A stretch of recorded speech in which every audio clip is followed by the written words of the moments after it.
Good morning, folks. Hello, welcome to the Miller Center.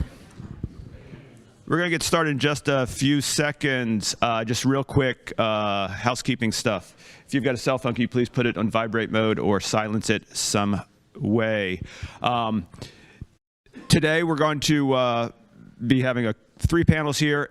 During the panels, we'll have most of the conversations going to be coming from the table, but those in the back benches will get a chance to participate as well. There'll be a wireless microphone on the right side and a wireless microphone on the left side. Someone will be passing those around. Please do speak into the microphone so we can record you for posterity. It's very important to us. Thank you very much. I think that's all we got. Hi, Bill, this is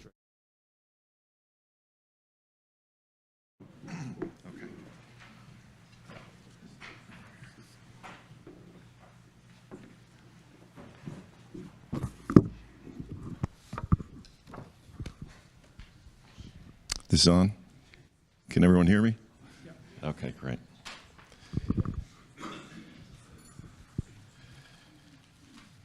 Okay, good morning, everybody. I'm Steve Burns. I'm the chair of the Governing Council. I hope the other members of the council here today don't mind me representing them for a few brief remarks. We're so glad you could join us for the Conference on the American Presidency here at the Miller Center. If you're online, we appreciate you tuning in. Today is truly one of those spectacular fall days here in Charlottesville. We're here at the center, which was founded in 1975, almost 50 years ago, after a difficult time in American politics with the resignation of President Nixon a year earlier and America's searing involvement in the Vietnam War crashing to a close that same year. Although the center was founded with a broad-based public policy mission, early on it focused on the American presidency. We have three priorities in our strategic plan, which will take us to our 50th anniversary 2 years from now. First, the study of the American presidency, including through our presidential oral history program and the presidential recordings efforts. Secondly, working with UVA on broad issues in democracy. And third, enabling and providing a forum for civil discourse across the political divide. While this last point may sound idealistic and almost quaint in these polarized times, we believe it is essential to keep on fighting the good fight, and I believe the staff here in the center does an outstanding job in this regard.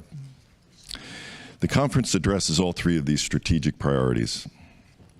It builds on our deep scholarship in the presidency and the network of officials, presidency scholars, and journalists with whom we have worked over many years. And it also builds on our deep collaboration with the rest of UVA, both on the presidency and on issues of democracy. We are delighted to be a part of the Karsh Institute's Democracy 360 conference, which builds on the successful Presidential Ideas Festival we hosted in 2019. Many thanks to George and Judy Marcus and the Democracy Praxis Fund, which supported this effort, as well as to the many Governing Council members who have helped shape our discussion and in many cases are serving as panelists this week. I'm now going to hand it over to Bill Antholis, Miller Center's Director and CEO. Almost everyone here knows Bill, so I won't go into his detailed bio. But I do know that Bill would like me to thank the staff, the scholars, and the Governing Council for the enormous efforts that went into this conference. Over to you, Bill.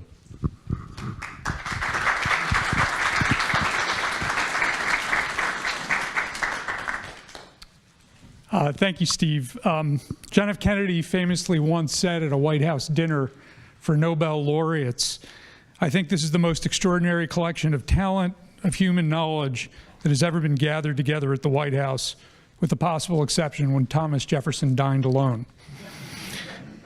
And I look around the room, and I think Jefferson, when he designed UVA, would have wanted to host meetings just like this. I think he would have been humbled by the intellect, by the scope, by the diversity in so many different dimensions of people gathered here. Top talent who have managed the office of the presidency and the departments of the federal government, members of Congress who have navigated the challenge of self-governance, all of whom in this room who have worked across partisan lines. Journalists. Jefferson, as one of the leading defenders of free speech, was also witnessed withering criticism of his own presidency and his personal life, and top students of law, history, political systems who advise on the best political institutions. Indeed, Jefferson was known to pull a dozen people around a table, Federalists and Republicans alike, and have a one-table conversation on topics of importance. The presidency itself would have been a worthy topic, an office he feared, but also one that he used with power and often with principle, even occasionally, however, using powers not explicitly given to him, such as when he purchased the Louisiana Territory for a whopping $15 million. And at a moment when the country was deeply divided on domestic issues and foreign policy, he stayed committed to healing the divide between his party and the one he had defeated in a contested election whose outcome was uncertain. The idea behind this conference is rather simple. A wide range of scholars, practitioners, journalists, and other students of the presidency have come to a similar conclusion. Presidents have grown more powerful and also more prone to failure. If that's the case, how do we make the presidency more effective and also more responsible? We are all honored by the group that is assembled around that question and a series of sub-questions, and by the contribution all of you are making by joining us here.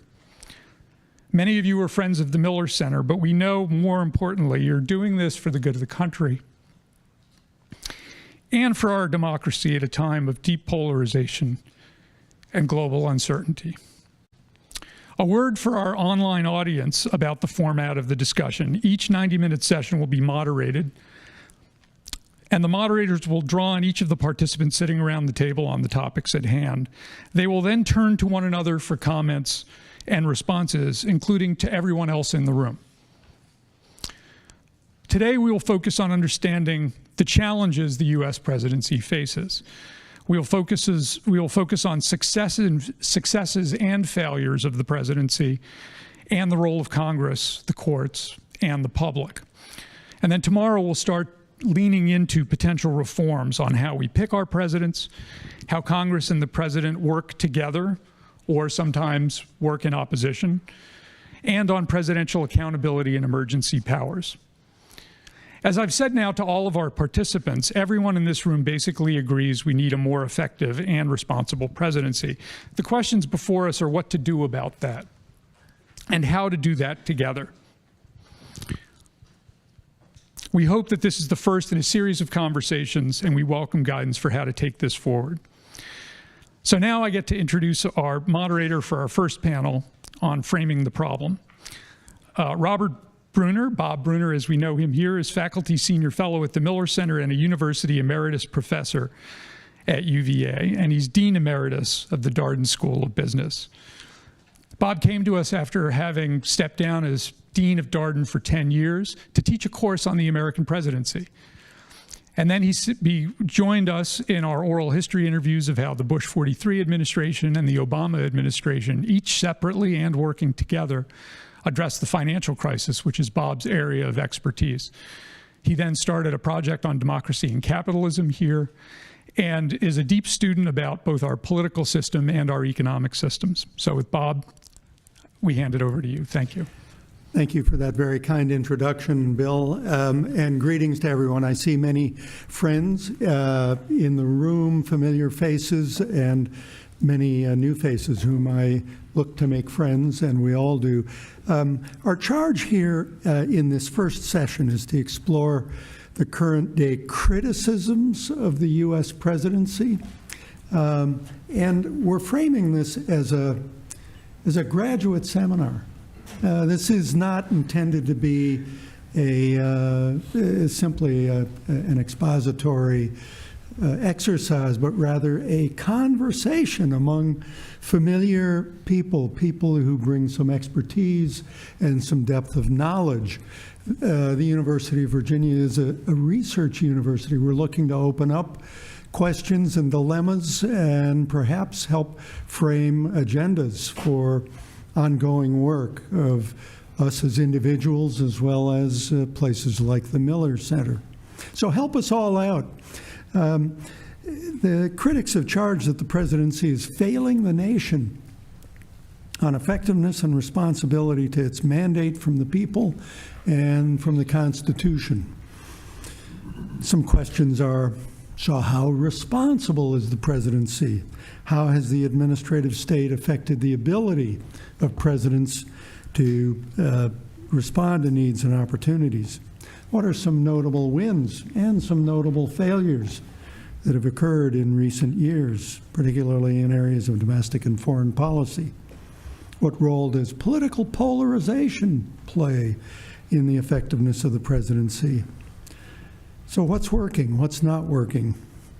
We'll have conversation among these 11 experts around the table who bring years of assessment of the presidency based on practical work, journalistic observation, as well as academic research. For the sake of brevity, to all of our guests and observers near and far, I won't go through a lengthy introduction of the folks around this table. Rather, I refer you to the biographical profiles given in the background material to the session. But during the discussion, I will say a few words about each individual to help you remember who they are. So here's how we'll proceed. We have a paper that motivates our discussion for this session, written by Sid Milkis, Rachel Potter. I'll turn to them first and ask them to give us an overview, sort of a morning coffee booster, a wake-up of what the ideas were that motivate this session. Then I'll turn to pairs of colleagues around the table, inviting them to respond, and particularly to questions I will loft to them. We want to be sure to hear from everyone, so I'm going to ask everyone around the table to do two things. One is, if you can, please limit your comments to 3 minutes. Much as these are complicated topics and you'll have much more to say than 3 minutes will afford, I'll ask you to sort of get to the point so that we can hear from everyone. And when you're talking, please be sure to speak into these microphones so that our wider audience observing us on live stream can hear what you have to say. Depending on the time remaining, I'll invite the group to, at large to highlight where there might be some agreement, where there is not, and where we might usefully, as a collective, begin to focus our thinking in the days, weeks, months, years to come. Without further ado, let me turn to Sid and Rachel and ask, how responsible is the presidency? What is the administrative state? How did it get there? And is the administrative state legitimate? Please. Well, can you all hear me? Is this? Okay. I don't know if I can answer all those questions, but we try to come to terms with some of those questions in the memo we wrote. And I don't know that everybody's read it, so I'm going to try to hit the highlights of it. I have to say I'm very honored to be here, but I'm a little nervous to be facing this eminent tribunal that the Miller Center has put together. It doesn't feel very much like a graduate seminar to me. I want to start by saying I don't think you can understand the perils and the promise of presidentialism if you study the president in isolation. I see my good friend Tim Heaphy over there, so I just want to start by making an observation about the January 6th committee report. The final report of the Select Committee, which I'm sure most of you have read, is long and detailed, but it comes to a simple, startling conclusion. The central cause of January 6th was one man, former President Donald Trump, whom many others followed. None of the events of January 6th would have happened without him. There's some truth to that, but if you read the whole report, it belies, much of the evidence belies this notion that Donald Trump alone caused January 6th. It shows instead that Donald Trump's actions lit a fuse that ignited developments that had been in play for several decades. depicts developments that shows there's been a joining of executive aggrandizement, intractable partisan gridlock, and social movement activists. The argument that Rachel and I develop is that the joining of presidential prerogative, Manichaean party politics, sometimes referred to as a cold civil war, and social activism is captured, or maybe some of you will say reified, by the concept of executive-centered partisanship. And what we mean by that is that both Democrats and Republicans depend upon presidential candidates and presidents to do many of the things that parties once did themselves. That is, to pronounce party doctrine, to raise campaign funds, to mobilize grassroots support, and to advance party programs through unilateral action and court appointments. All presidents have contributed to this development since Richard Nixon, we would say, but it reaches a dangerous culmination with Donald Trump. There are deep historical roots to this development. We point to two developments that come together by the late 1960s to bring about the development of this executive-centered partisanship. First, there are the organizational and electoral forms which weakened the decentralized, patronage-based parties that dominated most of the 19th century and lingered on pretty powerfully through the New Deal. Throughout the 20th century, both parties were pressured by insurgent movements to alter the rules governing their presidential nomination process, ostensibly to take power away from the leaders of party organizations, the gatekeepers of the presidential selection process, those who provided, as Elaine puts it in her memo, a bit of peer review to the presidential selection process. That was done so that the people, so the argument went, themselves could select presidential candidates and determine party priorities. But as it turns out, the pursuit of participatory democracy, culminating in the enactment of the McGovern-Fraser reforms in the late 60s and early 1970s, did not empower what we used to call in graduate school the Downsian median voter. Instead, the target of, which is the target of traditional, more pragmatic parties, or was the target of traditional pragmatic parties.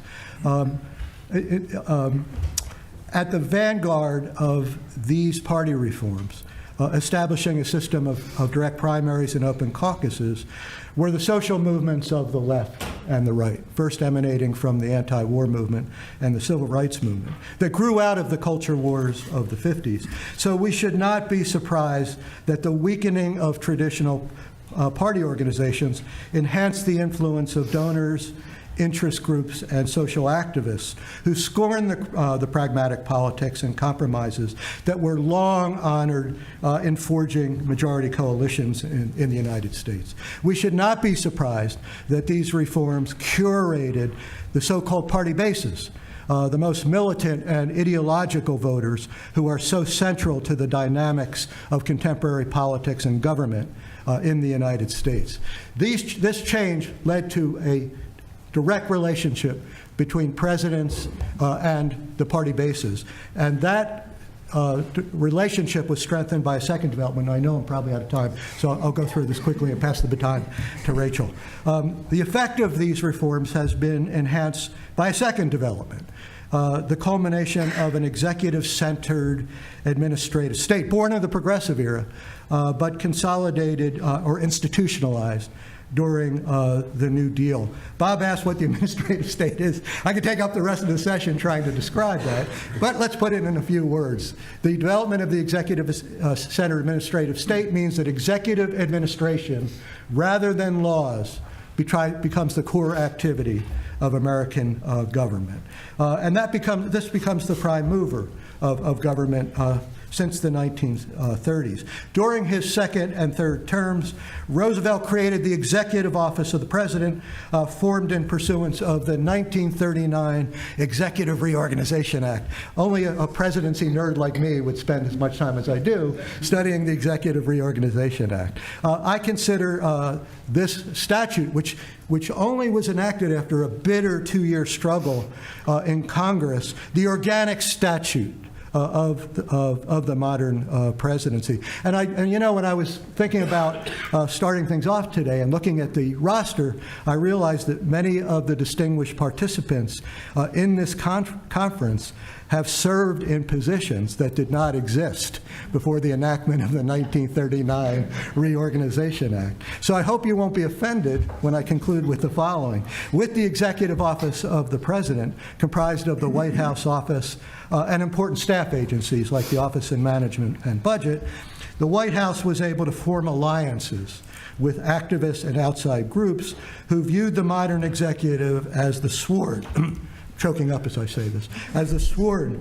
that could advance their causes by cutting through the Gordian knot of the complex system of checks and balances established by the Constitution, and that knot becomes particularly problematic when it's ensnared by partisan gridlock.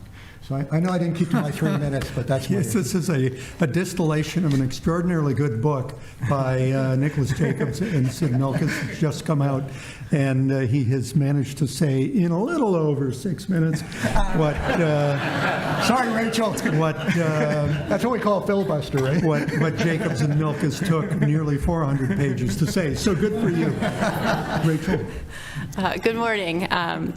I want to reiterate Sid's thanks to the Miller Center for convening a really diverse group of talent in this room and raw intellectual firepower. So I am really looking forward to the conversation we're going to have over the next 2 days. So Sid did a great job of laying out the historical factors that gave rise to the president becoming the focal point of the party, a phenomenon we refer to as executive-centered partisanship. The problem with this development in the presidency is that it coincides with another development in American politics, and that is the rise of heightened partisan polarization, particularly among elites. Political scientists have done an excellent job documenting the rise of partisan polarization in Congress, and also in the broader public, and we refer to that as affective polarization, the negative feelings that people have about the other party that are growing today, particularly among people who are deeply involved in politics. The consequences of extreme partisan polarization reverberate through each of the essays that were commissioned today. That was striking to me in reading them. So we think there are two developments in particular that apply to the presidency that are worth thinking about as a group and talking about. First, as many people have noted, partisan gridlock shifts the locus of policymaking from the legislative branch to the executive branch. This incentivizes the president to use unilateral executive actions as a way to accomplish their political agenda. It's hard to get a partisan Congress to pay attention to a president's goals and to use their legislative powers to accomplish the president's goals. This is particularly exacerbated in a period of where divided government has become the norm. The result is that unilateral actions are used frequently in the contemporary presidency, and they're frequently used in ways that we think are particularly partisan. So in our essay, we provide two examples, or several examples, but let me point to two really quickly. First is Donald Trump's use of executive orders and presidential proclamations to accomplish immigration goals that were explicitly part of his Republican Party agenda. And Barack Obama, on the other side, using executive actions and presidential memoranda to establish a DACA program, which is in line with his Democratic presidential agenda. There are many more instances we could point to. I'm sure many of you have them in your head right now. The second development that the collision of executive-centered partisanship and partisan polarization bring is the refashioning of the bureaucracy in ways that suit presidential partisan goals. So we see this in numerous ways. Again, we can talk about all of the tactics if that's of interest to this group, but I'll just point to two really quickly. First is appointments. So we see appointees that are selected very often on the basis of loyalty to the president rather than competence for the job for which they are asked to perform. I also point to the rise of the unitary executive theory, a pet project of the conservative right, and a move that encourages presidents to take stronger control of the bureaucracy and encourages them perhaps to use that bureaucracy in partisan ways. Here we point in the essay to President Trump's Schedule F executive order, which would change the composition of the bureaucracy perhaps in very partisan ways. So the genie is out of the bottle. We cannot separate the president from the party. We cannot, in this room, fix partisan polarization, I don't think. So what can we do? We can talk about how to develop a more perfect presidency in light of these two developments. So how can we structure a more perfect presidency in light of executive-centered partisanship and heightened partisan polarization? So I'll throw that to you. The rest of the panel can solve that. Thanks. Okay, let's turn from academia to practice. Josh Bolton and Tom Donilon, you both served at the most senior levels of staff in the White House. Josh as President George W. Bush's chief of staff, and Tom as Obama's security advisor. So give us the inside view. How effective is the presidency? Has it been from your points of view? Go in chronological order. Not our ages, Josh. All right. Bob, thank you. Bill, thank you for convening us for what I think is a terrific conversation. I come as a student rather than a teacher to this subject, but I think it seems to me it's one that of which we should all be students, because we face such an enormous threat in our country today from political polarization. And I think Rachel is right that executive-centered partisanship is a major contributor to that. It is by no means the only contributor. I happen to be of the view that that we are suffering from extreme political polarization because people have become polarized, and that's not something we're going to be able to solve with tinkering with the institutions of our government. But it is something that we can ameliorate, and something very important that we can ameliorate. Those of us who are engaged in pulling the levers of government. But I think we have to approach that with some humility about the depth of the problem that we're actually facing in this country today. Those of us who have served in the White House before, during the term of our service, none of us believed that the presidency was insufficiently empowered.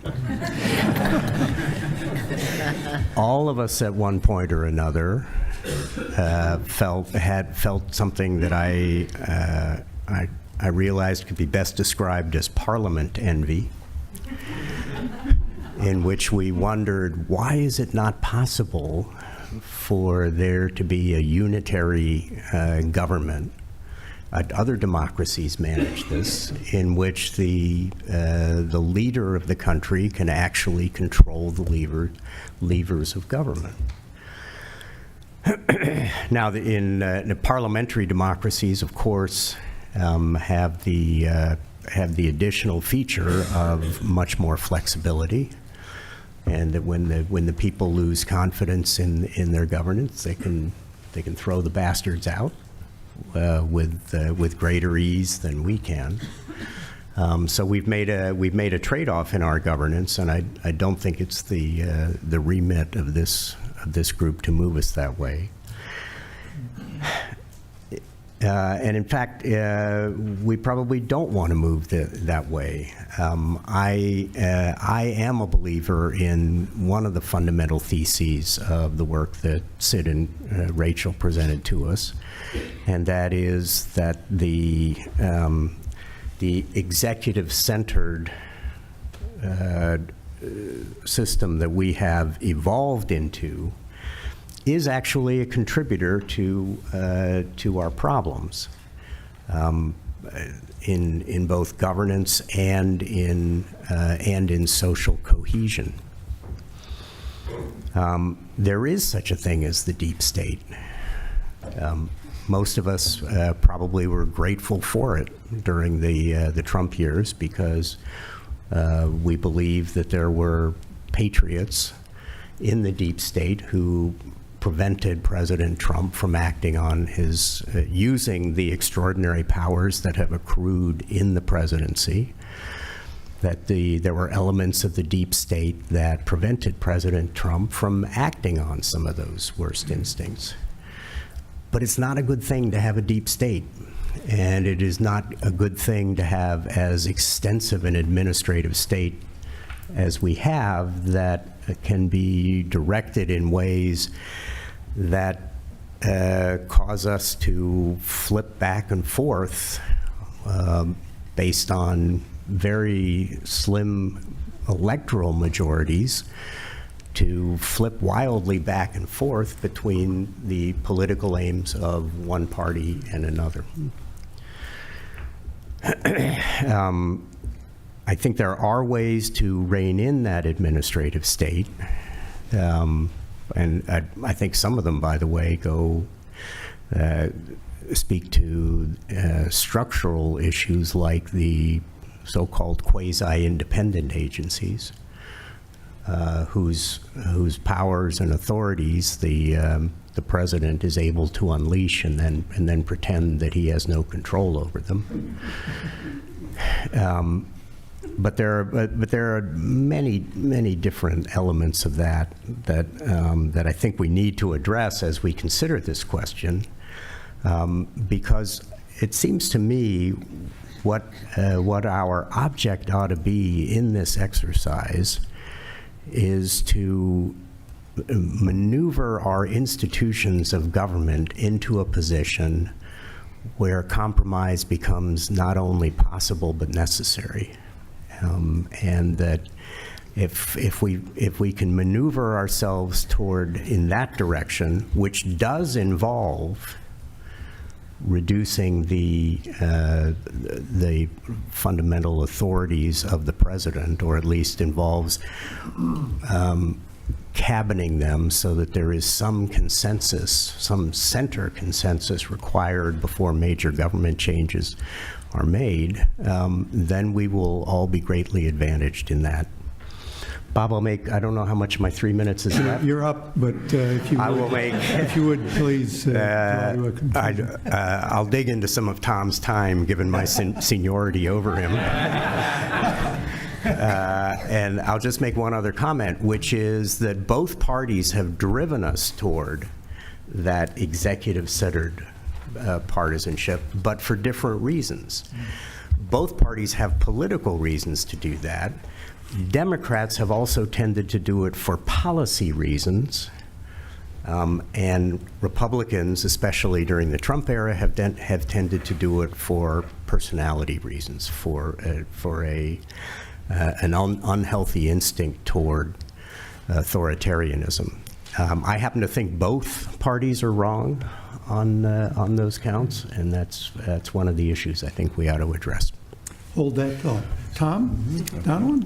Yeah, thank you, Josh. I'm going to offer some more specifics rather than kind of a general thing. Although the presidency certainly operates in a much more polarized environment than it ever has, right? Maybe since the Civil War. And indeed, I hope, Bill, we get a chance to hear from Larry Sabato on the poll that was just put out from the Center on Politics, right?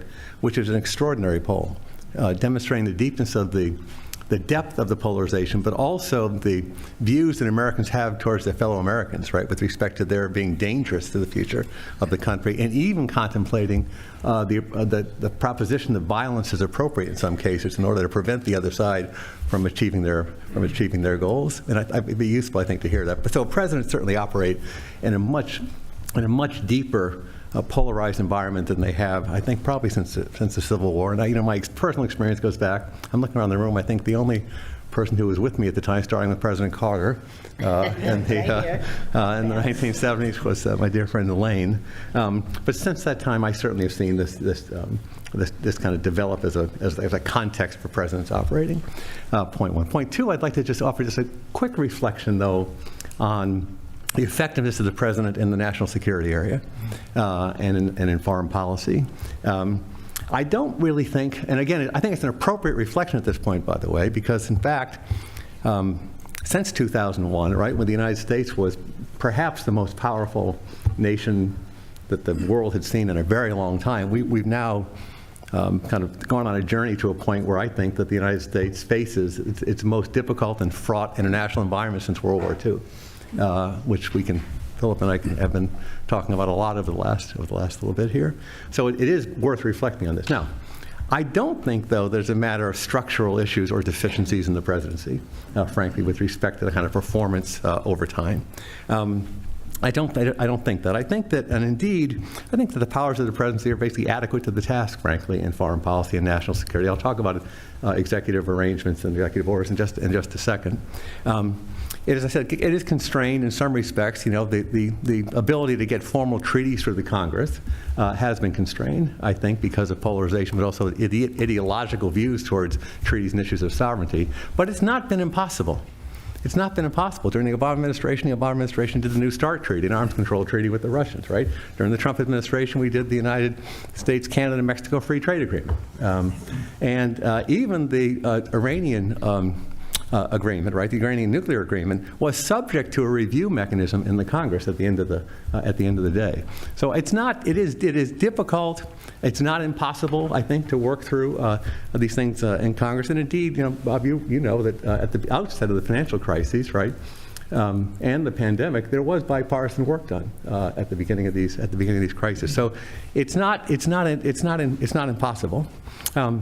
And it's not unconstrained, I think, on the president's side. I do think, Sid and Rachel, I do think you kind of underestimated a bit the constraints that are on the presidency in the foreign policy area of public opinion, of the courts, and of the Congress, particularly given the appropriations power in the Congress. So what has been the issue, I think, with respect to performance over the last, you know, the period that I'm most familiar with, I think it's been twofold. I think if you go back and look at each of the instances, right, where there has been a failure on the national security foreign policy side, it has its roots in two things. One, failed process, and the kind of the organization, not in a conscious, purposeful way, dealing with the problems in front of it, which had resulted in poor inputs, ill-timed decisions, not fully informed decisions, or not following the process at all.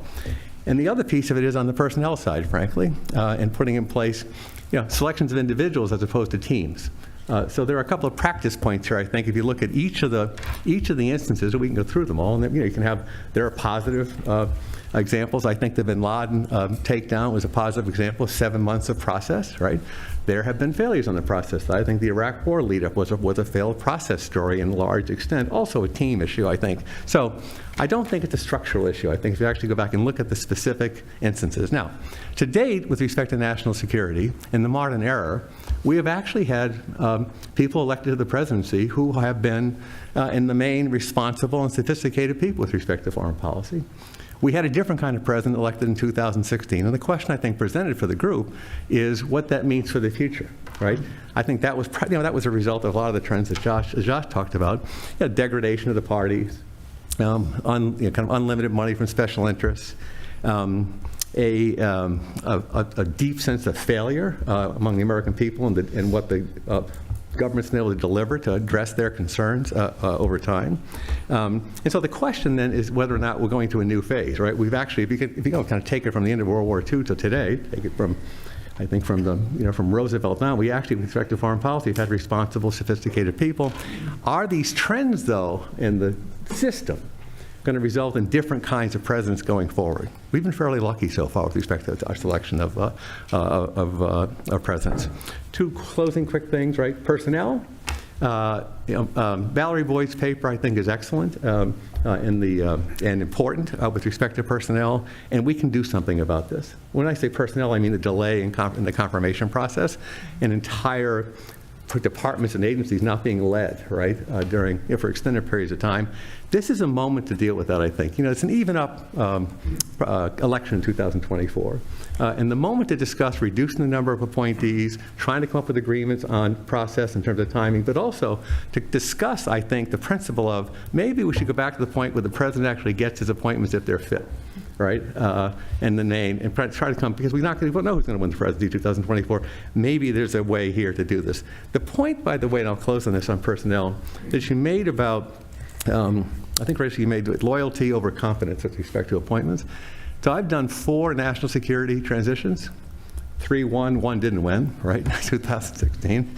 And I don't think that's right. And I'd be glad to sit down and go through a matrix with you of people, right, with respect to what they brought to the table, and whether it was loyalty versus confidence or experience, and whether it wasn't. I think that'd be a useful exercise to do, because I don't think you're right.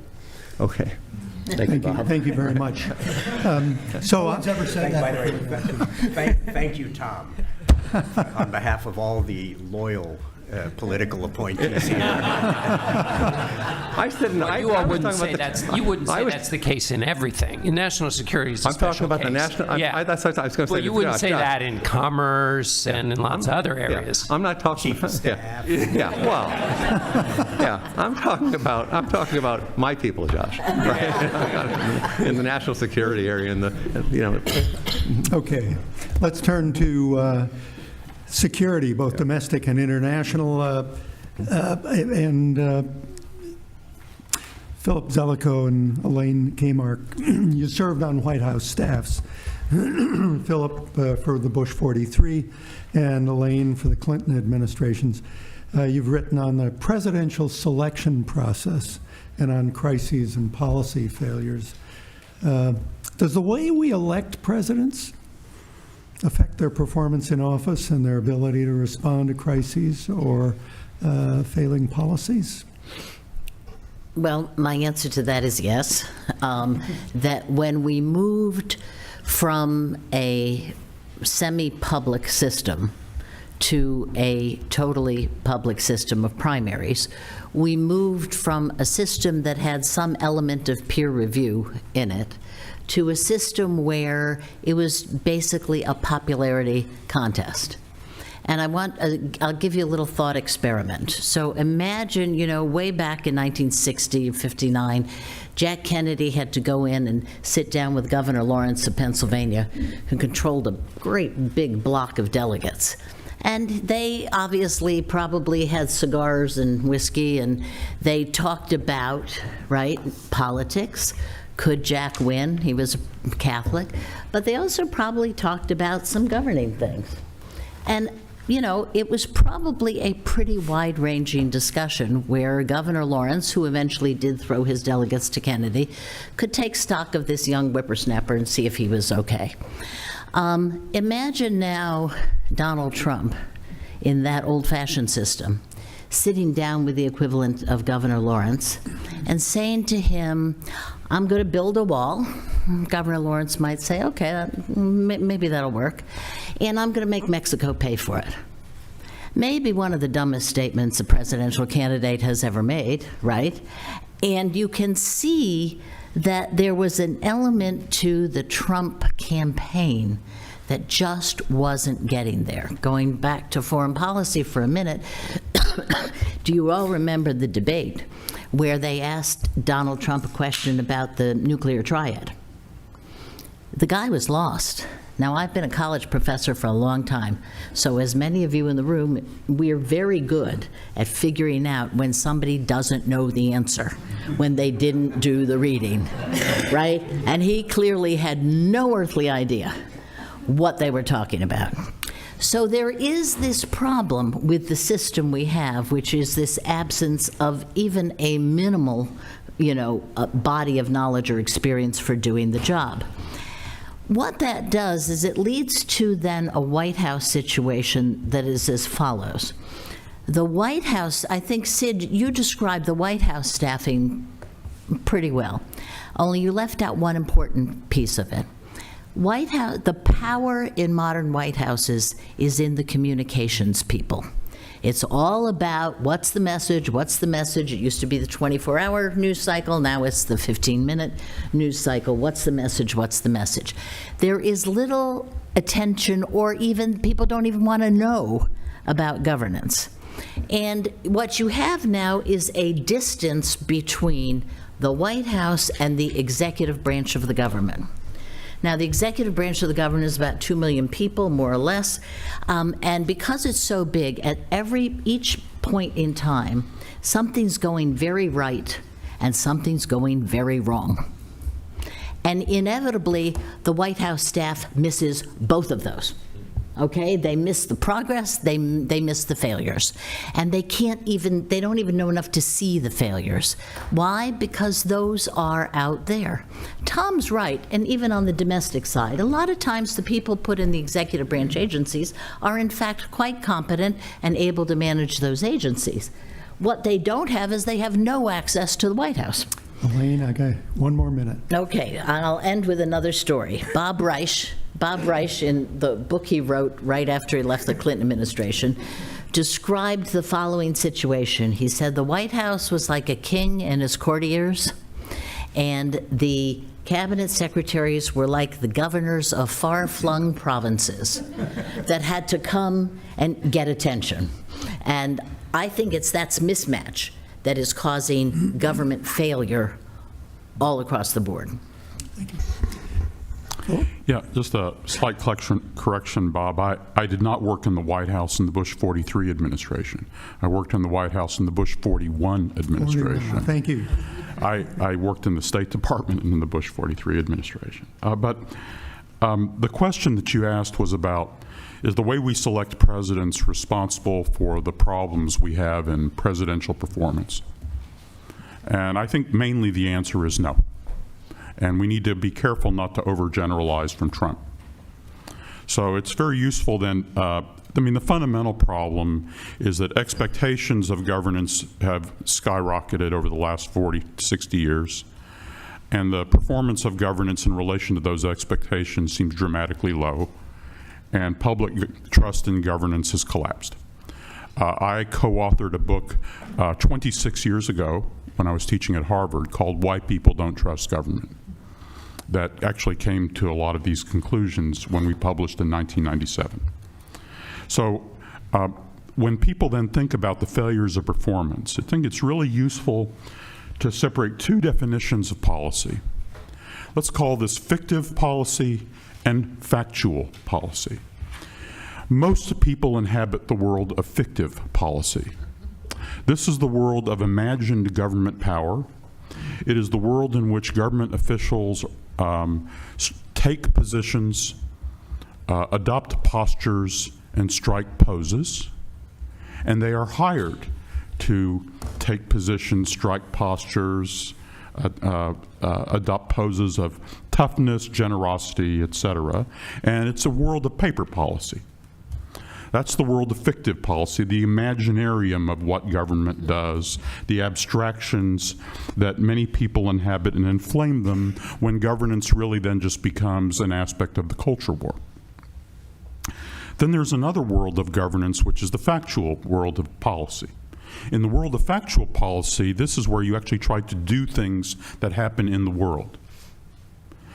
When you think about the crushing failures of performance, though, they mostly have to do with with problems with doing things in the world, with the world of factual policy. In the world of factual policy, the fundamental problem actually has been the general decline of policy competence. In executive governance, competence can be defined simply as a mix of capabilities and know-how. So take, for example, to be very concrete about it, what are the two most crushing failures of the last 5 years that every single American has heard of? 1, COVID crisis. 2, Afghanistan. Are either of those related to the way we selected the president? In both cases, the answer is no, not decisively. I led a large group that studied the COVID crisis and published its report, Lessons from the COVID War, in April. Our group concluded unanimously that, as we put it, Trump was a comorbidity. We all remember what a comorbidity is. It's a pre-existing condition that increases your risk of death or serious illness. So that's a factor.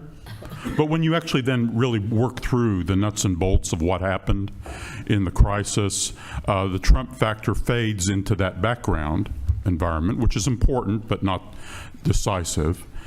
One thing to note that despite the executive-centered partisanship argument, Congress was not at all paralyzed during the crisis. Congress moved $5 trillion in discretionary fiscal policy in the crisis and instantly did whatever was asked of it. The problem is actually mostly the design of what Congress was asked to do, because a lot of that money was ineffectual, and the policy response was generally weak. If you even examine where the policy response was strong, like the actual story of the Warp Speed program, which we go into in some detail. Trump, by the way, had almost nothing to do with the origin of Warp Speed or its progress one way or another.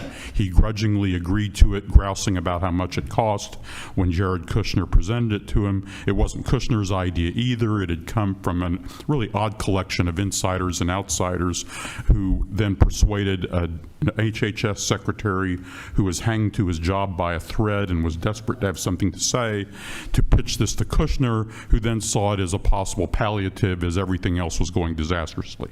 And then the program was kind of protected from the chaos that beset everything else in the Trump administration, partly by Kushner and partly by the Secretary of Defense, Mike Esper, and JCS Chairman Mark Milley. So, Philip, one more minute, please. If you then take the Afghanistan case, again, it's whatever your theory is for failure of Afghanistan, probably executive-centered partisanship is not going to be at the core of those theories. Wherever you put the key crossroads, even down to the failures that occurred in the first year of the Biden administration in 2021, I don't think that's really the answer. So the bottom line for this is, for me, is in a time of high crisis, we need to dramatically refocus our attention on the factual world of policy and on the general decline of the competence that's needed when the demands on governance so dramatically exceed the effective supply. Thank you very much. Francis Townsend and Eric Edelman, you were both distinguished civil servants as well as senior political appointees in domestic security, Francis, or international security, Eric. You've seen the White House respond to security crises. How effective and responsible is the presidency in light of your experiences? I'll start, Fran, if you don't mind. Well, first I have to start, Bob, by thanking you for chairing this panel and Bill for inviting me. It's humbling to actually be sitting here amidst a group of people I've learned a lot from and a bunch of former colleagues in government. So let me start with a confession. I am a creature of the deep state. I'm 30 years, 30 years as a career civil servant working in this area. And so my views on this are heavily inflected, and particularly by my experience working in the White House with Josh Bolten on 9/11 when the United States was attacked, and watching what transpired afterwards. And there's a lot we can debate, and Tom has already opened up some of those issues about the response of the Bush administration.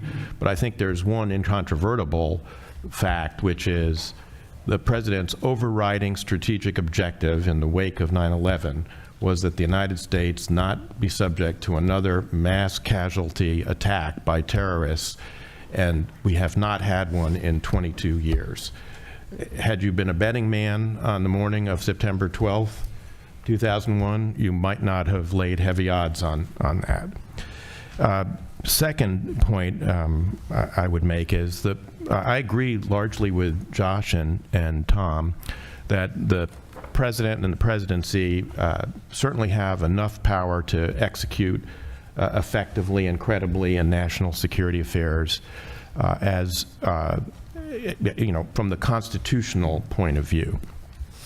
I would say, however, that there's a question in my mind about the mechanism by which the president executes that, which is largely the National Security Act of 1947, is still fit for purpose in the current environment that we face. In 1966, Henry Kissinger wrote an article in Daedalus called Domestic Structure and Foreign Policy. Philip, I think, knows that, that article well. It bears reading even almost 60 years later, because it talks about the difficulty that any president has in imposing his or her vision of foreign policy, if they actually have one, when they're elected, on the large government bureaucracy that exists for the execution of national security policy.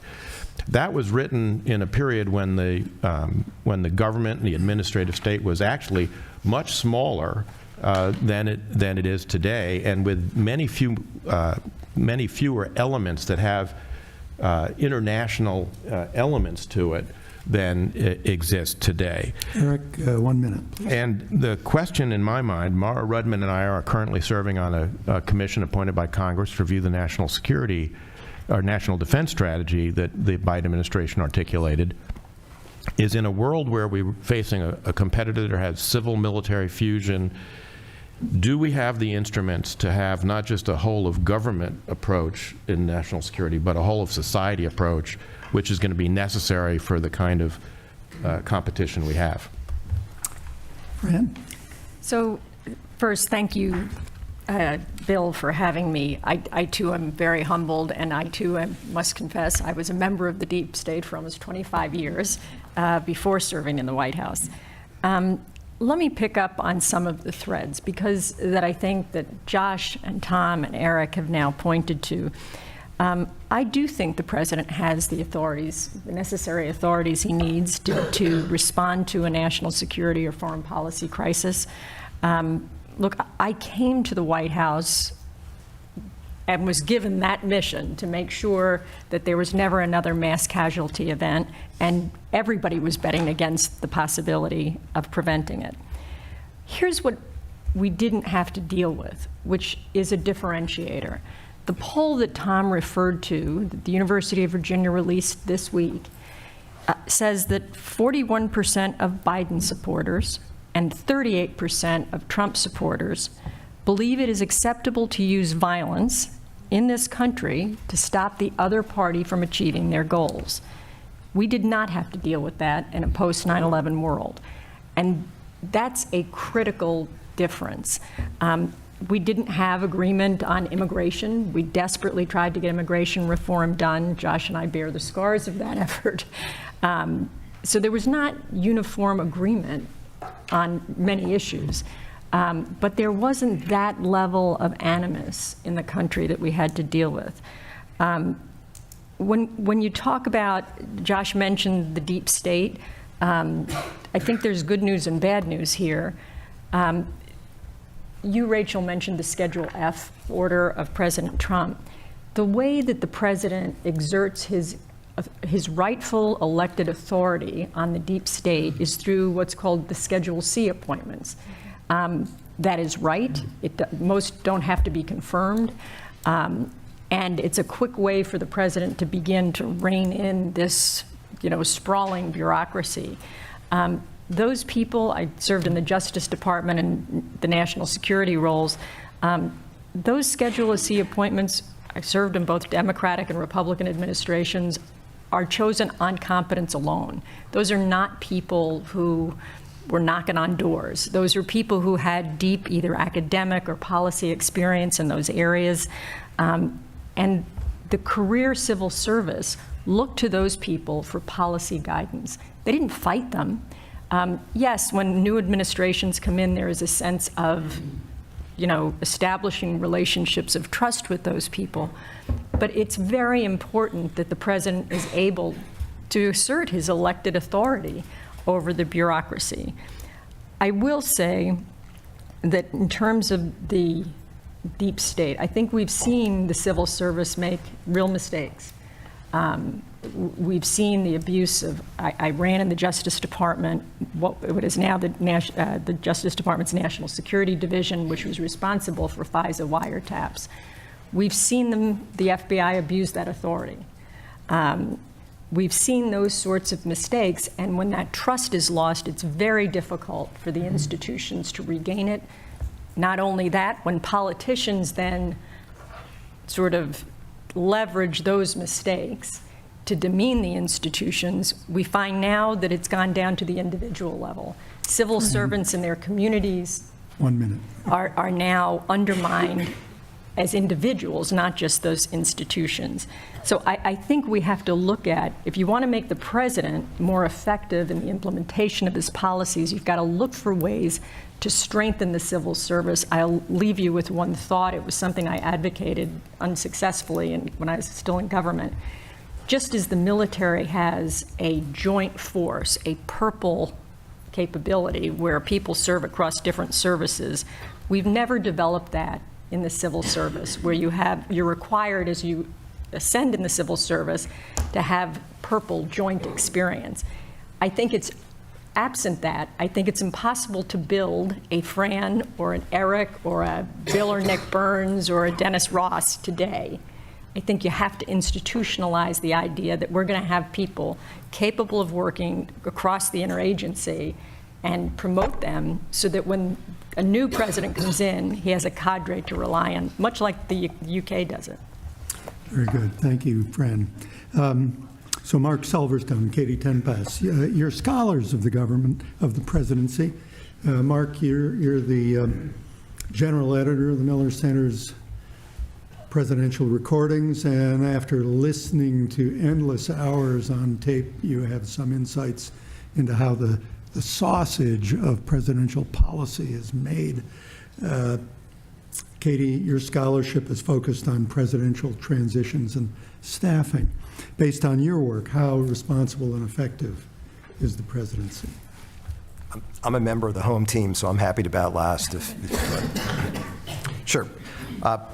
So going back to those tapes and thinking about some of those key moments and reflecting on what appears in several of the papers, which cites the 1960s as the moment when we get that really supercharged activist White House.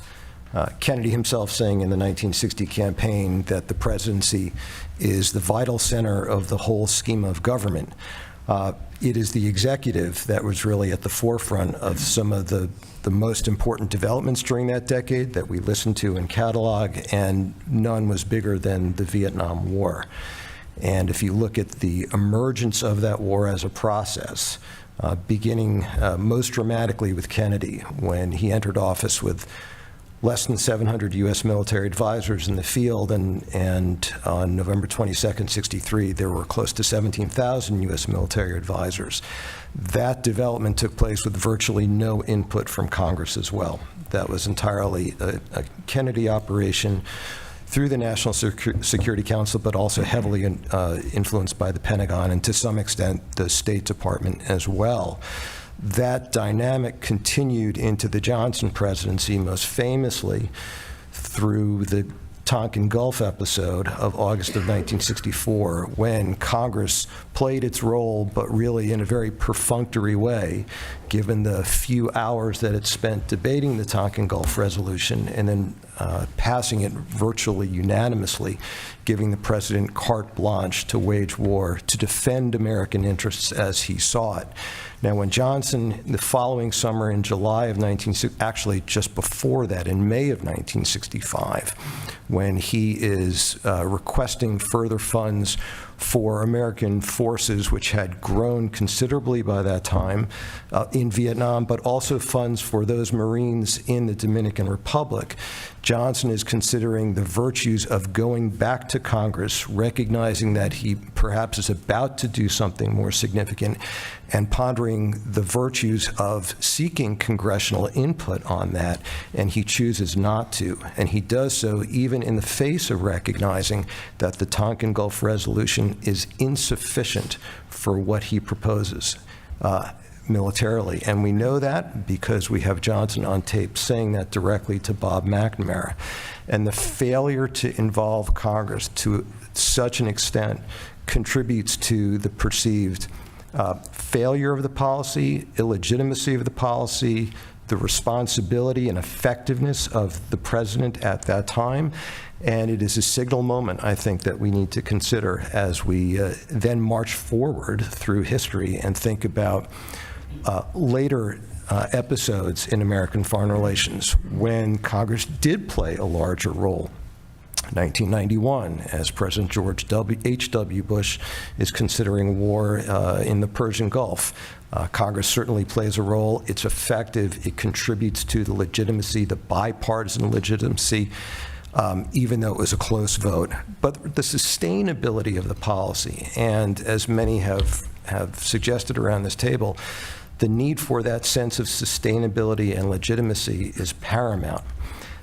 In 2001, 2002, following 9/11, the 2001 AUMF authorization for the use of military force, and then in 2002, the Iraq resolution, Congress also plays its role, but in time, and I would second the notion that it is very effective in doing so, and the ability to prevent another mass casualty event is a signal achievement.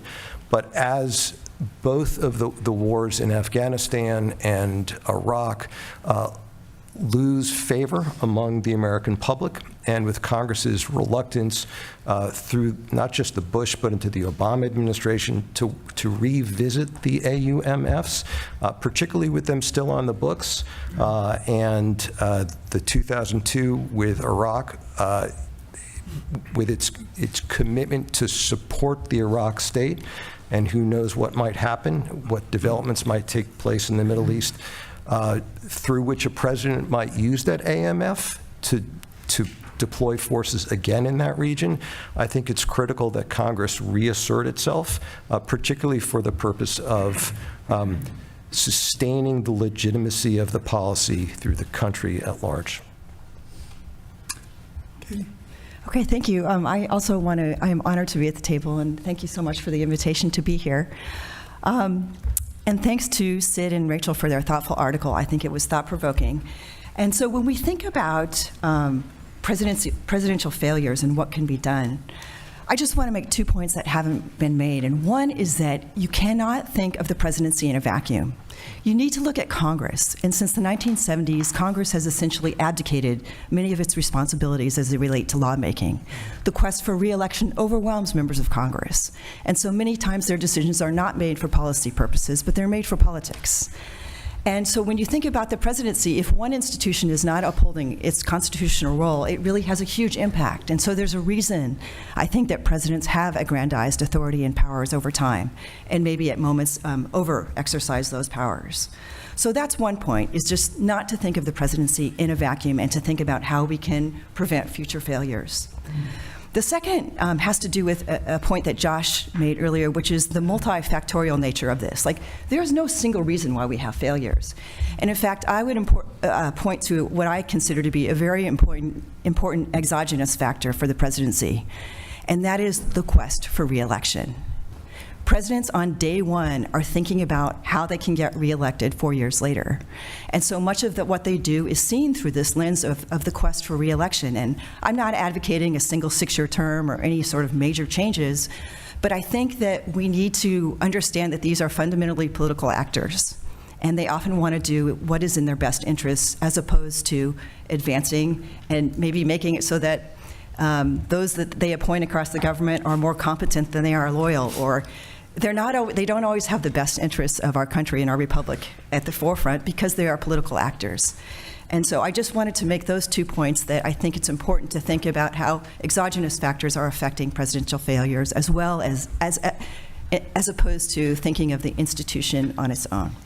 And I'll leave it at that. Yeah. John Dickerson, you're our wind-up batter here. You've interviewed and reported upon many of the recent presidential administrations. In your recent book, you called the presidency, quote, the hardest job in the world, unquote. Why is it so hard, and does the hardness of the job impair the effectiveness of the presidency? President Biden's probably feeling like it's a pretty hard job this week. And thank you, everyone, and to everybody at this table. I'm pretty sure I've either interviewed or relied on the work of everybody at this table, which is incredibly humbling. I'm going to spend most of my time talking about the role that I play in this, which is involved in the public discourse and covering campaigns. But I'm really grateful. I also have a page full of scribbles responding to lots of things, but let me stick to what I originally was going to say, which was, of course, it's always been hard, the obligatory Jefferson quote at the beginning of this because of where we are, who complained about the difficulty of the presidency. He said, "It is not because I do less than I might do, but that I have more than I can do." Sid mentioned the Executive Reorganization Act, where people took trains to Washington to protest what FDR was trying to do by asking for just a little bit of help. As the Barrón-López Commission said, the presidency needs help. It was trying to catch up with the pace of modernity. FDR, who expanded the office of the presidency, we all know that. He could fit himself, his vice president, and his cabinet behind his desk. There were just 10 of them. There are 25 cabinet rank people in the Biden White House. It requires a special lens to capture them all in the same picture.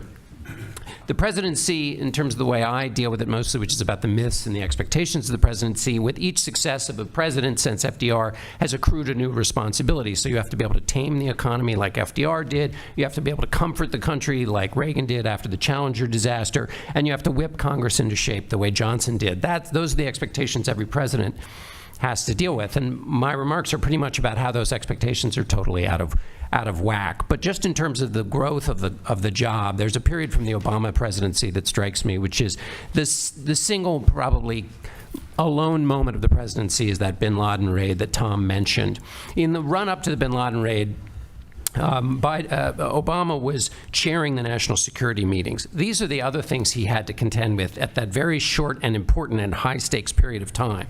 He had to give an education policy speech. He had meetings with the leaders of Denmark, Brazil, Panama, meetings to avert a government shutdown. He held fundraising dinners, gave a budget speech, attended a prayer breakfast, held immigration reform meetings, announced a new national security team, planned for his re-election, and launched a military intervention in Libya. The day before he made this decision, the go decision, the White House had to release his long-form birth certificate raised by the man who would then become his successor. The night before the raid, he had to go to the White House Correspondents' Dinner and give a speech. So that gives you some sense of the colliding kind of symbolic and serious madness of the job.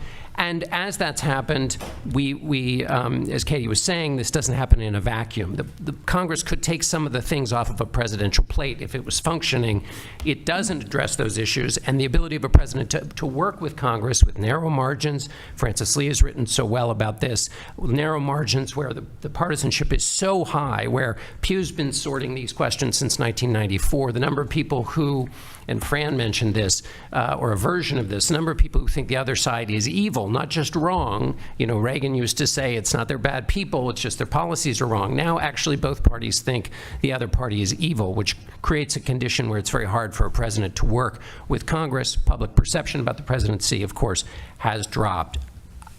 I could spend a day talking about White House team building, but I don't have the expertise in that because that's one of the things in all my reporting that was so interesting to me. So I'm going to talk about this mismatch in expectations, which I think is important because it leads to a couple of things. What Phil's talking about, which is this disconnect between the fictive and factual presidency, and also the danger that Fran raised, which is that if people have mismatches between their expectations of the presidency and what actually happens in it, they say there must be some evil force at play, and therefore we must take up arms to fix the situation because something is thwarting this otherwise job that can be done relatively easily. Where does that expectation first get its, this errant expectation, where does it first come into play? It comes into play in campaigns, where candidates say they can slay any problem through just the sheer force of their will. Donald Trump, who, and we all, of course, have said and recognized the fact that he is a special case, but he's also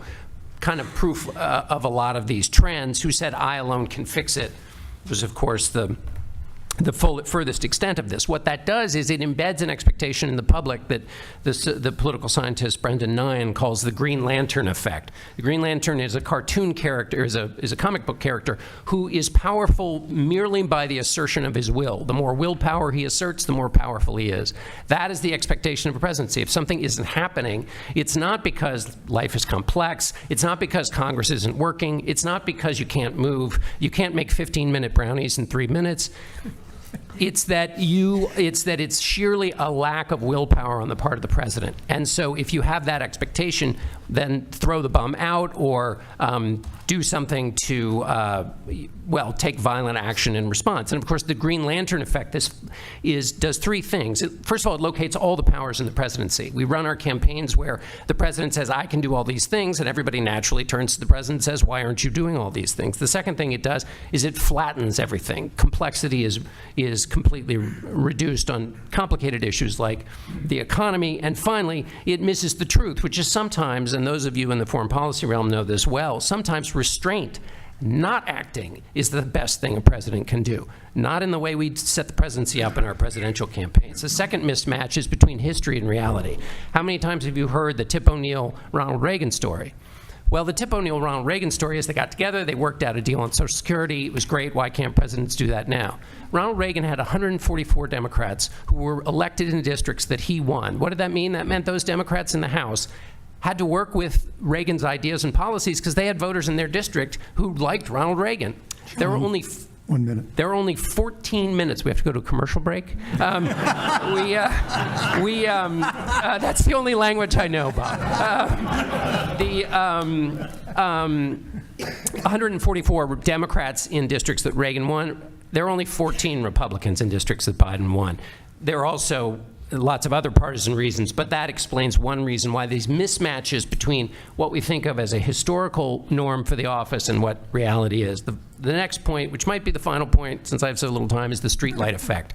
We all know the story of the streetlight effect. The policeman comes upon the drunk looking for his keys under the light, and he says, oh, did you drop them here? And the drunk says, no, but the light is better. This is the way we tend to cover presidencies. And this happened after the Hamas attack.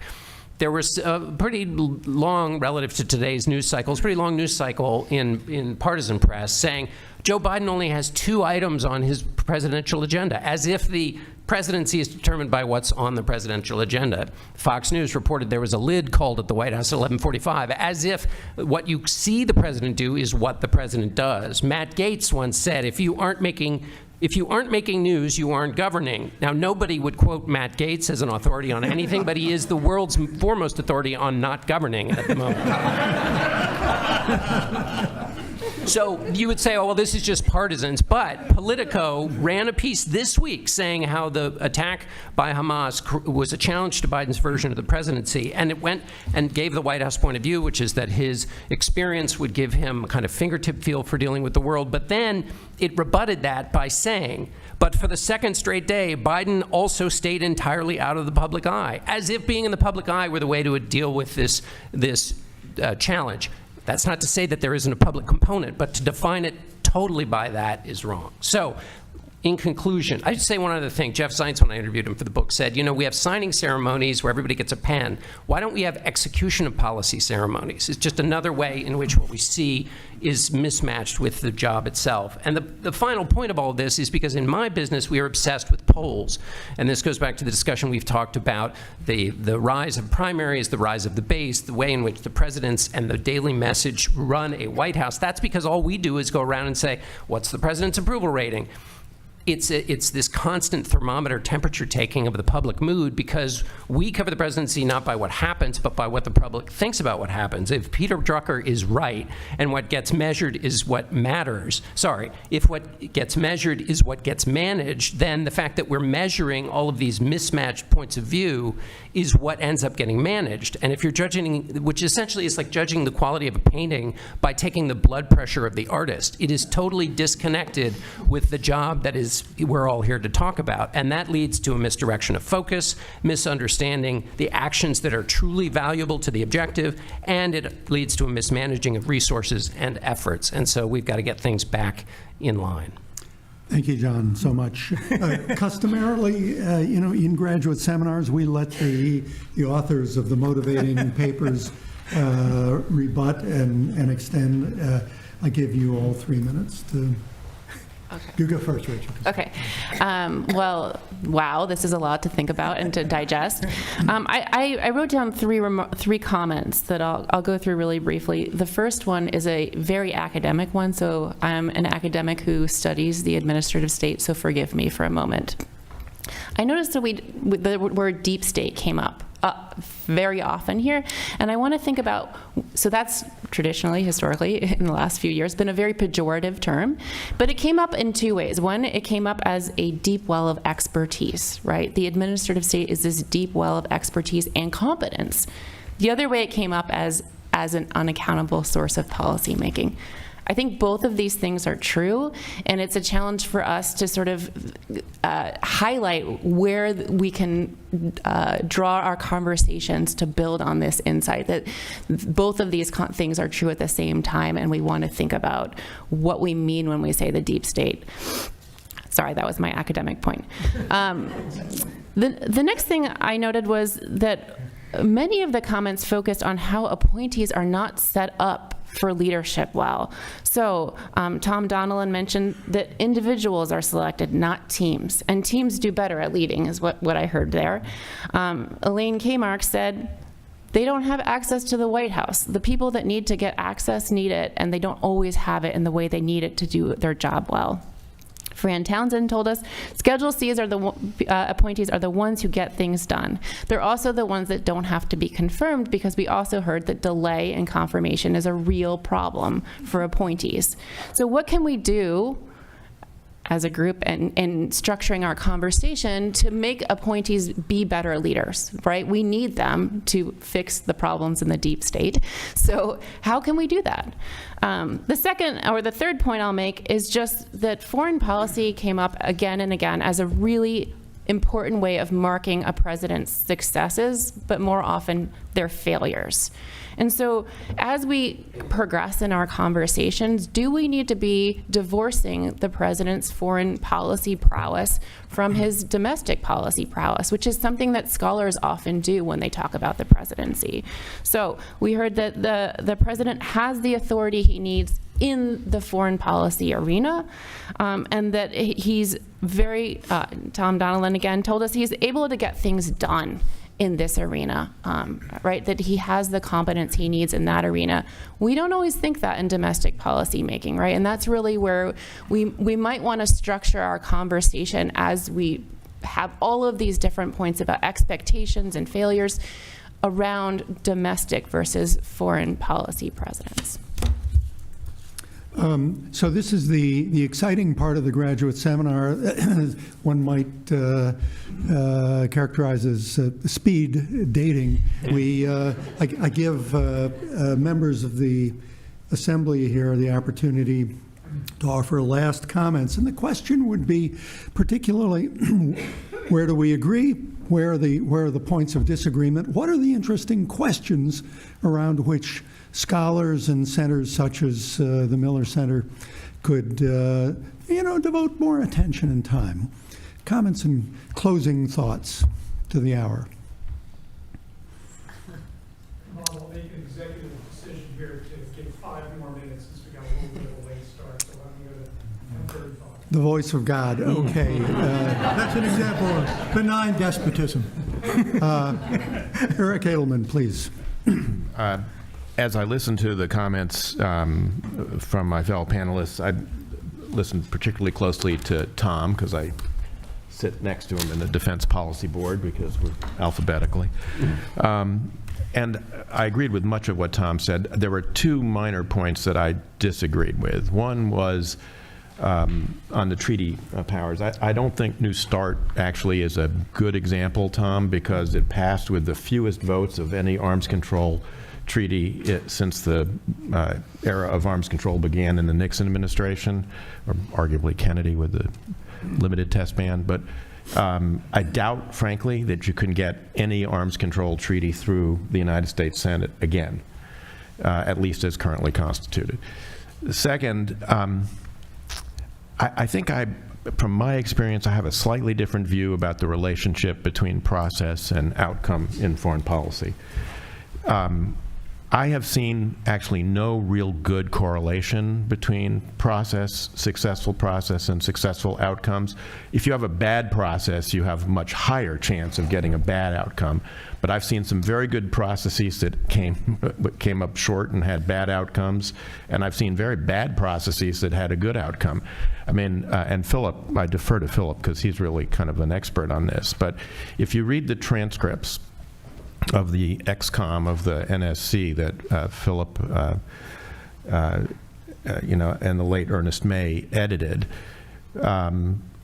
by any measure, it's a defective process. I mean, there's no agenda. People are talking over each other. There's, no record of conclusions from one piece. At one point, Robert Kennedy is going out of the room to literally cut and paste the response to Khrushchev that they're debating, and yet arguably the outcome was a good one, in part because the president, in the face of almost unanimous opposition of all of his advisors, chose to pursue a certain course of action. So, I think the relationship between process and outcome is a very uneven one.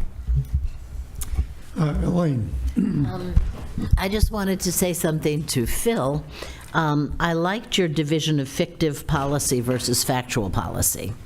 And my point about the open nomination system is that campaigns are run exclusively on fictive policy. And the problem is that that comes into the White House, it's taken into the White House. The people who are adept at fictive policy are the people who have the president's ear and the president's trust, because he perceives them as the people who got him there. And that dominance within the White House creates a bias towards continual fictive policy versus factual policy. The removal of the White House operatives from the practicalities of implementation, I think, is worse and exacerbated by the way we choose our presidents and the way the people who become presidents learn about the world and learn about the job. John? Since I couldn't agree more, which means that I think one of the solutions, and perhaps everybody here can contribute to it, is trying to keep the presidential campaign centered on the factual policy rather than the fictive, not just to air the ideas of what the candidates have, which is important, and to educate the country, which is also important, but also to reduce the appetite for hiring people who are only good at fiction. And we know, of course, in the Gore-Bush 3 debates, the word terrorism came up only once and glancingly. Middle East policy probably hasn't been in the first two Republican debates. And the mismatch, I think, is not just that in my business, a lot of times people say, well, we got to talk more about issues. All of the talk about single-payer health care probably didn't tell us much in the Democratic primaries in 2020. I think issues are obviously quite important, but this question of execution, trying to shrink the mismatch between fictive and factual, and centering questions that all of you know how to ask much better than I do, that are related to what the job actually is, might be one way to kind of shrink a little bit. I realize it's in the environment that's the current media environment, which is madness, but trying to center these questions for the next campaign on what the job is, and it's try to keep it there rather than in the world of fiction. Katie?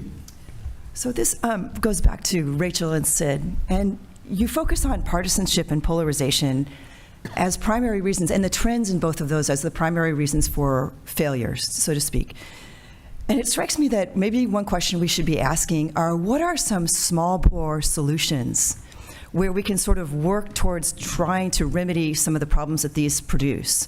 Because I think that in many respects, an average person might think these are just insoluble. Like, you have partisanship, how do you reverse it? You have polarization in both institutions, how do you reverse that? And that seems like such a Mount Everest that I think we need to think, and maybe break it down into categories: presidential appointees, foreign policy, different aspects, in order to really be able to hone in on ways in which we can reverse the negative effects associated with increased partisanship and polarization. Can I respond? Sid, quickly. First, I very much appreciate the question. First, I want to quickly respond to my friend Philip, who we seem to have provoked. And I want to plead, and I'll get to this. I want to plead not guilty to your soft impeachment that we focus too much on Trump. In an academic sense, a better test of our theory is Joe Biden, the last politician, right? There was a book written about him, a pragmatic politician who promised to be a ballast against the progressive wing of his party, but has been pulled into pretty deep partisanship. That's why his numbers are underwater. He's got 5% support from Republicans, and he's not just a victim.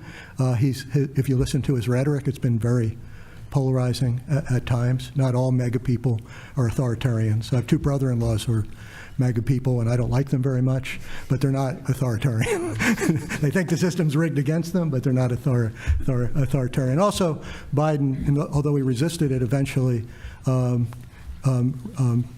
gave in to the demands of the progressive wing of the party that he pushed aggressively to relieve a large part of the population to student debt, provide relief for student debt.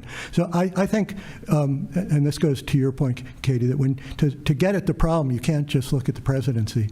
I don't think the problem is just top-down. I think it's a top-down, bottom-up kind of process going on. And we have to look beyond the presidency, not just to places like Congress and the courts, but to social movements and advocacy groups that have become very important in American politics. The Office of Public Engagement, or I think Nixon called it the Office of Liaison Policy, or what was it called? The Office of Public Liaison, that's right. That's become a really important office. And when Tim gave his great interview a couple weeks ago, he talked about the importance not only of Trump, but of the social movements, the right-wing social movements that were the foot soldiers of January 6th. And we can't understand what's going on in terms of the MAGA movement unless we look at groups like the Proud Boys and the Oath Keepers, I believe. So I think if we're going to take on the problem, we can't just focus on the presidency, although I think there are structural things we can address regarding the presidency. But we have a systemic development here that combines executive prerogative and social activism, and that relationship has become very tight as a result of the two developments that Rachel and I talk about in our memo. Tom Donilon, 1 minute. Okay. One, Eric, on process. Dwight Eisenhower said it best, which is that a good process won't guarantee a good outcome, but a bad process will really make it less likely that you're going to get a good outcome. And that's been my personal experience, and we can go through them. Every time I've run a good process, I've had a much better chance of getting a good outcome. Number one. Number two, one thing we haven't talked about, Bob, is the effect of social media in this brew. And it is a critical part of the trends, I think, which is it does kind of play to the extremes. It allows extremists who normally wouldn't be able to find each other in the process to find each other and to activate themselves. And we're now heading into an even more difficult time, I think, where truth is going to be incredibly more difficult to find. And I think that's a challenge, I think, for a president, for our political system. The deep state, it's become a term in vogue, right? During the course of the Trump presidency. I came into office. The last time I came in was in 2009. And we wanted to undertake a substantial shift in policy from the Bush administration. We were fully informed when we came in about it. We had a terrific transition, I think a model transition that Josh helped run. But we had a very different view. I never really felt, there were people who disagreed with us. I never really felt as National Security Advisor that I had opposition in the government, right? There were people and experts that you had to deal with who had different views, but I regarded, frankly, the professional intelligence, military, and security services as being quite responsive to the direction of the president, frankly. So I do think, Philip's point, I do think, President Trump was a different kind of president, brought different kinds of challenges, I think, but I never really felt a kind of some active resistance to undermining the president, even though we had deep disagreements about changes in policies when we came in. last thing I'll say is that I do think that, again, and Josh kind of referenced this at the top, in the current environment, a strong presidency is pretty essential if you're going to take on societal and governmental policy challenges. And that's kind of the perspective that you have if you work in the executive branch. Obviously, you know, as Mark said, you want sustainability, right?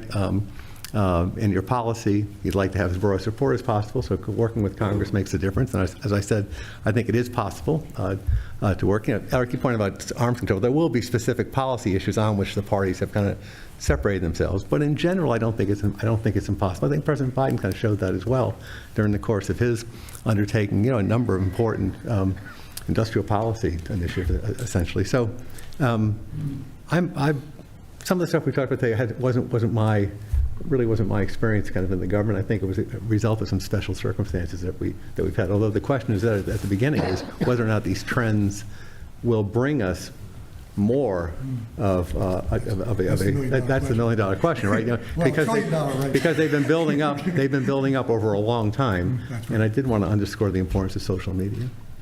And I'll close with one observation. Yeah. Oh, Josh, go ahead. Okay. We have a dispensation from the Almighty. All right. Just a quick comment and question for the group. First, I think Tom is spot on with a lot of elements, and Rachel, your suggestion that we divide the national security from the rest of the president's agenda is probably a wise one. But Bob, can I pose the question for this group as we go through the rest of this conference, and ask and first begin with the postulate that that we agree that the administrative state has become so substantial as to be something of a danger in our society. I think Sid and Rachel expressed that very clearly, but that the problem we're really trying to get at with specifically the presidency, because the problems in our governance are so broad and multifaceted, but that the problem in the presidency is how do we incent the president to govern from the center, which is what produces sustainable policy and some measure of social cohesion.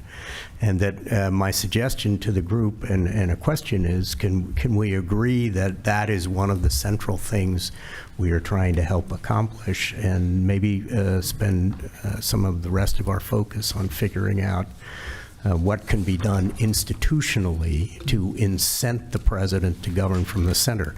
I don't think the leaders in governance today, with some notable exceptions, are worse than they ever have been, but the incentives for them are very bad. I'll add a closing comment, which is in fact an appetizer for the forthcoming sessions, and is, in my view, an issue lurking in our discussion has been the authorities granted to the president and or not granted, but perhaps assumed.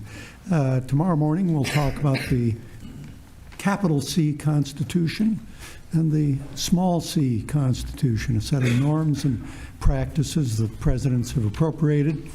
This is, of course, an issue that originalists such as our colleague Sai Prakash from UVA Law School's very, very good book raises, and which will be featured in one or more of the sessions to follow.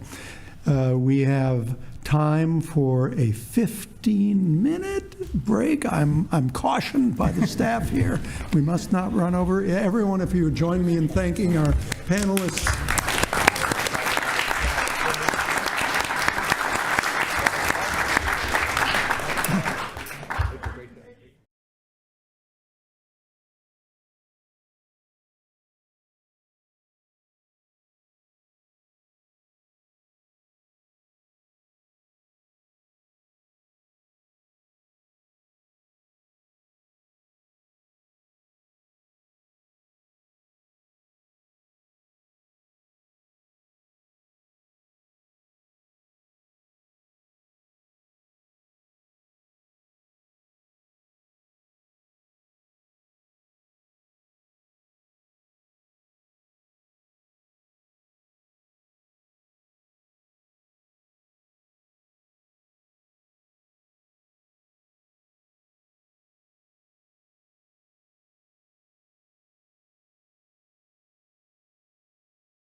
you. Good to see you. Doing all right.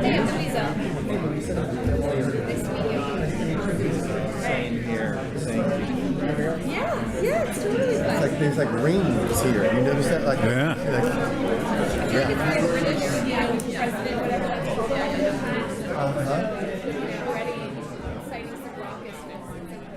Parliamentary. The question to me. Give me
Hi, my name is Mike Emanuel, Chief Washington Correspondent for Fox News. I do a little anchoring as well, and I am honored to be here with this distinguished panel, bipartisan, dare I say fair and balanced. We've got a fascinating group of experts and some brilliant academics, and so my job is to keep the conversation moving, keep it interesting. We don't want to be boring in television, right, John Dickerson? So let's start with Francis Lee from Princeton University. Full disclosure, Francis, I went to the Harvard of Central New Jersey, Rutgers University, but I hope we're cool. So your essay was Polarization, Weak Presidents, and the Continuing Necessity for Bipartisanship. What are the big points that we should all take away from that? Thanks, Mike, and thanks to Bill Antholis and the Miller Center for convening this terrific group, this diverse and fair and balanced group. It's not often the case in my line of work that I get to participate in a group this politically diverse, so it's of unique value. My piece centers on the political weakness of presidents in the polarized era. Start from the simple fact that presidential elections in the polarized era are persistently close. It's a 50-50 country. What this means is that presidents face strong opposition from day one. Polarization puts a low ceiling on their public support. Most of the time, presidents spend their time in office below 50% in terms of public approval. Geographic polarization complicates the task even more. The rigid red versus blue state map that we have seen since 2000, something my students often think is just a permanent fact of American politics. It hasn't always existed, but it structures the reality that presidents face. They have little or no leverage over representatives and senators of the opposing party. They don't carry their states and districts, and so when these members of Congress are seeking to represent the constituencies that elected them, they see it as their task to oppose the presidents of the opposing party. But with that, with those circumstances in place, presidents are still faced with the task of building the necessary bipartisan support to legislate. So even though the political lay of the land makes it extraordinarily difficult for them to do so, the constitutional system remains in place and demands that they find a way. Bipartisanship is almost always necessary for legislative success. Very little passes Congress any other way. Most legislation, including most important legislation, gets majorities of both parties in support. In the typical Congress, 100% of every important law that passes gets at least 10% support from the minority party. So when you think about the salient examples of presidents delivering on some key campaign priorities like the Affordable Care Act or the Tax Cuts and Jobs Act or the Inflation Reduction Act, it's important to keep in mind that those are extraordinarily unusual and rare legislative achievements. In general, bipartisanship is always necessary for presidents to succeed. That's the case because of divided government. That is the normal state of affairs in the polarized, closely competitive era. 2/3 of the time, we have national government divided with divided control between the parties. Under conditions when you have ostensible unified control, presidents still have to contend with the filibuster in the Senate, which will require bipartisanship even under conditions when a party seems to have full control. And third, and this often gets this factor often gets underestimated given the type of political rhetoric we typically hear in campaigns, but the parties are not nearly as internally unified as they want you to think they are. And in conjunction with the narrow majorities that parties possess, they often fall short of the full consensus that's necessary to legislate. And so every president with unified government has seen at least one complete flame out in terms of a legislative initiative that failed entirely. So think the effort to repeal and replace Obamacare. Think Social Security reform under George W. Bush.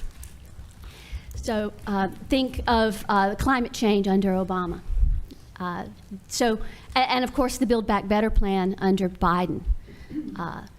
So all these presidents where they would seem to have the sufficient opportunity to legislate on their agendas fall short, in part because of the narrow majorities and the internal diversity of their parties.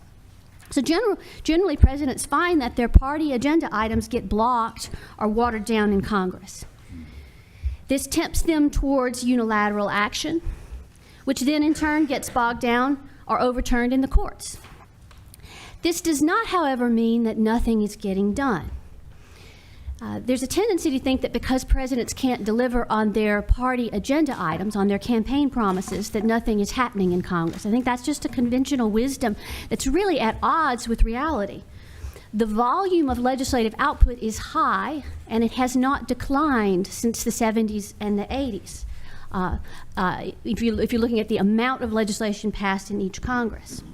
The COVID period was just extraordinary in terms of legislative activism. Congress and the president worked together to allocate $5 trillion, as Phil Zelikow mentioned. You're talking about 25% of GDP in 2020.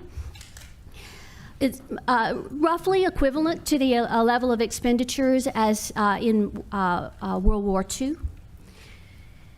But it's not just COVID. I mean, there's been a great deal of legislative action across all the recent Congresses. You've had ongoing investments in clean energy well before the enactment of the Inflation Reduction Act. Prior to the IRA, the most important clean energy package that Congress had passed was in the 2020 omnibus. You had a major parks and wilderness bill. You have the investments in science and in microchips. You have the Electoral Count Act reform, which cleared after the 2020 elections in the lame duck to address major challenges in ambiguity around the electoral count that follows presidential elections. You have a new North American Free Trade Agreement, once supported by labor, which is an extraordinary achievement. Paid parental leave for federal workers has been enacted. Major copyright reform. So Congress is not paralyzed, even though it's perceived that way. To a great extent, I think this is a function of news coverage, which focuses on conflict, and enactments that garner bipartisan support, like all the ones I just listed, are boring and get very little news attention. So Congress does a lot. It's just not a lot that isn't bipartisan. So just to wrap up then the key points, polarization, especially geographic polarization, weakens presidents. Their unilateral tools are a poor substitute for legislating. This is especially true in domestic affairs. But those unilateral tools are often all that presidents have to work with, given the political weakness that they struggle with. Quick follow-up. It seems to me that when you're in power, there's temptation to get rid of the legislative filibuster in the Senate, the 60-vote threshold, so you can steamroll your agenda through. But it seems like that's imperative to keep the country from going way to the right when the right's in power and way to the left when the left's in power. Your thoughts? The filibuster is an important constraint on partisanship and on an ability of a president to push through or steamroll a partisan agenda. But I think it is often overrated because you see under the cases where a party has the opportunity through the use of budget reconciliation to push through a package without any bipartisan support, that's where the big flameouts happen. And so in many cases, I think a party is able to hold together and to pass messaging bills that have no chance to become law. But when it's in danger of actually happening, then they struggle with their own internal divides. All right, thank you for that. Up next, it's my pleasure to introduce William Howell from the University of Chicago, who wrote an essay, The Rise of the Strongman Presidency. William, what are the key takeaways you want folks here and outside who are streaming from your essay? Sure. Thank you, Mike. Thank you, Bill, and your team for assembling us and encouraging us to think anew about these institutions that we've inherited and how we might build a more effective government. I think tomorrow, I recognize tomorrow we're going to be talking about a lot about solutions. It's worth keeping squarely in our minds what the problem is. There are lots of problems that one might focus on. Our essay puts what we think is the big problem, which is the health and well-being of our democracy, which lots of people, not just us alone, recognize as being in crisis. Our democracy is on its heels right now, and that is a general problem, but it's an acute problem when you think about the powers that are vested in the presidency and the possibility for a strongman presidency to arise and to unravel our democracy and to push back against the norms and rules that govern justifiably our country. And we want to think about then where that strongman presidency comes from. And so the story that we tell comes in 3 acts, and in every act, the administrative state is implicated. And so it goes roughly as follows. This is not just a story about this present moment where Trump drops out of the sky and suddenly shakes things up. This is a story that goes back decades.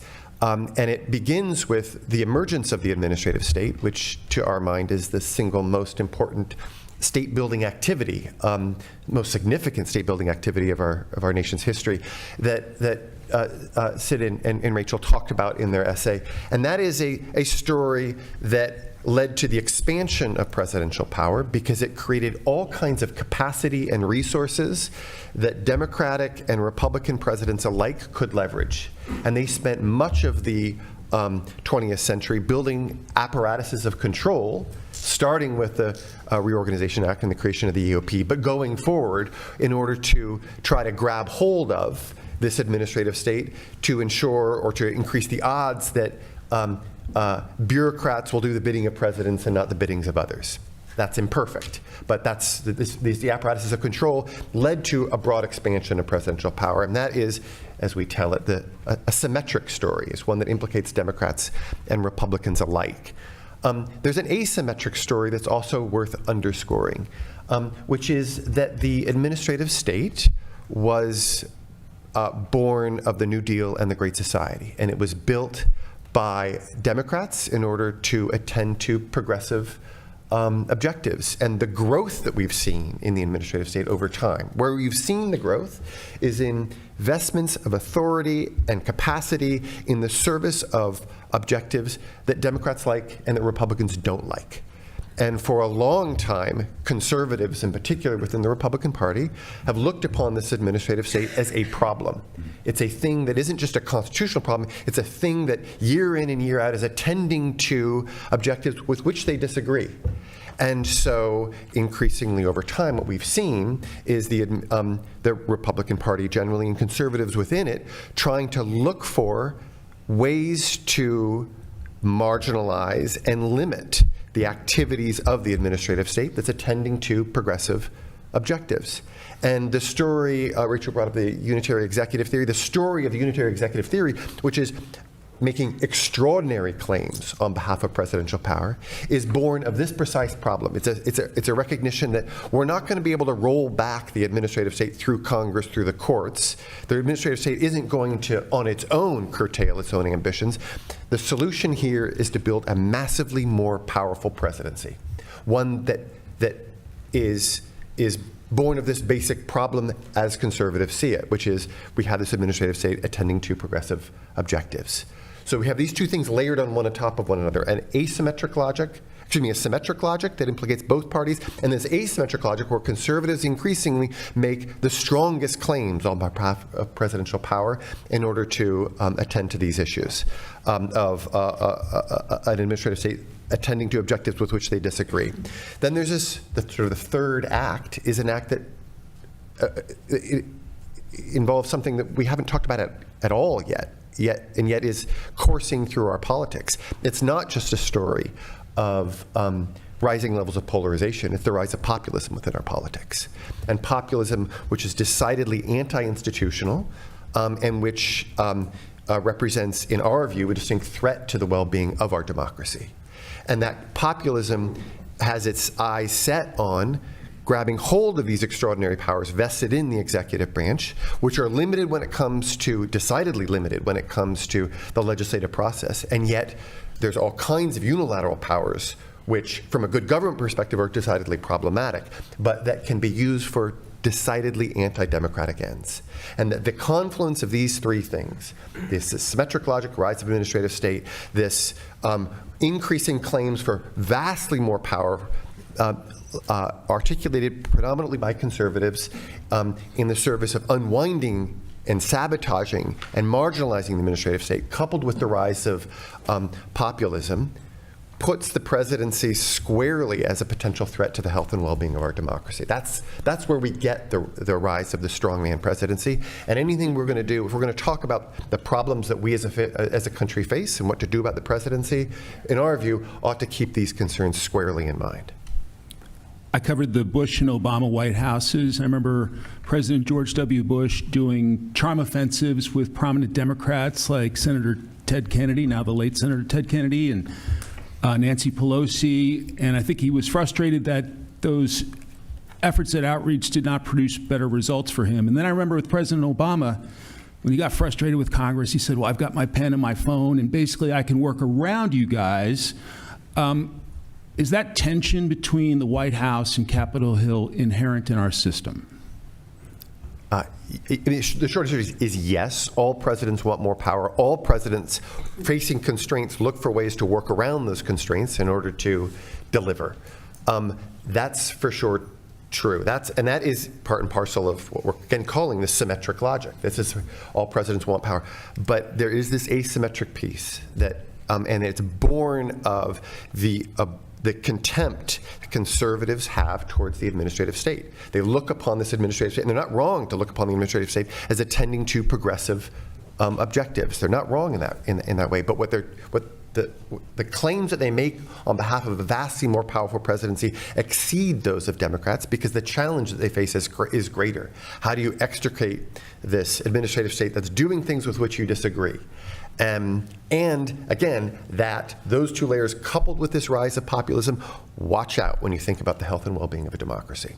Okay, so next up in our conversation, we have two recent veterans of the interaction between the White House and Capitol Hill, Louisa Terrell and Dan Meyer. Pleasure having both of you. Louisa, you led President Biden's legislative affairs team, so you're going to the Hill saying, here's what we need, here's what the president needs. It leads us to a broad question of, are we passing laws the right way? Well, thank you, Mike. Thank you, Bill. Having just recently left the White House, it is a privilege to sort of rejoin the living world again with you all. So thank you on that. So look, I am in Francis's world of a positive productivity. So my view of this is that the sort of we are a resounding yes, that we are passing laws in the right way. I say that because I think there is a need for the ability to be nimble and look at some different ways of achieving some of your aims. And I think that what many of you all have already identified, sort of some of the dynamics that are being here, polarized. We have margins that are slim. And I think in that environment, you have to be a little innovative. So when I look back even over the last 2 years and having also served in President Obama's legislative shops, we're looking at that too as a point of comparison. In those times, I think we most recently saw sort of three ways of doing this, right? You had bipartisan gangs. It is, it's now a very popular gang group. So looking at ways that was a bipartisan piece, where sometimes where both sides, maybe their eyes were bigger than their stomach, and so you have to come together, and we put together bipartisan groups. Again, not something that's particularly unusual. We've seen this over time, but I think that's become like a tool, given kind of the constraints that we're under. I do think we'd seen, obviously, most recently, there was using the reconciliation piece. I think Francis put this well. There is those strictly partisan tools for passing legislation, you have some risks of durability, right? We saw that with the Affordable Care Act. It's a risk you have on the back end. And then I also think we were sort of, and Dan and I lived through this, you get into some positions where you're in kind of a do or die situation, right? We were negotiating on the debt ceiling. You're in an environment where you have a deadline on the appropriations bill, and we need to come together. What I look at that as someone who's very, very fond and very respectful of Congress, the thing that comes away as a tool, the way in which we sort of grew up understanding how a bill became law was really about through committees, about a certain kind of process that happened. You had a lot of members that would be engaged in this process, a lot of back and forth. Because you have kind of a more of a constrained environment and you look at those three major pathways that we've used, I think what happens is you have a lot of members who have deep expertise or deep care about this, and they're not necessarily part of the give and take and the sausage making, as it were, in these three. And I think that creates challenges, both for leadership, the back and forth, the understanding of the relationship between Congress and the president, because you don't have kind of that fulsome piece of them coming together. But I think under the constraints and the factors that we've talked about a little bit this morning, that I think we are still in a place where there are pathways to be forged and a positive one. All right. So Dan, as former Chief of Staff to Speaker Kevin McCarthy and Speaker Newt Gingrich, and did some leg affairs for President Bush 43. You've had Louisa and others come into your office and say the president's got to have this, president needs this, and you're dealing with a lot of other factors as well, herding cats in Congress. What about the dynamics there in terms of working with the president from the other party, your party, and the other aspects you're dealing with on Capitol Hill? So all those, thank you. Thanks, Mike, and thanks, Bill. And I'm going to start by saying I retired at the end of June. It's been 3 months since I've been in a room that talked about the evils of the administrative state. That's not what I was expecting here today. It was a weekly meeting when the House Republicans got together. So for those of you who are talking about that, you're right. That's a big issue, and it even in the halls of Congress, it gets talked about a lot. And yeah, that's not what I was expecting. But anyway. In terms of working, so my time with Newt was, the president was Bill Clinton. My time with working with Josh and for President Bush, the Democrats controlled Congress. I came to the Bush White House after the 2006 election, and then of course with Kevin, it was divided government with Republicans in minority with President Trump, and then Republicans in the majority with President Biden.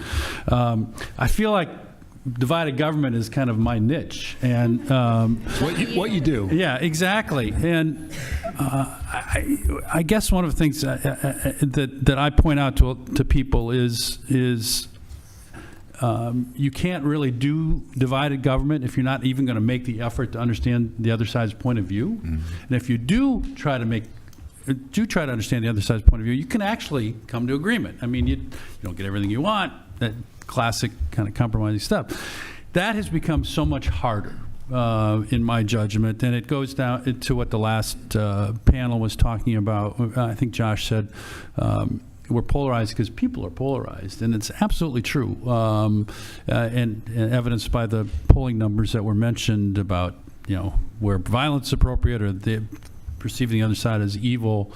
That manifests itself in Congress because, and it's not that most of the members think that way, but it's what they face when they go home. Mm-hmm. And so I personally evidenced this. I went and spoke to a group of county Republicans at one point in North Carolina, and was asked to do that when I was going to be down there anyway. And it was the biggest group in North Carolina, and this was September of 2021, 9 months into the Biden administration, and I'm giving, there's been a bad election for Republicans in 2020, lost the White House, lost the Senate. The one good news story is House Republicans picked up seats. Historically, as everyone knows, the party out of the White House does pretty well in the next midterm, so we were optimistic, talking about the commitment to America, all that sort of stuff. Rose-colored glasses, little speech. First question. Why haven't you impeached Joe Biden? This, Republicans, and it's like, okay, I'm not an elected official. I don't have to, I don't have to humor these people. I said, well, it'd be stupid. We spent a lot of time talking about how inappropriate it was for various reasons, the way it was done for President Trump. And by the way, Republicans are in the minority in the House, and it was like, well, you're not fighting hard enough. And the next question was on vaccine mandates. You're not fighting hard enough. This is what members face whenever they go back and meet with their activist base. And some of the papers talked about, how we've evolved into really having to take care of the bases, and so that kind of permeates it. And when Bob concluded his closing remarks, was saying, what problems should we be studying and trying to find solutions. My number one would be polarization. I mean, how did we get here, and is there anything we can do about it? Because it does permeate through through Congress and the presidency and trying to get things done. I will agree with Louisa. More gets done than people acknowledge, and it's certainly I've been through. Episodically, kind of what would be perceived as crisis moments. I was running legislative affairs for President Bush when TARP came about, and was with McCarthy for COVID, and of course most recently the debt limit, which most people wanted to avoid a default, not everybody. But the problem that we run into, and reading the papers, I think people nailed it quite well. Your talk about the fight against, progressive big government and the populist movement and people seeing it as a corrupt, illegitimate system. That is what percolates up, and it creates challenges because the one thing that drove me crazy about and this is not comment on his current how he approached government, but one of the things early on when Jordan was fighting Boehner back in those days was his favorite line was, "Let's just do what we said we'd do." Well, I mean, the last panel talked about the promises and the fictive versus factual that Phil talked about, and then so that gets presented, and then all of a sudden you're held to a standard that you have to enact the fictive, and it creates an impossible situation to legislate and to actually work together if people take that position. And it happens, the whole fighting thing, I see it, obviously saw it a lot on the Republican side, but the fellow who won the special election for the guy who became lieutenant governor of New York, Ryan, he said, what did he take away from his campaign? People want us fighting, and we got to be where at the staff level that we would, we'd come out of Republican conferences and the standard speech is, "We got to fight." Those are the Southern. That was all they want to talk about. It's like, from Alabama. Yeah. Some of them were from Alabama. I know. Yeah. Mo Brooks is gone now. But, anyway, I've probably gone on too long. I will say, considering all of that and that it's driven by base, it's not surprising that reconciliation becomes a vehicle where you try to do everything. If you actually get unified government, and you've been campaigning on all this fictional stuff, and even the factual you want to get done, policies, you try to jam everything in you can because it might be your one shot. And that anybody who's worked up there, you're not going to pass up that opportunity because they don't come along very often, I should say. So let me stop there. Thank you. So I'd like to welcome to the conversation Pete Guerin and Senator Doug Jones. Pete served at the Department of Defense during the George W. Bush era, including as Secretary of the Army. Also 4 terms in the House representing the great state of Texas. And the question to you, is Congress effective at putting a brake on the presidency? Well, the Congress has, I don't think intentionally, but it has put a brake on the presidency, and that's why you see the reversion to executive orders and presidential memoranda. So because of the gridlock, it has checked the president's ability to get things done through the congressional process and caused the president to go alternative routes that allow the president to exercise authority outside of the role of Congress. So he has a way to get around the brake. So Congress can put a brake here, but the president has alternative pathways. So it's not an effective brake.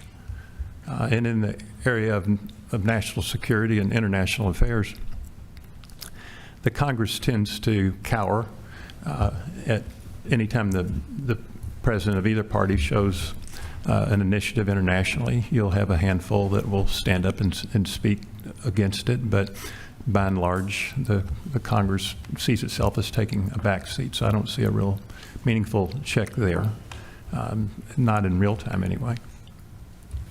Is it your sense that members of Congress are not addressing these outdated authorizations for the use of military force because they don't want to own a vote for military action at some point? I don't think Congress worries about owning a vote for military action, because so much military action happens without really even serious consideration of having a vote in the Congress.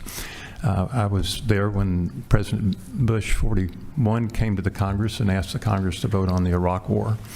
I thought that was the right thing for the president to do. It was a very close vote. We look back and the war was successful and didn't last long. But it was a very tight vote in the Congress, and it could have gone either way. A couple of things broke at the last minute. But that process worked so well, and it brought everybody together. Everybody spoke their mind. It was emotional. very passionate fears. We were talking about tens of thousands of casualties. But once the vote took place, the Congress came together. The carping, the backstabbing stopped right there. So that's the way it ought to work. The president makes decisions so quickly now in the face of international situations that the Congress is really checked out in most of that. And I don't think they worry about taking a vote as much as this is just a presidential prerogative that's just gotten so well established in the country and well established in the Congress. He can't get ahead of the president on those either. He is so much more nimble, moves so much more quickly. And Congress is a spectator unless something drags on for a long time. Senator Doug Jones represented the great state of Alabama from 2018 to 2021 during the Trump era. The question is, were you guys effective in putting a brake on the presidency at times? Effective, some. Ineffective, other times, no. I think that there's a difference between whether Congress can, in the sense of procedure, sure, the Constitution gives them that authority, but can they or will they, from a just political standpoint, I think it's a completely different question. And what we have seen in the last few years especially is that you've got one side of the aisle that just refuses, by and large, to go against anything that the president of their own party says. That, I think, is a little bit of a problem. It was a problem in the Trump administration.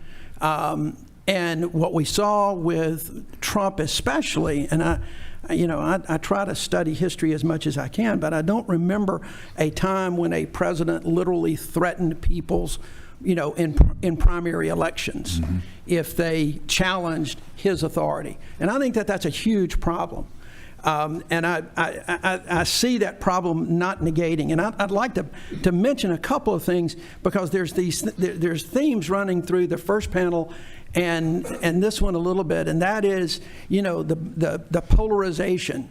And to a large extent, I agree with Josh that is, as much as anything, people are polarized. But I don't want to put all the blame on voters with that, because we have so gerrymandered districts, not just in Congress, but city council districts at a local level, county commission districts at a local level, state house, state senate districts, and all of that gerrymandering has this effect. It permeates through the entire state, so that even though Alabama is only gerrymandered per its state boundaries, it becomes the gerrymandered state. And we're seeing that a lot more. And the voters, I think, reflect a lot of what candidates and politicians are saying. They are appealing to a base of voters, and they stoke that. And then when voters see members of Congress in the House and in the Senate on the floor, and they're not debating bills, they're debating each other. They're debating Republicans versus Democrats. In my final speech on the Senate floor, I implored my colleagues to quit using the term negotiating between the White House and the Senate, to quit negotiating and using the term negotiating between Republicans and Democrats, because people out there are looking at that and saying, who the hell's negotiating for us, the American people? Everything is seen in a political term. So I think it makes it really difficult for people in one party to check a president in their own political party in today's world. And I think we can address that some if we can get away from political gerrymandering. And the final thing I would say right now, and I've got to say this because I apologize, I will not be able to be here tomorrow when you discuss solutions, which is really too bad because everybody knows that senators know how to solve everything. But the one thing I want to address, because it's very personal, and not because I've been a victim, although there is one guy that went to prison for a call he made to my office. I think that the violence that we're seeing, political violence and the rhetoric we're seeing, is really dangerous. And the poll that everybody has referred to is a really dangerous place for this country to be. But it is it's understandable. I mean, it's saddening, but it's understandable when Democrats demonize Republicans and Republicans demonize Democrats as destroying the country. People have this inherent will to fight for their families, to fight for their country. And we don't have this ability to call out the rhetoric that we're seeing when it's being challenged. And I really do hope that at some point the Miller Center and others will really focus a lot on what we're seeing of the rise of the political rhetoric and violence and this attitude among the public that we're going to have to stand up and take arms and not call out. When a former governor of Arkansas says that if Donald Trump loses this election, then the next election will be decided by bullets, there is a problem. There is a real problem in this country because he has a megaphone. And I just wanted to get that out because I may not have another chance. And again, I took the senatorial prerogative of saying what the hell I want to say instead of answering the question. So thank you very much. Mike, can I make one comment? Yes, sir. And this poll we're talking about, the 40% roughly of Republicans and Democrats believe resorting to violence to oppose your political opponent. I bet if you took, that's self-identified Republicans and self-identified Democrats. I bet if you looked at the people that actually voted in primaries, I bet the number's a lot higher. And so you go home and the people you talk to are the groups of people that number is a lot higher.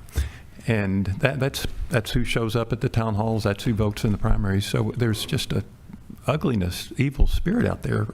And I think, frankly, that poll, if these numbers are persistent, it tells us, warns us of a bigger threat to democracy than January 6th. I mean, if there are that many people out there on hair trigger, and whatever percentage of it is of primary voters, that's a very frightening scenario. Especially when the candidates who are going to those primary voters know that, and they're trying to get that vote. That goes back to the gerrymandering that I'm talking about. But I totally agree with you. Can I just throw out one thing? There actually is a lot of scholarship that shows that there's a tremendous number of moderates within the mass public. And I don't want us to overstate the extent to which there's polarization within the larger public. There's a lot of careful research showing as much as there's a lot of good work that shows that the willingness of people to come out and say, I'm willing to take up arms, oftentimes is a function of partisan cheerleading. It's not that we are really on the brink of something called that we might think of as being a civil war. That how you frame these questions and the opportunities you give people to articulate their objections to the opposite side, if the only opportunity you give them is to say, in the context of a survey, I think violence is, but we shouldn't take that literally.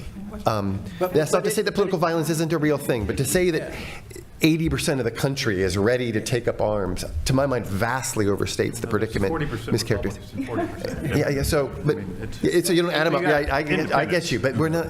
But it is a warning. It is a warning because it's growing, and we have seen people shot at baseball practice for Congress. We have seen the the husband of the Speaker of the House attacked with a hammer. We have seen that, and people are willing more and more. And I think it's the warning that we've got to be cognizant of and talk about now. That's just, that was my point, William. I agree with you about that. All right, let me bring in is going to go home remembering Francis's remarks more than any others that we hear today. Thank you for that. Let me bring in the next two panelists. Chris Liddell, who was brought in to do the transition for President Trump and stayed with President Trump till the very end of his administration, and Don Baer, who served in a number of senior posts with the Clinton administration. Chris, so the question is, what does a president need from Congress, and in your view, is he getting it? Sure, thanks. So if I just frame the way that I think about the answer and then work my way towards the specific answer, when I see a massive issues like we have facing us, I think it's important to dissect them. And the way that I would think about how we do that is look for problems whose solutions meet three basic tests. Are they good for the country? Are they meaningful? And are they doable? Good for the country, I guess, means it's got to, by definition, be bipartisan.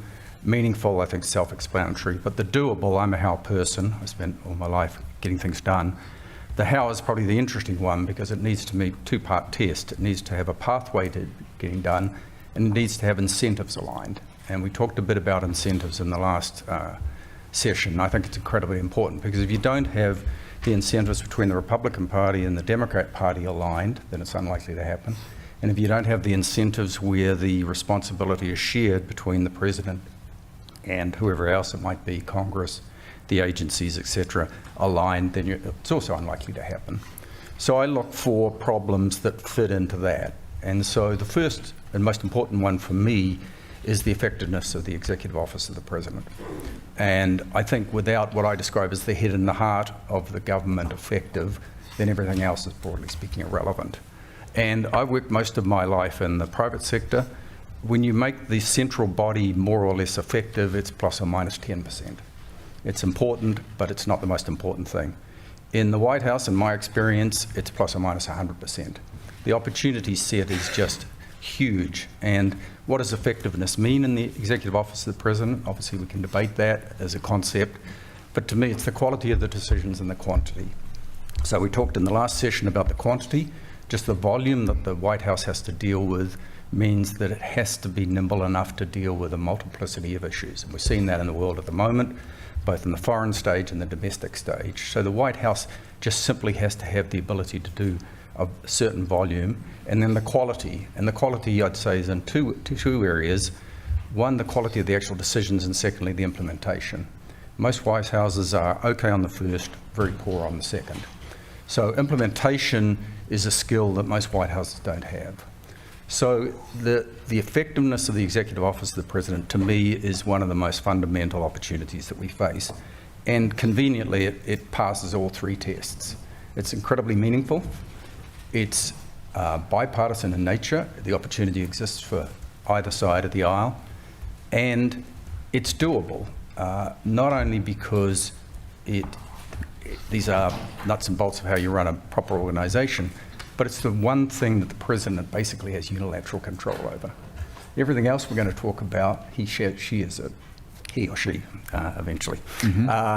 But with the exception of a few appointments which are Senate confirmed inside the executive office of the President, effectively 100% of the people there are appointed unilaterally, and how they are organized is there.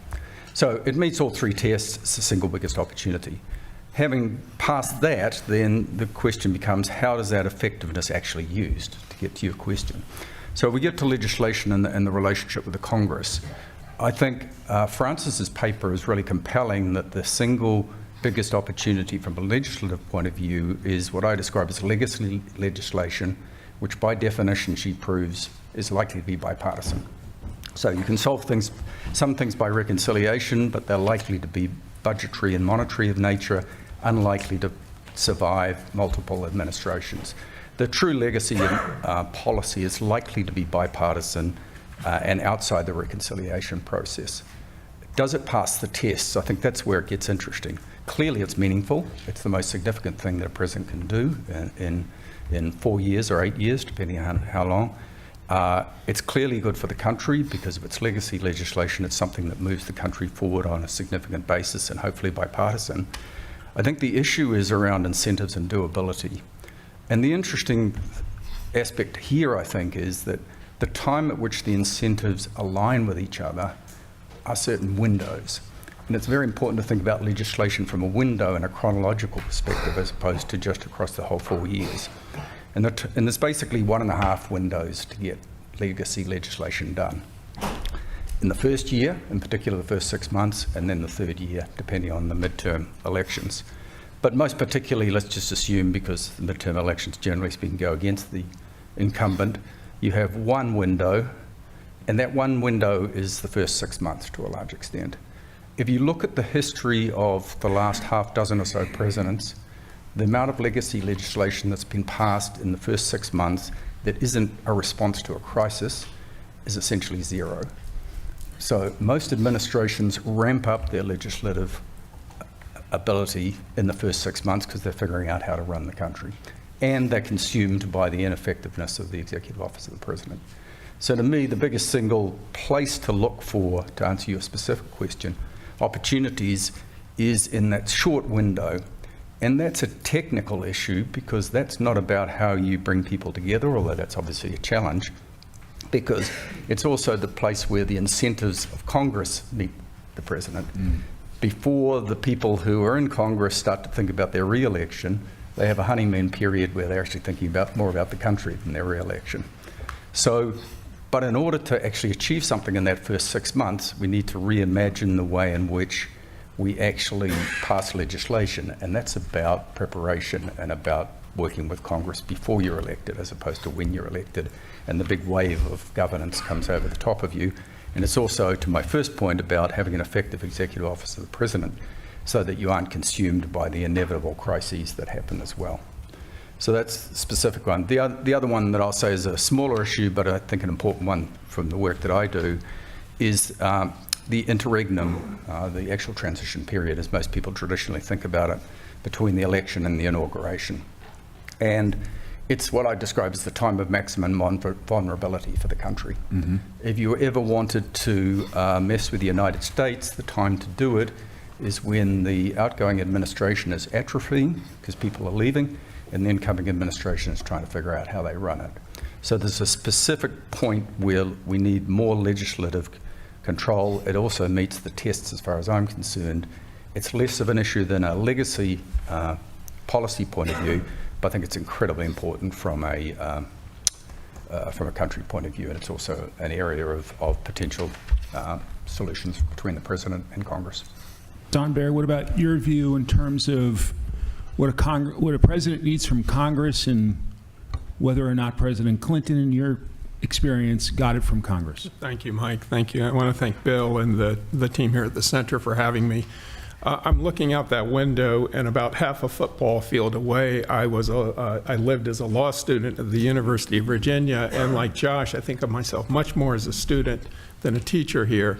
And I was an erratic law student, so I hope this works out better than that. Let me just say, the one thing that presidents need from Congress and that Congress needs from presidents is partnership. And what do we mean? What do I mean by partnership? Well, what do we mean by the spirit and the practice of partnership?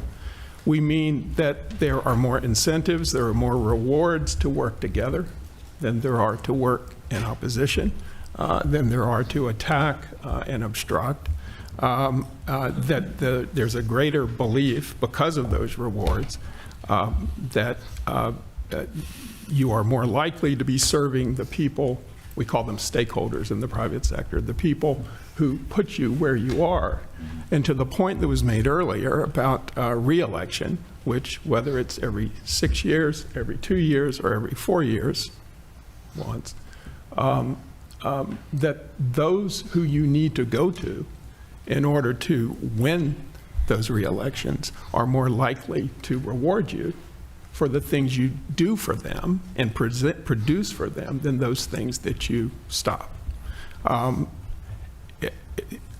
have worked the great bulk of my career in the private sector.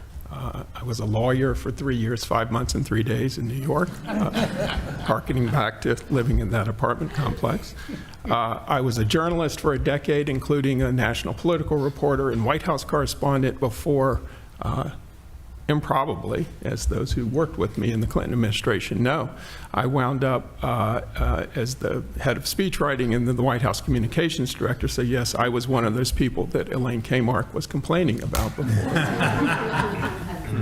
And she was right there with me, by the way. And then I have worked for the last 25 years entirely in the private sector and working with businesses of all types. And in business, in the private sector, partnering is what wins. And obstructing and attacking is what always loses. And so I don't know how we get back to that. In fact, I'm not 100% sure, though I have my theories of the case as to what we lost.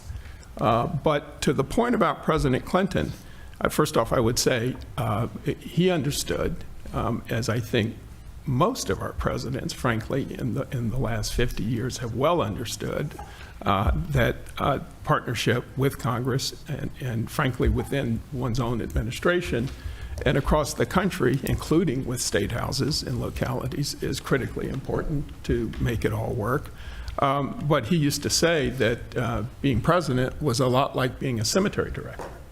You have a lot of people under you, but nobody's listening.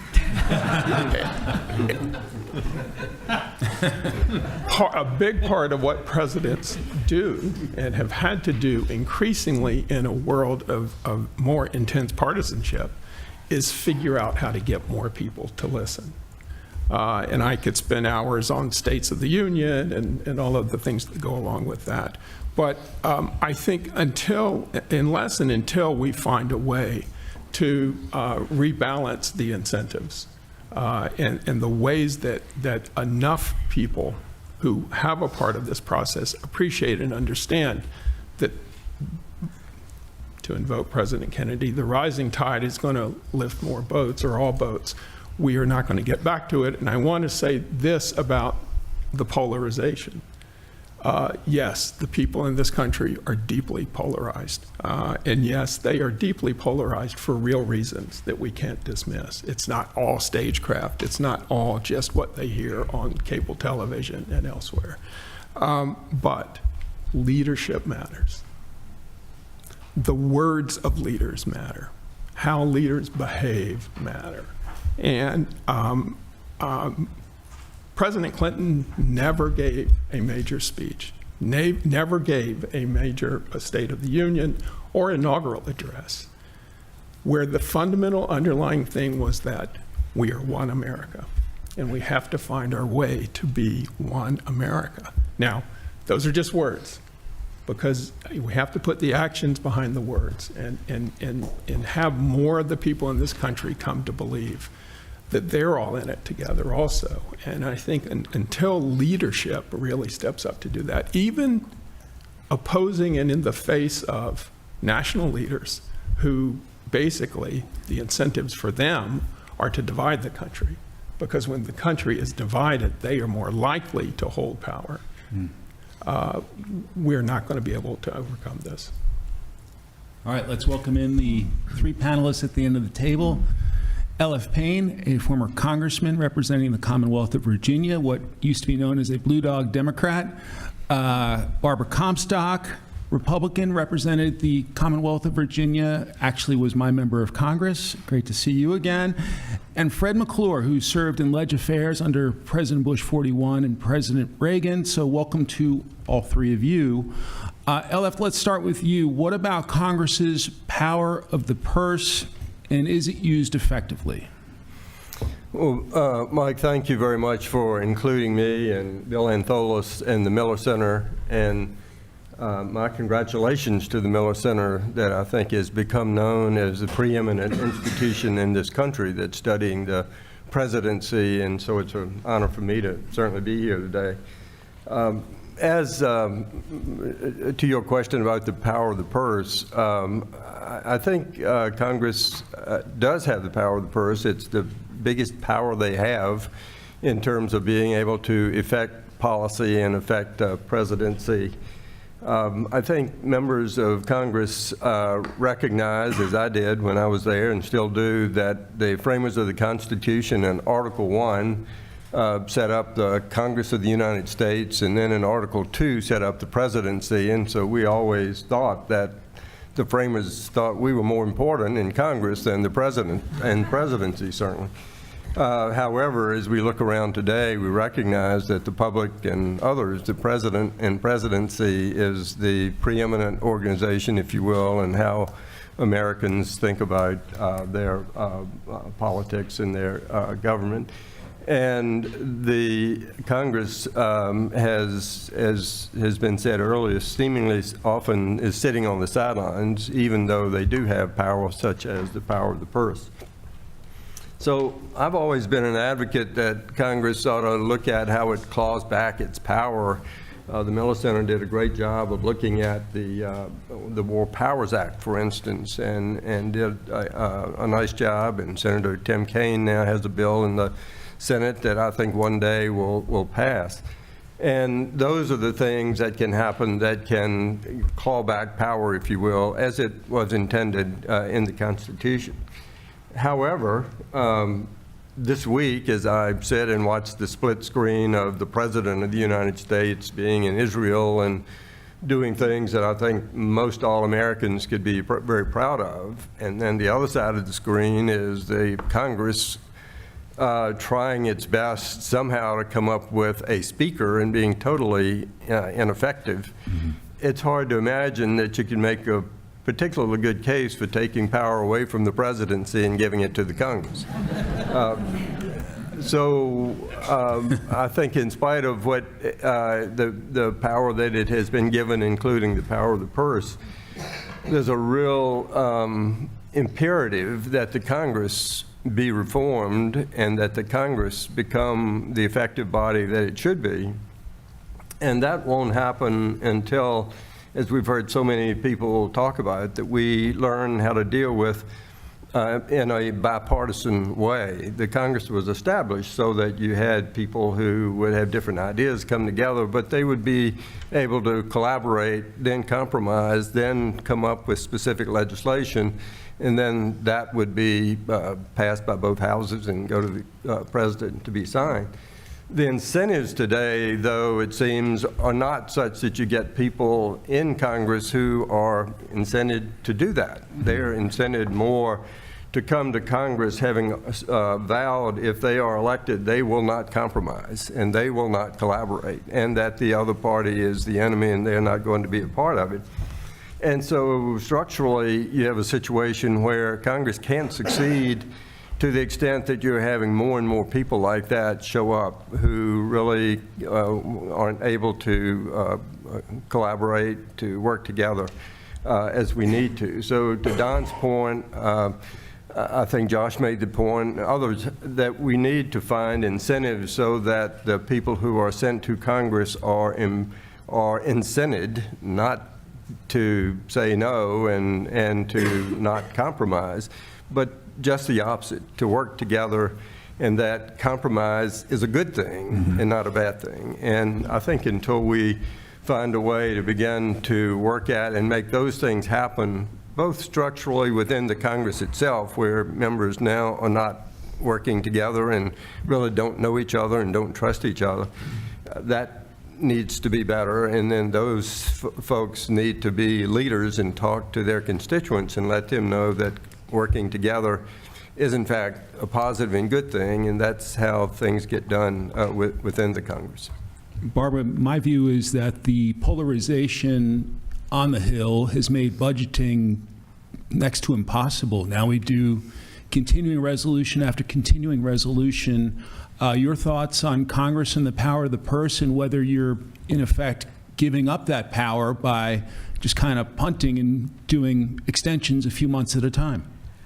Well, it's a real problem for, I think particularly for national security emergencies. I mean, you look at, things like, after 9/11, you obviously had to change, what you're dealing with in situations. So, continuing resolution after continuing resolution really makes it difficult for planning. And I know in 2017, General Mattis, I think wrote a whole memo for John McCain talking about how, this really made it difficult to, for long-term planning for the military. I know, having represented a lot of people, a lot of military contractors, how difficult it made it for them. And I heard that all the time.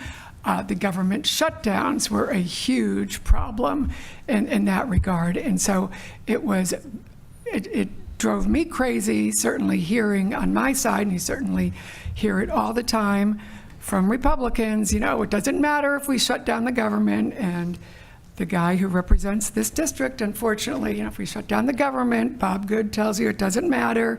They don't do anything anyway. They get a vacation.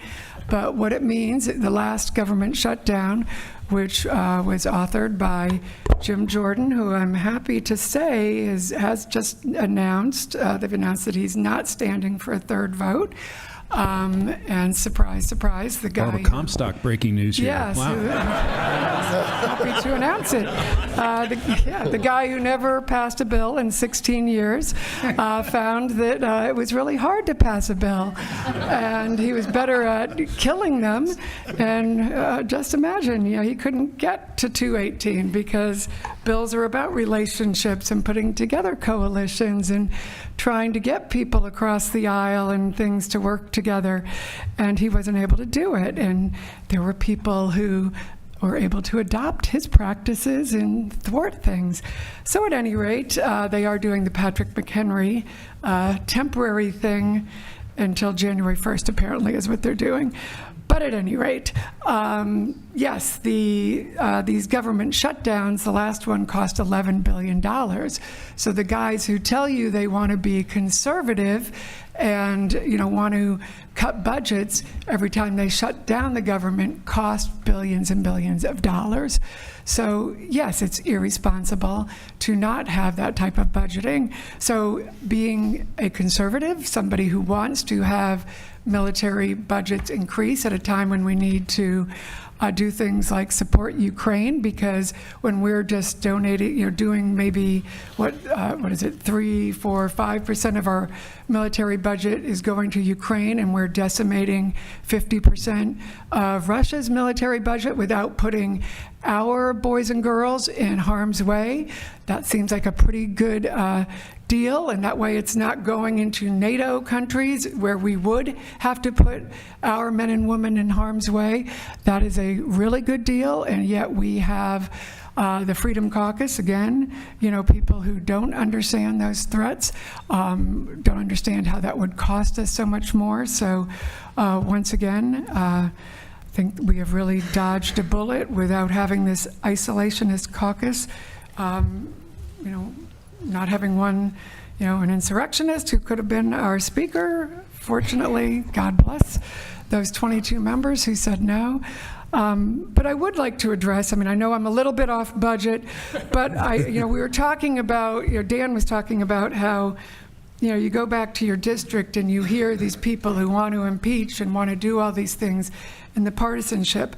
But I was listening to the news this morning, and they were talking about how President Biden couldn't go and have that stop in, I guess it was Jordan. He had to call off that stop, and he had to call it off because of the misreporting by the news of the bombing of the Gaza hospital, and so all the people thought it was Israel that bombed the hospital, when of course it wasn't.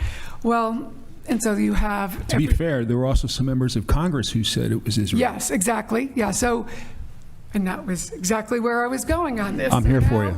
You have, yes. So now you have, this is the Arab street, right? This is what the Arab street thinks. So you have the Arab leaders now saying, well, this is what the Arab street thinks. So they're all saying, well, the Arab street thinks this, so that's what we're going to think.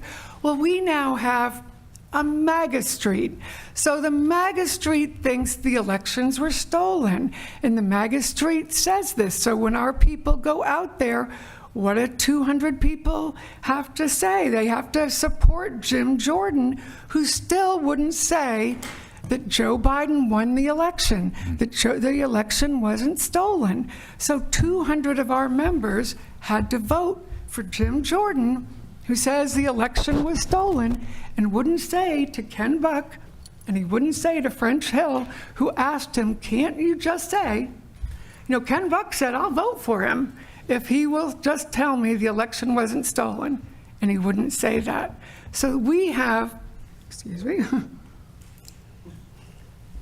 because this makes me crazy, we have the equivalent of a, Arab street here in this country, because we have the press who reports that still, we have, the War Room, and we have other networks too who report that, and the Kraken lady who went on various networks and said all these things, and we have, Steve Bannon and everyone else who are making threats against some of our members, and I think the count is getting up there today because I guess a few more people reported death threats this morning because they were getting pressure put on them. And that's one of the many reasons there were more people this morning who were going to not vote for Jim Jordan. But we now have a MAGA street that is threatening our people and threatening truth. So as I sat there listening to this morning, I thought, we need to have more of our members of Congress and our press who will push back on these people. So when people are running for office, they can go back and say, no, I'm not going to just repeat this back to you. And it doesn't have to just be Adam Kinzinger. And it doesn't have to be, because some of these 22 members who push back, they're going to retire. You know, some of them had already planned to retire. Some of them now probably will retire because of what they were willing to do. But, you know, one of the reasons you have to do this is you have to have reverence for these institutions. I know when I went in there, I mean, I came in third grade and went to Congress, you know, and visited. And my mom was a teacher. And the reason I wanted to serve there was because I had these reverence for the institutions. And, you know, I know that's how Liz Cheney felt. You know, I know that's how Adam felt. And they thought there would be more people behind them. And a lot of them just said, I am not, they just weren't scared they wouldn't get reelected. They were scared physically. And that is going on to this day, that they're scared to death. And, you know, that's, our staff are scared. And, you know, I know my staff were scared. I mean, when I voted against repealing Obamacare, because I had dopes like Jim Jordan and Mark Meadows go down to the White House and say, we had the bill all worked out, and then they said, no, we don't want to have the pre-existing conditions. I don't know if you were there, Dan.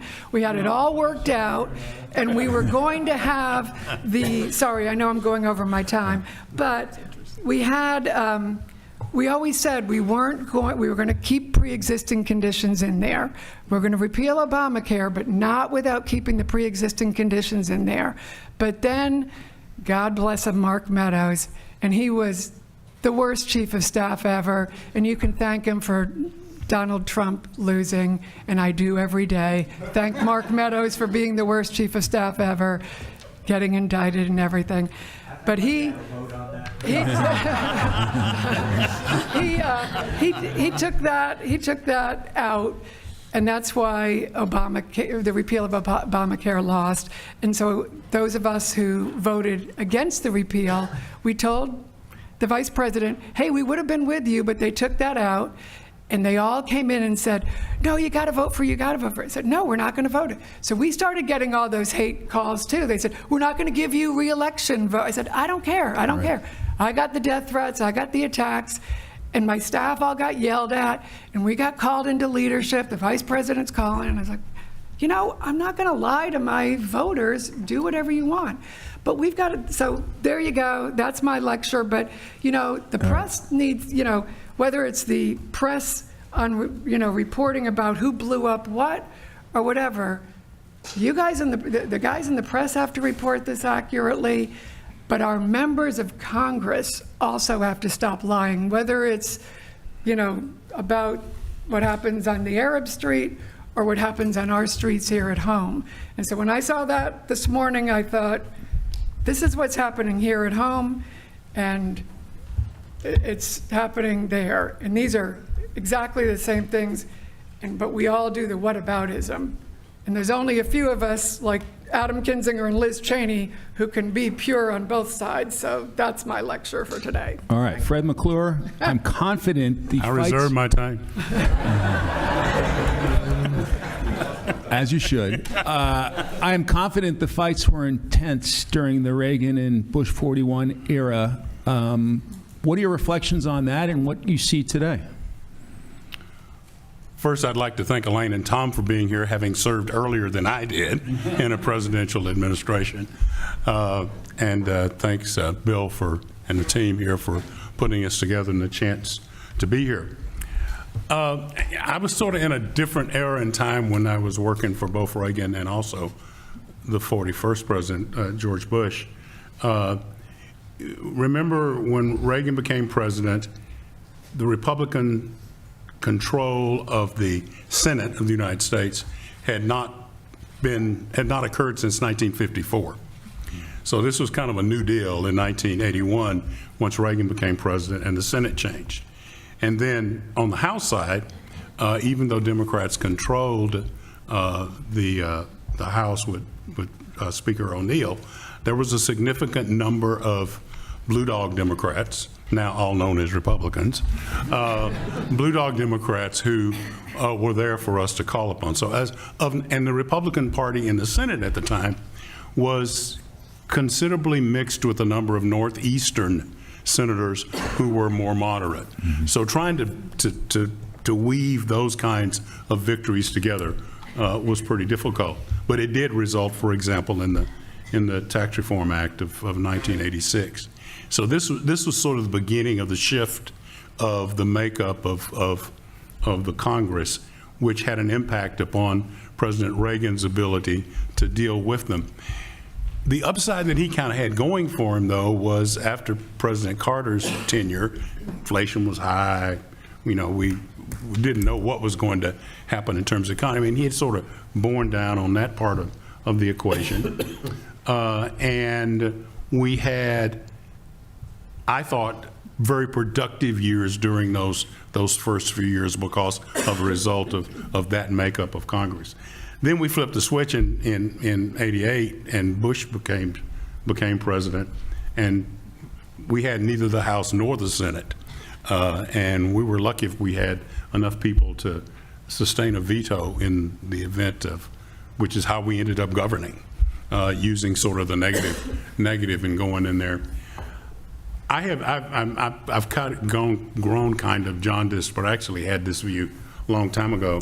To answer the direct question of budgets, all the presidents send up budgets that are dead on arrival. Sure.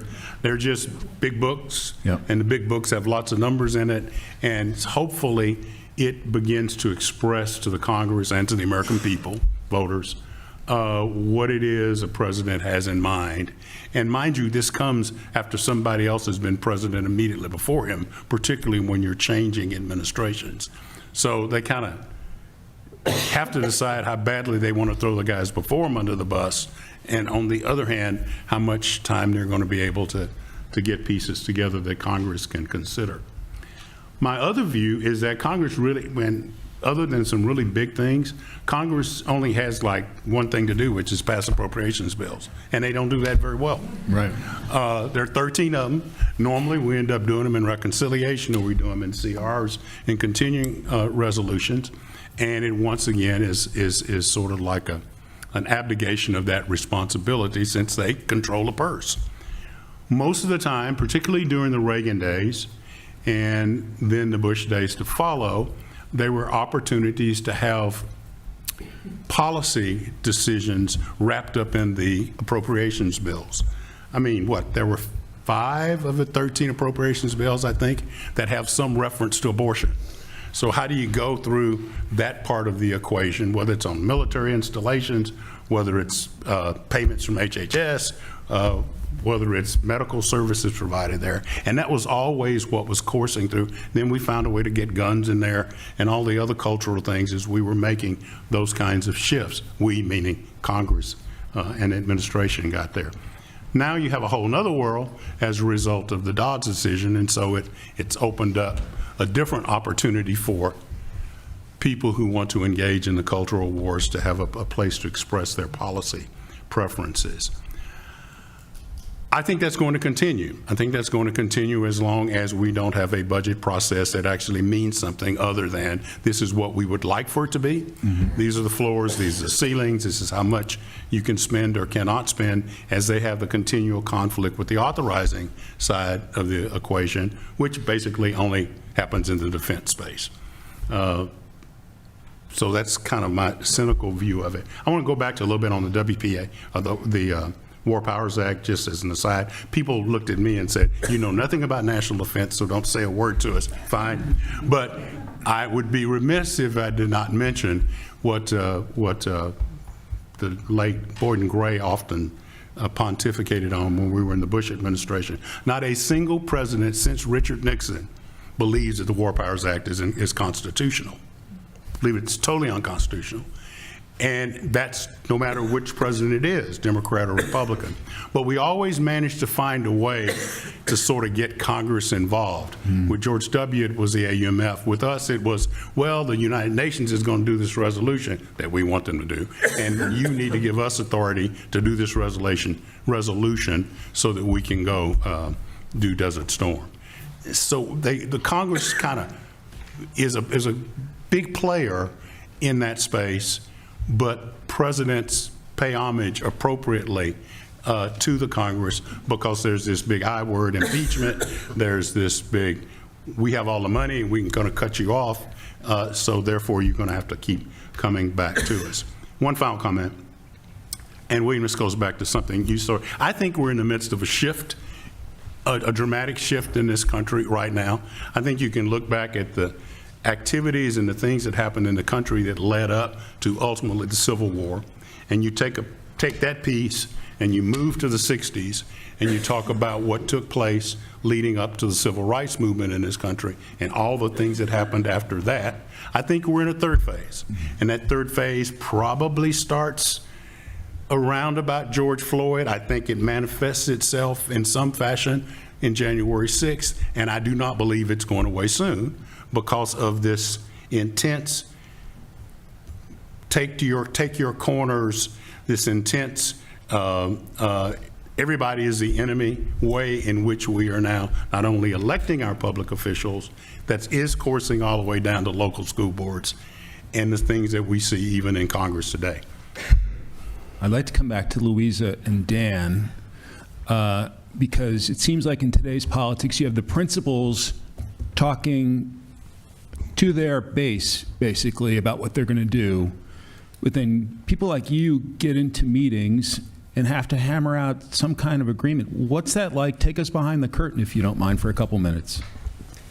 It was great, wasn't it, Dan? It was fantastic. It was a highlight. No, I think you're absolutely right, because you're trying to be around a table and you're basically looking at each other and be like, what can you sell, right? And you're just iterating all the time on what can you sell, and understanding there's going to be oxygen that's they're going to need to go back to, back to HQ and see what you can sell. I mean, my own view of that is, I know this is like the most trite thing, is that politics are people. And it's sort of the way that you have to do. We kind of came in and there was a lot of long back and forth, really candid, which, obviously happens in lots of negotiations, but I think that helped us all the time have a lot of situational awareness of what was sellable or not. And I think, Dan, you said this too, is you really have to, we had to do some deep listening. Don't assume things about the caucus on the other side, and appreciate a lot of what Mr. McCarthy had to manage there. And I don't know, we ate a lot of good food because of Kevin McCarthy. What else, Dan? No, I gained a lot of weight. No, I didn't. Yeah, I mean, when you get into these meetings, you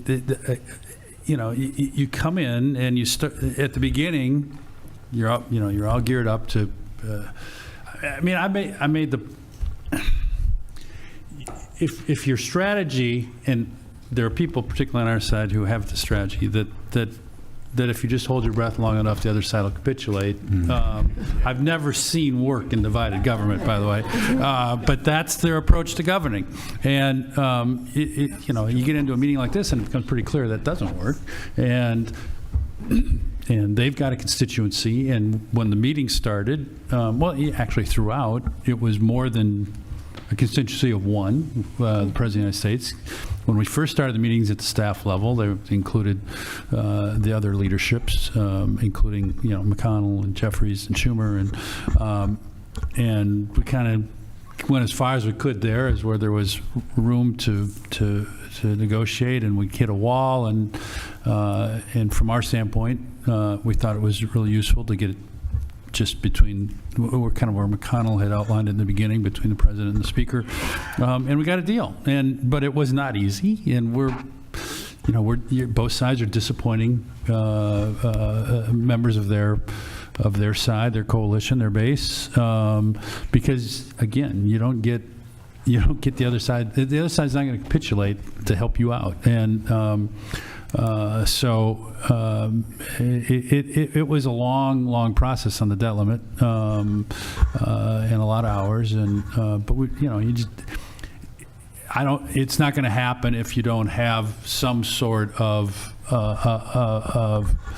I'm not going to say catastrophic event, but some sort of an incentive that's important and serious that will happen if you don't get a deal. I mean, it was the same thing when we were doing TARP. You know, we were in meetings where they literally thought the world's economy was about to collapse, and that does provide an incentive to try to get something done. Probably contributed to some of the gray hair, right? Yeah, well, I think I had it by then, but yeah. Chris, you heard the essay about the strongman presidency. What about how much power should a president have? So, microphone. Again, just a reflection on some of the other comments. So, thank you. Yeah, reflection on some of the other comments, and then it sort of work my way towards the answer. So I think there's a danger when we look at all this as sort of a woe is me, this is so big, how are we ever going to solve it? And if you try and solve everything, you solve nothing. So when I look at the administrative state and the president's relationship to the agencies as a topic, I think there's a danger that, firstly, that we think of agencies in a homogenous fashion, whereas in fact they're quite heterogeneous. There's ones that provide citizen services, there's ones that regulate the economy, there's some that are national security, there's some that provide regulatory oversight in other areas. And the answer is quite different, I think, in each of those particular categories. It's an oversimplification, but we'll do for the discussion here.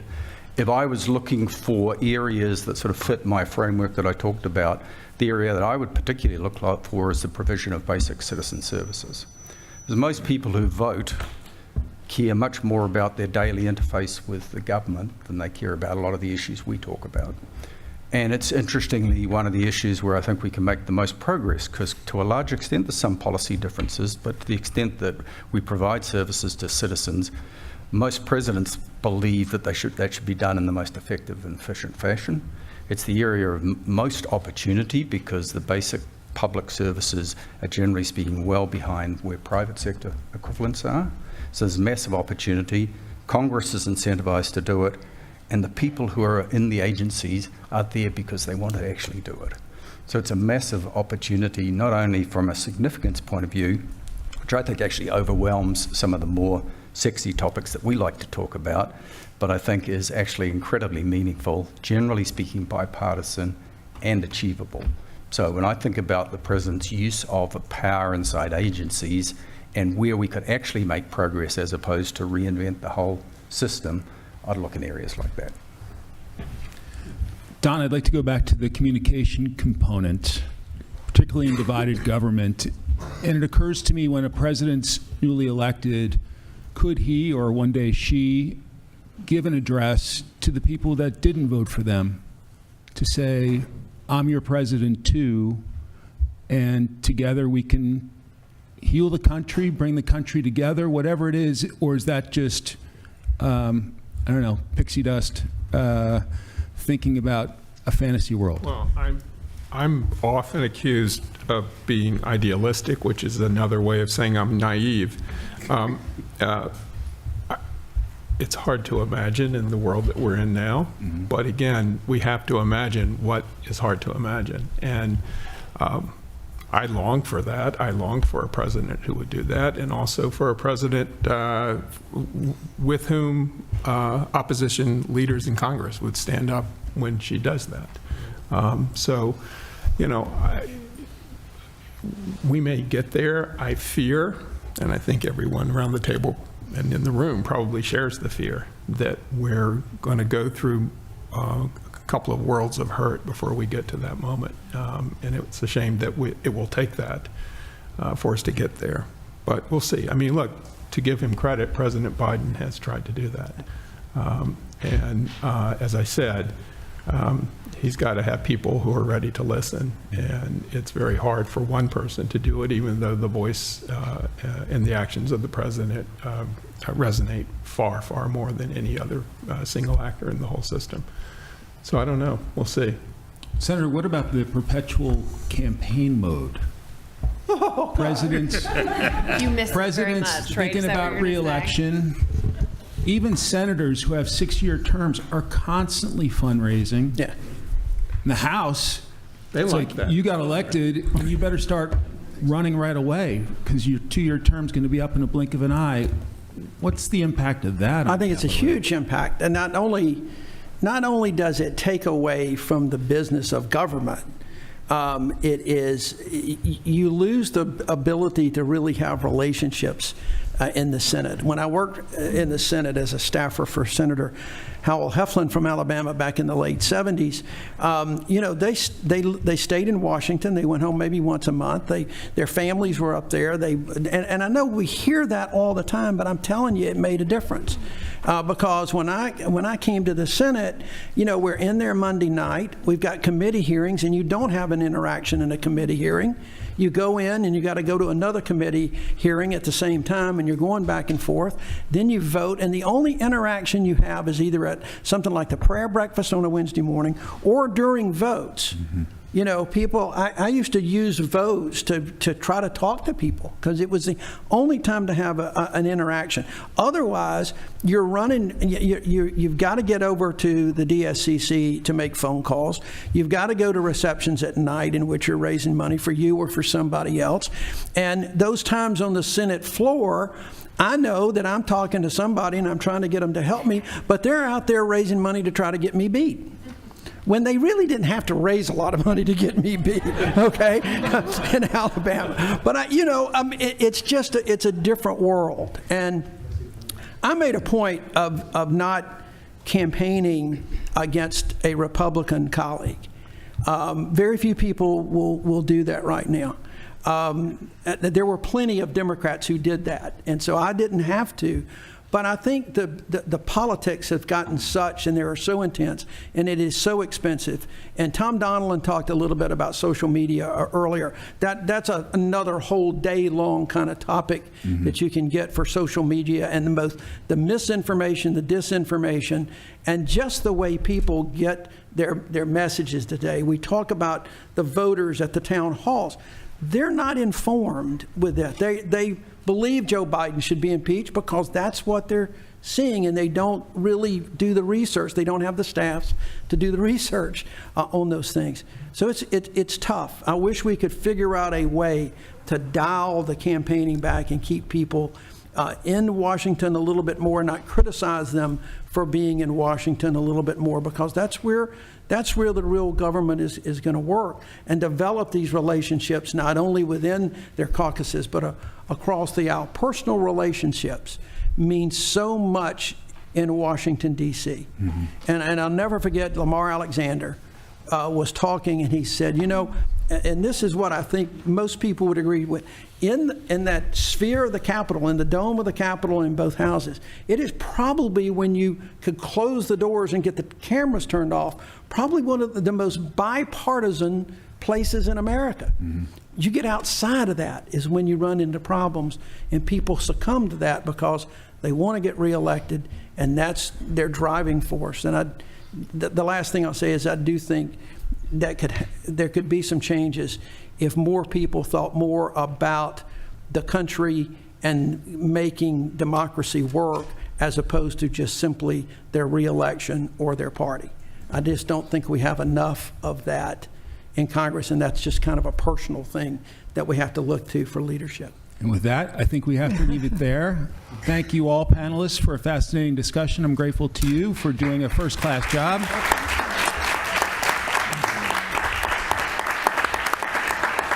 And heartfelt thanks to Bill Antholis, the Miller Center, and his dynamic team for doing a first-class job in putting on a great event.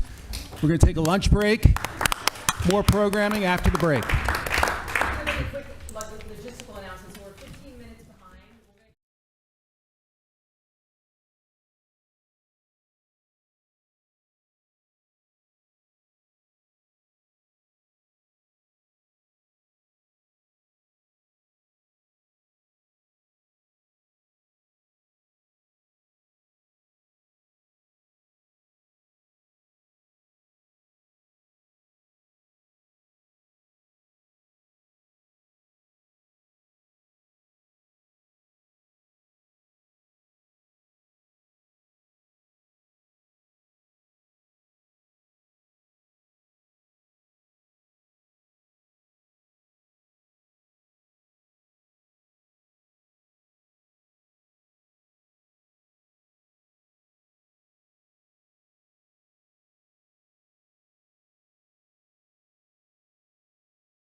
It's very close as the globe fries. There's no, you can't go straight. It's like, 29 or, 15 or something. And there used to be patches between the suburbs of Washington and the suburbs of Charlotte. I was going to tell you that you're sharing the mic with Judy, but you're not. Because Judy, Jim Scott's going to be online, so Judy's going to get her own mic, so that's basically just yours. Okay, on two. Turn it. It's already on. That we don't need to do. You don't need to touch anything. So, and the topic is what I care about. How are you? Nice to see you. Nice to see you too. I think we're sharing a microphone. I want it. So the one thing, I know you're a pro, the one thing we want you to look for is if we get to the point where we get microphones out to the audience, just make sure people are actually using them and not doing one of these jobs. Sure. And I think the first two panels have been great with the microphones on the table, so we should be good. But if you see anyone way off axis, just sort of remind them.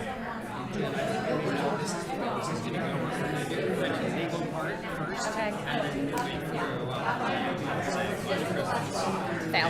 Okay. Rob, one. Okay, we're going to bring this back in and begin. If we can all come in. I have only one programming request. I have now been thanked excessively. From now on, we're going to start with thanking Christina. So anytime somebody wants to thank the Miller Center, you're going to thank Christina. We'll rotate through other staff, but and that's Christina, just in case you don't know, the one shutting the door behind Barbara. And so with that, we get to hand it over to my most esteemed fellow UVA alum, John Dickerson, who will lead us in the next discussion. Thank you, Bill, and thank you, Christina. Just one more thanks to Christina. And thanks to all of you. All the bios are in the book, so you can check that out. For those of you who weren't here earlier, I'm John Dickerson of CBS News, and if you weren't here earlier, lucky for you, you didn't have to hear me speak like an auctioneer. The aim of this session is to explore the two institutions that shape the modern, or two of the institutions that shape the modern presidency. First, the courts, and the second is the political environment. There's been a lot of talk about presidential aggrandizement, but my favorite quote was from Coolidge, who said that a leader should not try to go ahead of the majestic army of human thought and aspiration, blazing new and strange paths. He was the only president who had that sense of restraint. Mostly they have done what Emerson said, which is when skating over thin ice, our safety is our speed, trying to move as fast as possible and let the courts catch up with them later. So that's where we will start, is on the courts. Barbara Perry, you are the author of the essay that forms the beginning of our conversation, so I'll hand it to you to give us a summary of it. Thank you, John. Thank you to Bill. Such gratitude to Bill and to Christina Lopez-Guittardi-Chow and our entire team here at the Miller Center has put together this amazing, and I think you will all agree, a very timely conference on the presidency. Now, if you'll all turn in your hymnals to page 34, if you have your briefing materials with you. I did produce, with Bill's superb help and others on the team, but I do take credit for the stroke of the pen or slam of the gavel title, and I thought that did sound like a hymn. We'll close with Mighty Fortress is Our God today. So how did this topic develop? Well, it's been a year ago since Bill sent to me a version of the essay that you see at the beginning of the briefing materials, the very superb essay that he wrote with a number of those, again, on the team here, because he had developed this idea that we should talk about the presidency currently and a little bit in historical context. So one of the things that I noticed that wasn't yet being developed in the essay was the court. So I thought if we're going to talk about presidential power, power, we certainly should talk about the Supreme Court. And so I suggested that we add that to the mix. So unfortunately, since I said add that to the mix, he then volunteered me to write this essay. But I think about, again, I think he was thinking about the need perhaps for checking power. We've talked about that. But he also asked that I confine this piece to the 21st century. So he said, you don't have to go all the way back to Watergate. And I said, well, the court's been deciding about presidential power for even longer than that. But he said, that's okay, just stick to the 21st century. So for the Miller Center's approach to bipartisanship, nonpartisanship, it just so happens we've had 2 Democrats and 2 Republicans in the 21st century as President of the United States. So thinking about the need for checking presidential power, though, left me with this conundrum. How does the U.S. leave room for executive actions that will become celebrated historic landmarks, leading to a more perfect union, while maintaining the constitutional boundaries that preserve our republic? And that query came to me in that form because Bill also very kindly had sent me off to a symposium in July in Washington that was a commemoration of the 75th anniversary of President Truman's signing of the executive order desegregating the U.S. military. And so there was no way, if you think back to 1948 when he signed that executive order, there was no way to get such a policy through Congress. He couldn't have even gotten it past his own party, which was made up in some part by the Dixiecrats. And his own advisors told him not to do it. I don't think not because they thought it was too much power being wielded by the president, but they said, you'll lose the 1948 election if you sign this executive order desegregating the U.S. military. Well, being the stubborn Missouri mule he was, he went ahead and signed it, and now he is celebrated for that. So he not only won the election, but is lauded for this unilateral executive action. But I thought, well, looking at the 21st century, I'll cite some examples of the court checking presidential power and sometimes congressional power, for example, in upholding the enemy combatants' due process rights after 9/11. On the president and immigration policy, presidents have won some and they've lost some in recent years at the court. In the recent student loan forgiveness case, the Biden administration policy failed to survive review by the U.S. Supreme Court. So if you'll notice on your hymnals, most of this last part of my essay is posing questions for our panel today. And I start with number 1. If we do have a more conservative court, which I think most people agree that we do, and it's going to be checking a liberal president, either the current one or one who might come in the near future, will the executive push back against the court, a la FDR in the 1930s? Will a more conservative court show allegiance to a future conservative president? How will the court's current unprecedentedly low approval ratings that are the lowest since the Gallup organization and others started taking these ratings in the early 1970s. Though those low approval ratings weaken the court's authority. And then finally, I pose what I call an existential question that Sarah and I were talking about at lunch. That is, rather than focusing on the jagged ideological fault lines that we have really talked about in the first 2 panels today, polarization, might we search for bright boundaries that protect each branch's constitutional role of checking in the short run, but balancing in the long term? So with that, I want to say about our esteemed group who will be commenting today that every one of them could be on the Supreme Court. We're almost on the Supreme Court. I believe one day we'll be on the Supreme Court. And just keep in mind, I'm a political scientist. I am not a lawyer, but Sarah and I did serve as judicial fellows at the Supreme Court. So I do have the gavel that I got as a souvenir. And it says Supreme Court of the United States on it. So actually, I'll let John have that in case people go over. Oh. Well, yes, as an undergraduate at the university, the only thing this makes me think of is that many of the people I went to university with were often hammered.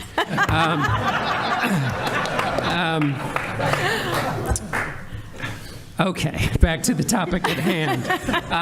But I did do my 3 minutes being Germanic and Catholic, right? That's very good. Okay, good. Thank you. A couple of things before we start. We've had 2 panels before this one, so if anybody in their remarks wants to refer back to something that's been said before, I think it would be useful, because the fertilization that comes from crossover is useful. And I think also you should all feel free to enjoy what Senator Jones talked about, which was the senatorial prerogative, which is to say any old damn thing you please, regardless of what my question is, because one of the things I've found, and maybe it's just because I ask bad questions, but is that people often have things about which they're passionate, which my question might not directly get at. So I'll start with you, Bob, and Judge Ludig.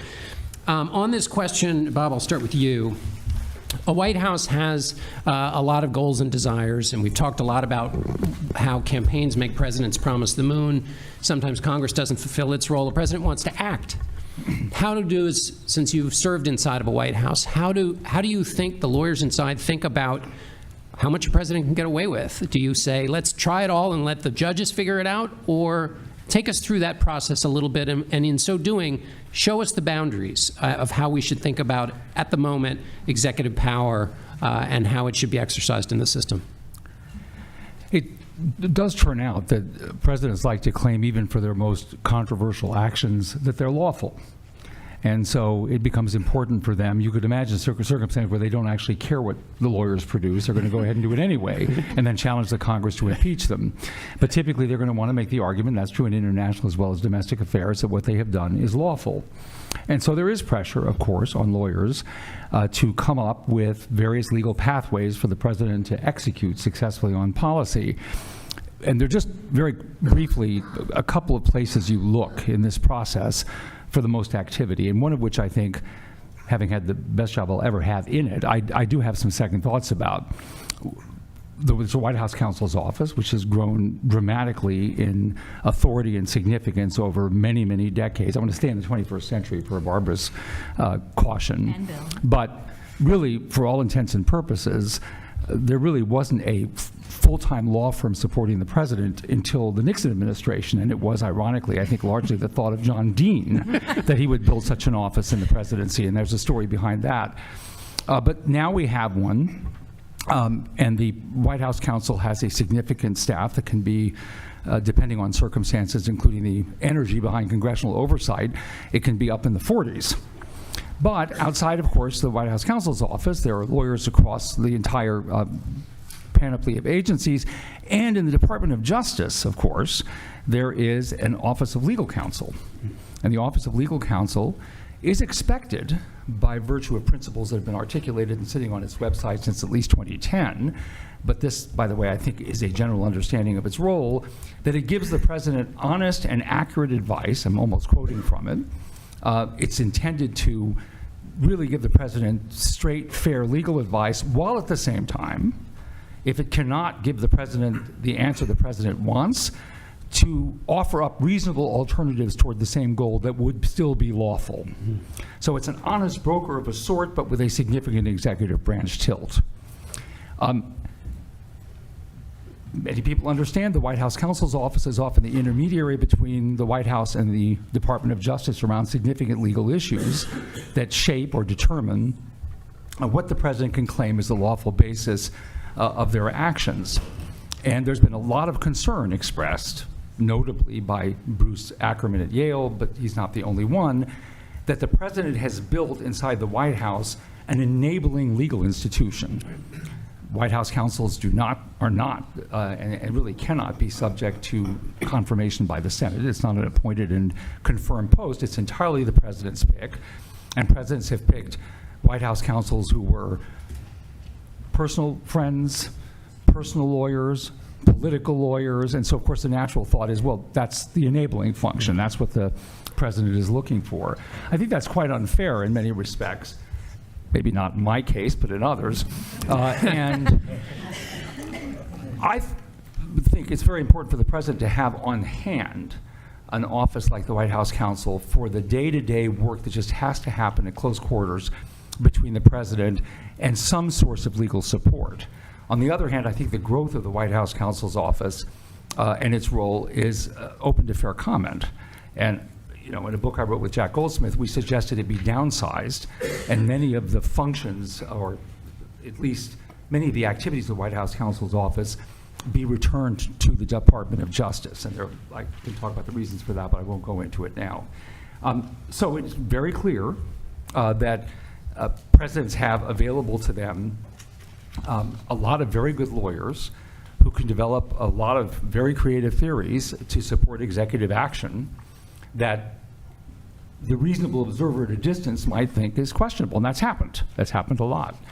So, I suppose I'll leave it there, except to say that I think it's extremely important, which is one of the reasons I'm concerned about the growth of the White House counsel's office, growth and role of the White House counsel's office.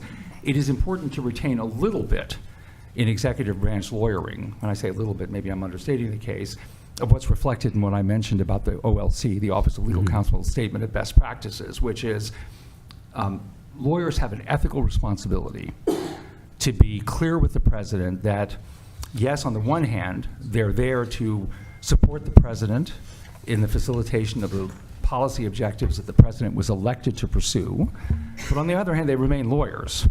And it's very important for them also to warn about the potential consequences of pursuing an action that could be rejected by the courts, or that is going to create a legacy for the president that is not a legacy of responsibly exercised executive authority. And that's very difficult to do under the hothouse pressures of the White House. Judge Ludig, how do you see the judiciary, either with respect, of course, to the decisions of the president's lawyers, but also, of course, the administrative state, which we've had a lot of talk about here today, and where the authorities are? Who makes the call about if Congress leaves things open and HHS decides they've got a lot of exciting ideas of the ways to interpret that? Who makes the judgment about whether they've gone too far? Give us your perspective on how the judiciary should rein in the executive.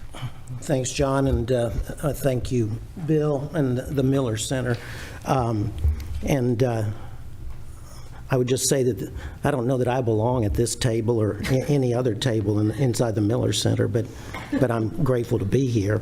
But I also want to call out several of my friends, longtime, lifetime friends who are here today, not to see me. They just by happenstance happen to be here. And I'd start with Fred McClure. And I know he's on the board of the Miller Center. And next will be Josh Bolton, the best White House chief of staff that we've ever had.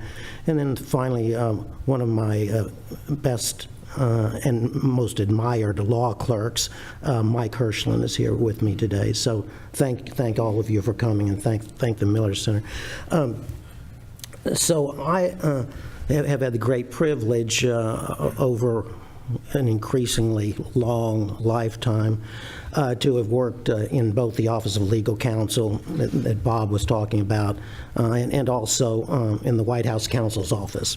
The former under George H.W. Bush, where I actually headed the Office of Legal Counsel, and the latter when Fred Fielding was the dean of all White House counsels, was White House counsel back in under President Reagan. So for all of my professional career, I've actually been thinking about and addressing all of these issues about the various constitutional powers, including the powers of the Presidency of the United States, but also Congress and the courts. And then late in life, over the past 2 years, I've had what I consider the greatest privilege of my life is to address the most profound, far-reaching constitutional questions possible with respect to the separation of powers and the respective powers of the three branches. It's the greatest privilege of my life, primarily because it's the only privilege in my life where I didn't have to get another vote to say what the law is. So as you know, I've not cavalierly, I assure you, but I have had the opportunity to speak to these issues in the past 2 years alone, and I've done so. But to get right to the question, John, so the questions of law that are presented by the exercise of the president's, executive powers that in turn implicate the powers of the Congress and the judiciary are, by and large, unsettled questions of law. Unsettled even after almost 250 years of our nation's history. So that when you're in the Office of Legal Counsel, certainly there, and derivatively when you're in the White House counsel as lawyers, you are invariably addressing questions for which there is no answer. That's one of the wonderful aspects of the privilege of being able to work in those offices. That is also to say that when you say there are no answers, it is to say at the same time that there is no answer in the law. So that when the president is pushing on the outer limits of his executive power, if you will, to make law through executive orders and the like, and even through signing statements when he signs legislation into law. It's one of the most profound responsibilities of the executive power. And until 7 years ago, I was perfectly comfortable with the way that the presidents, to that point, had exercised that quote, lawmaking power. That is to say, I was very comfortable that they had not overreached into the spheres of either the Congress or the judiciary. But former President Trump was the president that our founding fathers and the framers of our Constitution feared most. In their prescience, they feared Donald Trump more than any other figure. And so not only at the convention, but in all of the founding debates and the ratification debates of the Constitution, our founding fathers and the framers of the Constitution spoke as eloquently and profoundly as you could ever imagine about the dangers of a man like Donald Trump ever occupying the presidency. And I think, if I'm remembering correctly, even George Washington in his farewell address, that was one of the primary items that he discussed in that well-known farewell address. However you call it or however they denominated the office as being authoritarian. But the basic idea was exactly what we had with the presidency of Donald Trump, which was a president who inflamed the passions of the population, often against the government of the United States and the institutions of our democracy and law.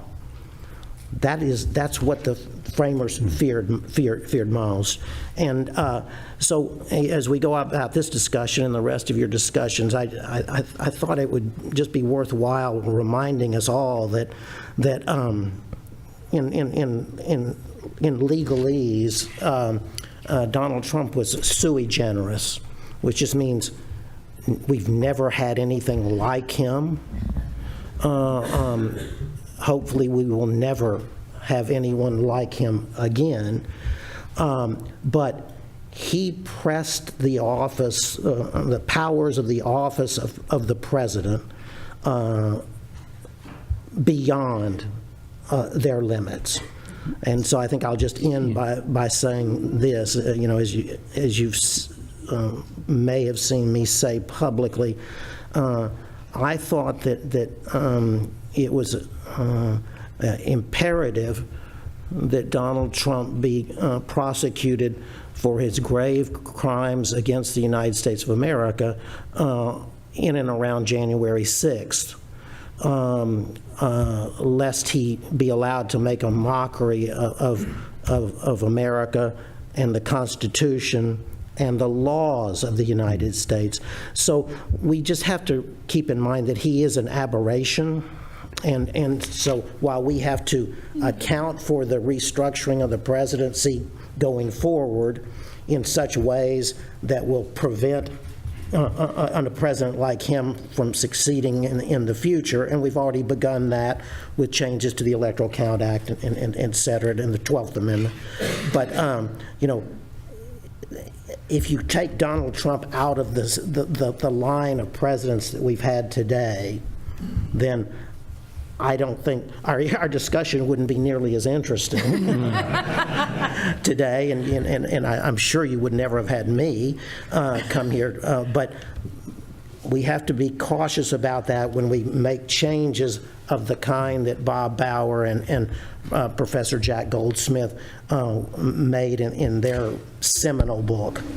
Thank you, Judge Ludwig. Before we go back to, this is one of the challenges of covering and talking about the presidency, which is how to talk about the office and the slow-moving and changing, shifting powers that have been going on for a long time, even before the 21st century. And then how much of that was changed, shown to be weak, forever altered, or by Donald Trump, or is he just a case off to the side and we should go back to that original conversation? So, Tim, I'm going to ask you to try to, since you have such intimate knowledge of the details of from your work with the January 6th committee, can you offer an opinion, and then say whatever you'd like, but an opinion about the extent to which Donald Trump is wholly and separately apart, or ways in which his story and the issues that have yet to be resolved in the courts represent fundamental, enduring, long-standing questions of the sharing of powers in the presidency that we shouldn't necessarily think, well, that's just an idiosyncratic result of an idiosyncratic president?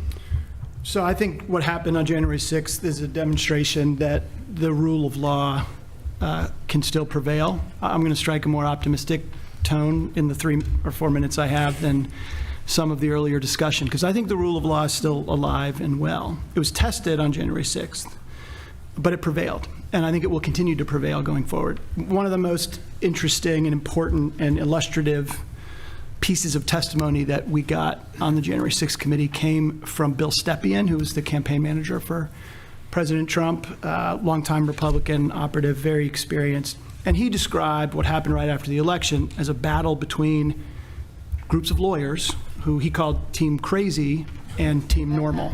And it's his term, not ours. But he described, the sort of political and legal professionals in the White House, in the campaign, and in the world, in the Justice Department, as Team Normal, telling the president the truth. You've lost the election. Here's why you've lost the election. They filed a bunch of lawsuits unsuccessfully. But then Team Crazy increasingly became more and more prominent. That was Rudy Giuliani and Sidney Powell and all the others who were sort of telling him what he wanted to hear, that there was some sort of path, factually or legally, there. And they lost, right? Like, it was close. To use a sports analogy, this was, a 98 to 97 game with maybe a last-second shot at the buzzer that wins, but Team Normal was victorious, and the rule of law prevailed. A lot of good lawyers did the right thing. right? Bill Barr told the truth about the election. Mike Pence did the right thing when it came to the limits of his authority. Brad Raffensperger in Georgia. We've looked at these. So a lot of good lawyers on Team Normal did the right thing, and they prevailed. But it required that for that outcome to happen. Going forward, if you're looking at the effect of January 6th and accountability, the rule of law is marching forward, right? The January 6th facts that were developed by our committee were handed with a criminal referral to the Department of Justice, to a special prosecutor who took that foundation and has only built upon it and issued criminal indictments. And those criminal indictments are a test of the system. I personally think, like Judge Ludig just said, that the accountability really has to be present if we're going to restore faith, if people in this country are going to believe in the system, in the rule of law. And if a former president of the United States can be prosecuted just like a shoplifter or a drug seller, if the system can work for both ends of our society equally, that has the potential to restore faith. So yeah, we live in a polarized time. We live in a time where there's a lot of acrimony and there's a lot of division. But there are these immutable principles, and I think the rule of law is one of them, which has the potential to be an anchor. And it has the potential, if it works, and I think it will work in this case, I think by middle of the spring, there will likely, in my view, likely be a criminal conviction of a former president of the United States of a serious federal crime. Some people are going to hate that, are going to decry that as a product of a rigged system. But a lot of other people, I think, will see that as, okay, that might change public opinion in a way that our congressional process didn't, the media doesn't. There's lack of faith in those institutions, but maybe not in the criminal justice system. There might be a faith there that moves the needle and gets us past this acrimonious chapter. So I think the rule of law is alive and well, and in the midst of all of this acrimony that we've been talking about, it has the potential to be a through-line thread that keeps us on course and maybe restores some faith. Cy and Sarah, I want to go back to this question of the sharing of powers, and I know we're supposed to stay in the more recent history, but when we talk about the law, of course, much of the conversation goes back to the original founding ideas. So we can't, we should do that. And we have a situation where you have White Houses, where, presidents make treaties, they declare war, they legislate essentially, none of which they're really supposed to be doing, I think. How did we get there, and well, where are we? How did we get where we are in terms of your view of where the presidency has overstepped its bounds, and what can be done to put things back in balance, and who's responsible for putting things back in balance? Is it Congress? Is it judges? Is it that self-restraint that White Houses should have? Well, I like everybody else, I'd like to thank the Miller Center for putting this on and for inviting me. How did we get here? I mean, I think there's just been remarkable changes to our country and to our conception of the presidency. The founders didn't expect parties. They didn't expect presidents to run on a party platform or a presidential platform, and that has consequences for what presidents do when they become president. I mean, they basically ran on their resumes for the most part, and early on, they refused to make promises. They thought it was corrupting. And of course, it is corrupting, I think, to make a promise. Just imagine what it would be like for Supreme Court justices to make promises, right? It seems funny to us now, but if you do that for 20 or 30 years, it seems entirely normal. And it's become normalized for presidents to do that as well. And so if you've got parties that have a party platform and presidents that are shaping the party platform and making it their own, you've got these enormous expectations that you've written about, John, on the presidency. My recollection is that Al Gore talked about traffic problems as president, or as a candidate for president, and that's it seems sort of absurd, but that's the level of involvement people feel the president should have in the country. Obviously, there's greater polarization today than there was 30 or 40 years ago, and Congress is far more weak because of people looking to the president for leadership, policy, and party-wise. They just can't hold a candle to the president's influence, and they're afraid of the president. At least Republican members have been quite afraid of Donald Trump. Every one of them that opposed him either lost or decided not to run. It's extraordinary. It's happened before. I mean, I think Sid's talked about this. I mean, FDR ran against a lot of the Southern Democrats. I don't think he had as much success as Donald Trump did. And then I think, this question of legality in the presidency is wrapped up in a larger conversation about the Constitution. Many people in the country and many people in this room think the meaning of the Constitution ought to change over time, and that the meaning of laws ought to change over time. And there's certainly a reason why you might think that. I mean, very good reasons. But if that's true, then why not the constitutional powers of the president? Why would that be the one institution that's going to not change?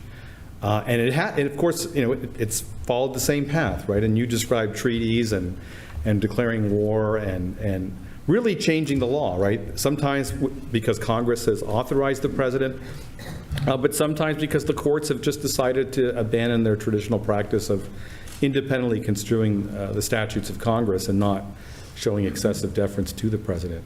So, I think, Bob was talking about getting multiple opinions and how that can give the president more leeway. People forget George Washington got multiple opinions from different cabinet officers about all kinds of legal questions, and no one accused him of opinion chopping because they perceived that he was trying to follow the law. He was getting different opinions about whether the Bank of the United States was constitutional, and he ended up signing it. But I think the perception today is that perhaps the president's less concerned about following the law, executing the law, more interested in getting reelected. And if you think that's the motivation of the president, then presenting that president with multiple legal opinions does enable the president, even if every single participant believes that they're honestly giving their sincere opinion about the law, because the decision maker isn't as concerned about it. So I guess some of these things can't be undone. I mean, I'm not sure we're going to go back to an era where presidency, I'm not going to make a single promise. I don't know how you get rid of parties. It doesn't seem like that's going to be possible. I don't see why polarization can't change. I think, did Congressman Jones say that, or sorry, Senator Jones say that we should, maybe get rid of gerrymandering? I don't see why Congress, I think Congress could legally pass a law saying districting will be done by computer and there won't be any politicians involved, and there'll be equipopulous districts, and I think that would have an effect on the composition of Congress, and I think it would be a more moderate result. I don't know that as a fact. I haven't run the simulation, but I think there are things that can be done. But my work is so far focused on how we got here, and probably Bob's book is better at figuring out what ought to be done. Sarah, we've had a lot of talk about the administrative state so far here today, and the idea that basically there are a number of people as a part of the 2 million federal workforce who have more power than they should have. What role how far should judges go in terms of that, stepping in, being deferential to what the administration or the administrative state has done as a part of practice? And since you have experience both inside and outside, also I would add one other thing, which is some of these so-called independent agencies. I mean, the FTC is being extremely active right now, and for a lot of people, they think, well, maybe that's a little more active than we signed up for. So how should the line be drawn between what an administration must do to keep its promises and where the judiciary should step in? Well, like Tim, I want to be an optimist, and I will answer your question, but want to also lift up Barbara's beautifully phrased existential question in her essay about, may we discover bright boundaries that protect the checking and balancing functions of the courts and the presidency? And my answer is resoundingly yes. I think one of the most significant categories of bright boundaries is actually internal, informal controls, adherence to customs and norms and indeed doctrines that practitioners in both the judicial branch as well as the executive branch, if they adhere to, solidify the rule of law. For courts, adherence to stare decisis, yes, many judicial candidates have made promises about such things. constitutional avoidance doctrine, open dockets rather than shadow dockets, adherence to ethical norms, personal integrity. On the executive side, checks on unilateralism, and I'll get to the administrative state. One of them is the sometimes frustrating, but I think important transitory nature of some presidential unilateralism, recess appointments. I was a recess appointed judge. I became a pumpkin once Congress adjourned. The session after I was appointed unilaterally by the president. Executive orders. As someone who represents companies in and their interests in front of administrative agencies, some of which are run by a single administrator, presidentially appointed and removable at will, others that are independent, bipartisan by statute, commissions, protected from removal other than for cause. I bemoan, actually, the Biden administration's rescission of a Trump administration executive order that implemented a civil Brady rule requiring administrative agencies to produce exculpatory information in the context of administrative investigations and enforcement actions. Because administrative adjudications, rulemaking activity is not typically subject to the adversary system, civil discovery, transparency practices, and they get deference in courts of law so far. And all of those, so therefore I thought that that executive order actually promoted democratic aims.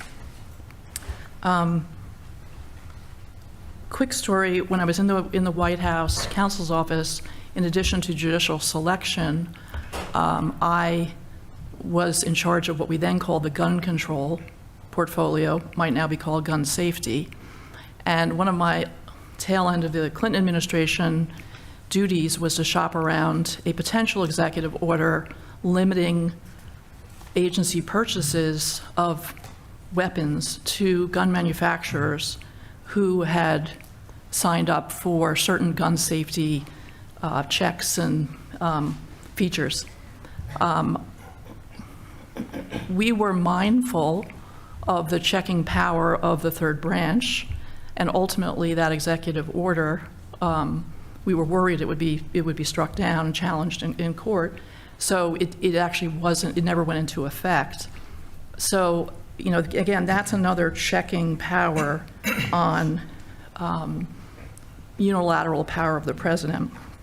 Bob Bauer mentioned the intermediary function served by the White House counsel's office between the Department of Justice and the White House, the president. One of my duties with gun control was also sadly during episodes of school shootings, the president would want to put out a statement in support of gun safety legislation and other measures. This was actually a time when the assault weapon ban was in effect. And to avoid the appearance of interfering in law enforcement investigations, as a lawyer, I was the one to call the Department of Justice, not anyone from the political offices, not anyone from the Chief of Staff's office, for example. So these are customs, norms, practices. They're informal. But nevertheless, they helped to ensure that the rule of law will prevail. I was watching the fascinating interview by Representative Jamie Raskin of Cassidy Hutchinson a few days ago at GW. Shout out to public television. And one of the most poignant points that she made was that when she entered her position in the Trump White House, the office of the Chief of Staff, she did not view herself as a loyal servant of a personality, of an individual human being, the president or Mark Meadows. She viewed herself as being a servant of the office of the function of the office.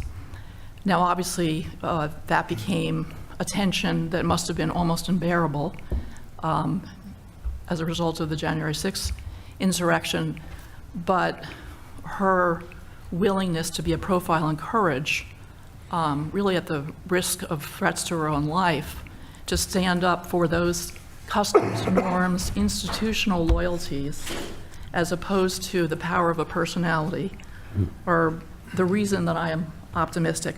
Just quickly on the deep state, I hate that phrase. The reason I hate that phrase is that I think it is negative. I think it is born of an ideological agenda.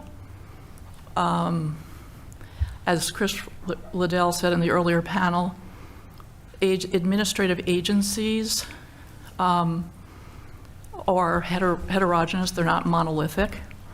Yes, they have some powers, and I just spoke of a few. They do have, I believe, sometimes a thumb on the scale of justice that needs reform, but they also do the everyday work of government. And as former Attorney General Janet Reno used to say, political appointees, cabinet officials, we are the Christmas help. And it is the permanent government, loyal public servants committed to executing faithfully the laws that make up our democratic government. Those, that's the deep state. And I just want to end on a note of optimism. Another reason that I don't like that phrase is because I think it turns off young people. The average age in this room is probably, I'm going to say not 35. I don't think it's quite double that, but we want young people. We're in a university setting. I work in a law firm where every year the lion's share of the work is done by recent graduates from law school, fresh out of judicial clerkships.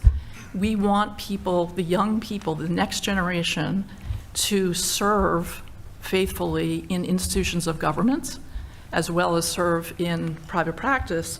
But I think if we tarnish the reputation of public service with negative phrases like the deep state, I think we do damage to the willingness of the next generation to serve in those very necessary public positions.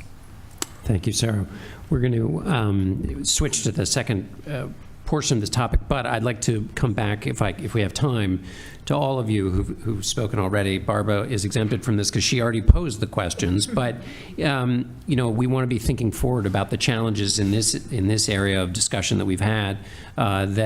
So if you can think of one question when I come back to you in 45 minutes or so, that all of us who care about these balances in this institution should have in mind when we think about the right role and the right line drawing between the powers of the presidency and the powers of the judiciary to check that, and the role of other institutions in getting that balance right. I'll come back to you, and we can all take those questions away from us or away with us. But at the moment, we are going to discuss the second essay in our conversation, which is by, and Jen Lawless is going to help us out here. You didn't write it, but Paul Light did. But I'm going to just tee up the question, which is an enormous one. But why do presidents fail?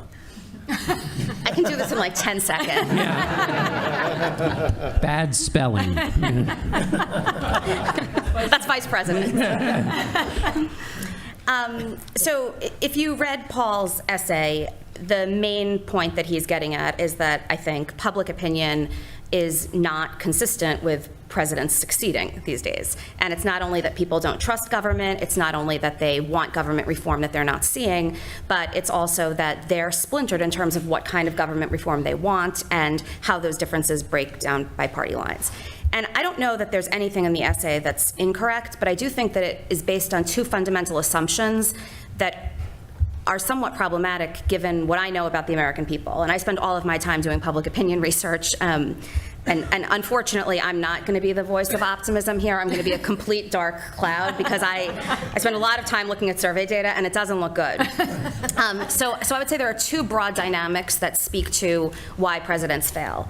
And I think the one way to think about it is we've always known that presidents, we've said for a long time, presidents can fail because they misgauge their mandate, or presidents fail because they're not delivering to the American people what the American people wanted.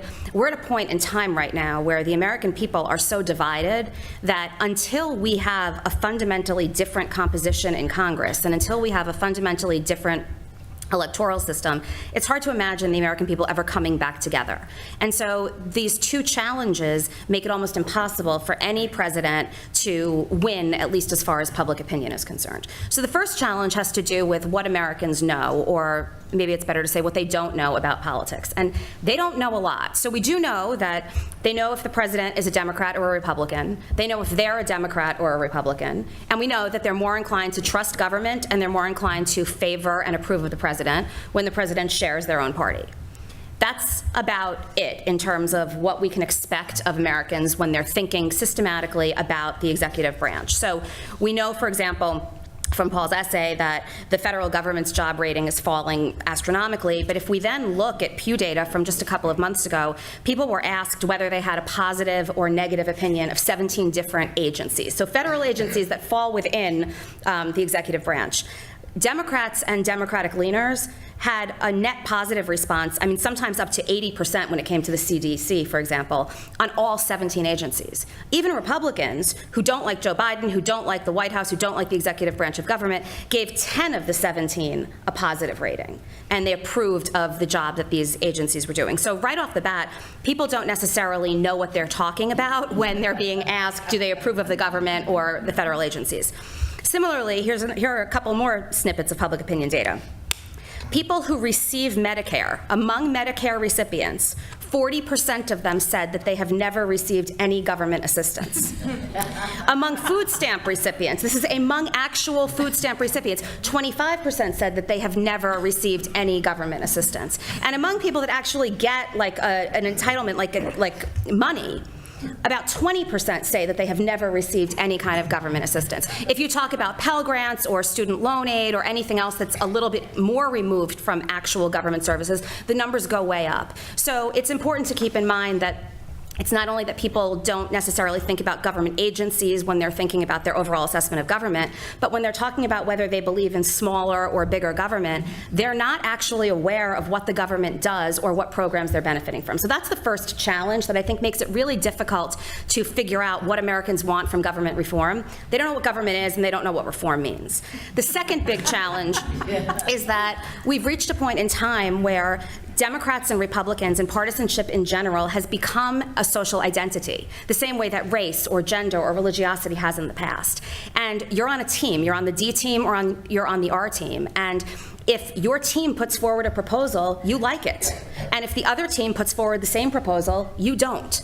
And that also makes it really difficult to think about government reform, because we're not at a point in time where elected officials have much of an incentive to compromise, and we're not at a point in time where voters have much of an incentive to gain a lot of information so that they can understand the nuances of what their elected officials are doing. And then the final point that I would make is that when thinking about the future and when thinking about how to increase presidential success, at least as gauged by voter opinion and presidential approval, we have to keep in mind that affective polarization is at least as strong as substantive polarization. So for a long time, the Democrats and the Republicans have not agreed on policy. They haven't agreed on the best way to bring about policy. They haven't agreed on the size of government. But we've reached a point in time now where they really don't like each other at all. And there are polls that show that, a majority of Democrats think that Republicans are closed-minded, dishonest, and immoral. A majority of Republicans think that Democrats are unintelligent and lazy. Generally speaking, about 50% of Democrats and Republicans are willing to associate these negative traits with members of the other party. But I just want to give you two examples of questions that I asked a couple of months ago on a national survey. So the first question asked Democrats, would you rather have dinner with Donald Trump or have a colonoscopy, 53%. Spend a night in jail, 51%. Get audited by the IRS, 49%. Play a real-life version of the Squid Game, 28%, because you'd basically rather die than have dinner with Donald Trump. And we asked Republicans, would you rather have dinner with Alexandria Ocasio-Cortez or have a colonoscopy, 36%, spend a night in jail, 28%, dine with Kim Jong-un, 32%, get a mild case of COVID, 31%. It's hard to see how to bridge the divide when, even whether you're talking about sincere questions or silly questions or policy outcomes, we're so far away from each other. So I do not think that we are in a situation where any president for the foreseeable future is ever going to receive an overwhelming endorsement on the part of the American people or an overwhelming sense of support for any kind of reform that he or she might bring forward. So I'm sorry that I deviated from the essay, but I didn't write it. Okay, thank you, Jen. Pete Wehner, what role, and again, we get into a Donald Trump challenge here, but I leave it to you to solve it. What role do presidents play in our current partisan fix? I think it's mixed. Polarization has gone up under every president since Reagan. So I don't think you can pin it to any single individual. These are really deep currents that have happened, and I think polarization has increased with every subsequent president. So Reagan to Bush, Bush to Clinton, Clinton to Bush, Bush to Obama, Obama to Trump, and now to Biden. And so obviously those are Republican and Democratic presidents. So when we're talking about polarization, I think we have to disaggregate the problem and think through what are these trends that have been in motion for a long time, and I think that's a complicated question. I think some of it is our political system, and I think some of it is social change. And I also think that presidents generally, and the people who work for presidents, and I've been in 3 administrations, the Reagan, Bush 41, and then in the Bush 43 White House, probably assume that we have greater capacity to influence events and influence public opinion than is warranted. That isn't always the case, but I think as a general matter, there are more constraints than we think. I would say in the current context that presidents probably have more capacity to accelerate polarization than they have the capacity to mitigate it. Joe Biden, and again, I'm a lifelong Republican, at least pre-2016, and I think whatever you think of Joe Biden's policies, and I think he's done some things well and some things not, I think in the arena of polarization, he's actually done quite well. He's been remarkably careful in his rhetoric, and I think gone out of his way not to be provocative in a lot of situations when he could have been. And I respect him for that, and I appreciate that. I also think that it hasn't really affected polarization itself. He's a reviled figure in the Republican Party in many respects, a hated figure. And I think that underscores the limitations to be able to fix things.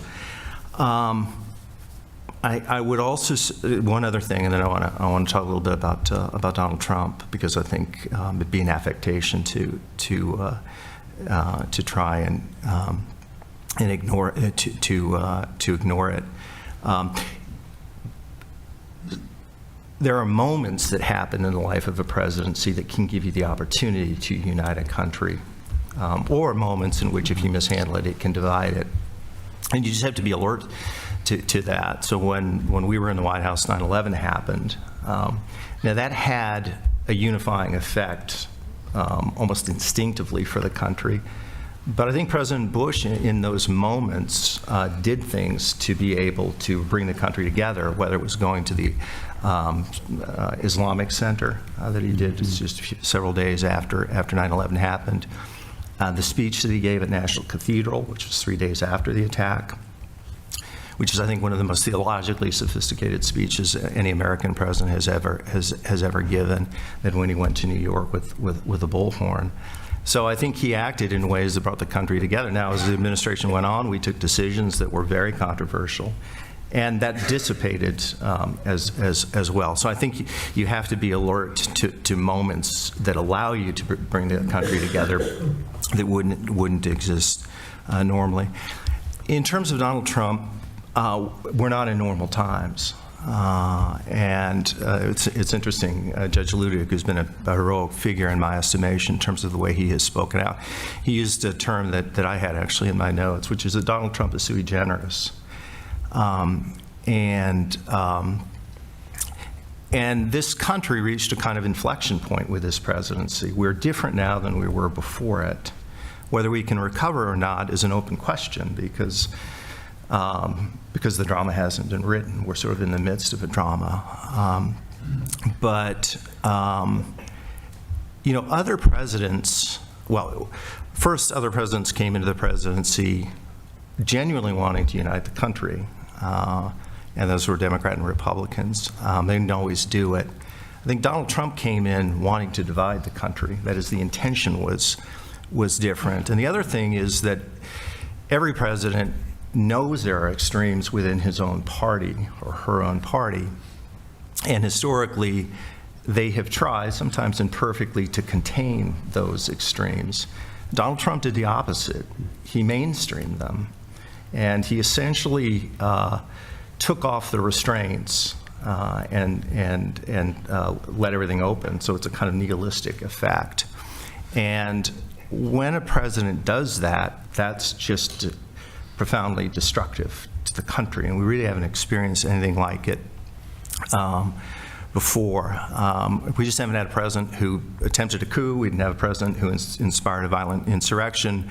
We didn't have a president who threatens judges and jurors and prosecutors. And we haven't had a president who encourages political violence. I think as long as he is around at a presence and his ethos is around in a president, and it's important, it's not confined to a single individual.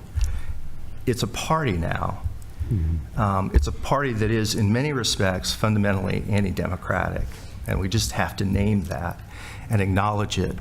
And as long as those conditions are in place, depolarization is a pipe dream. The immediate task we have is a monumental task, which is to save liberal democracy as we know it. The interesting thing is I imagine that these days former Republicans say that maybe even more than Democrats do today.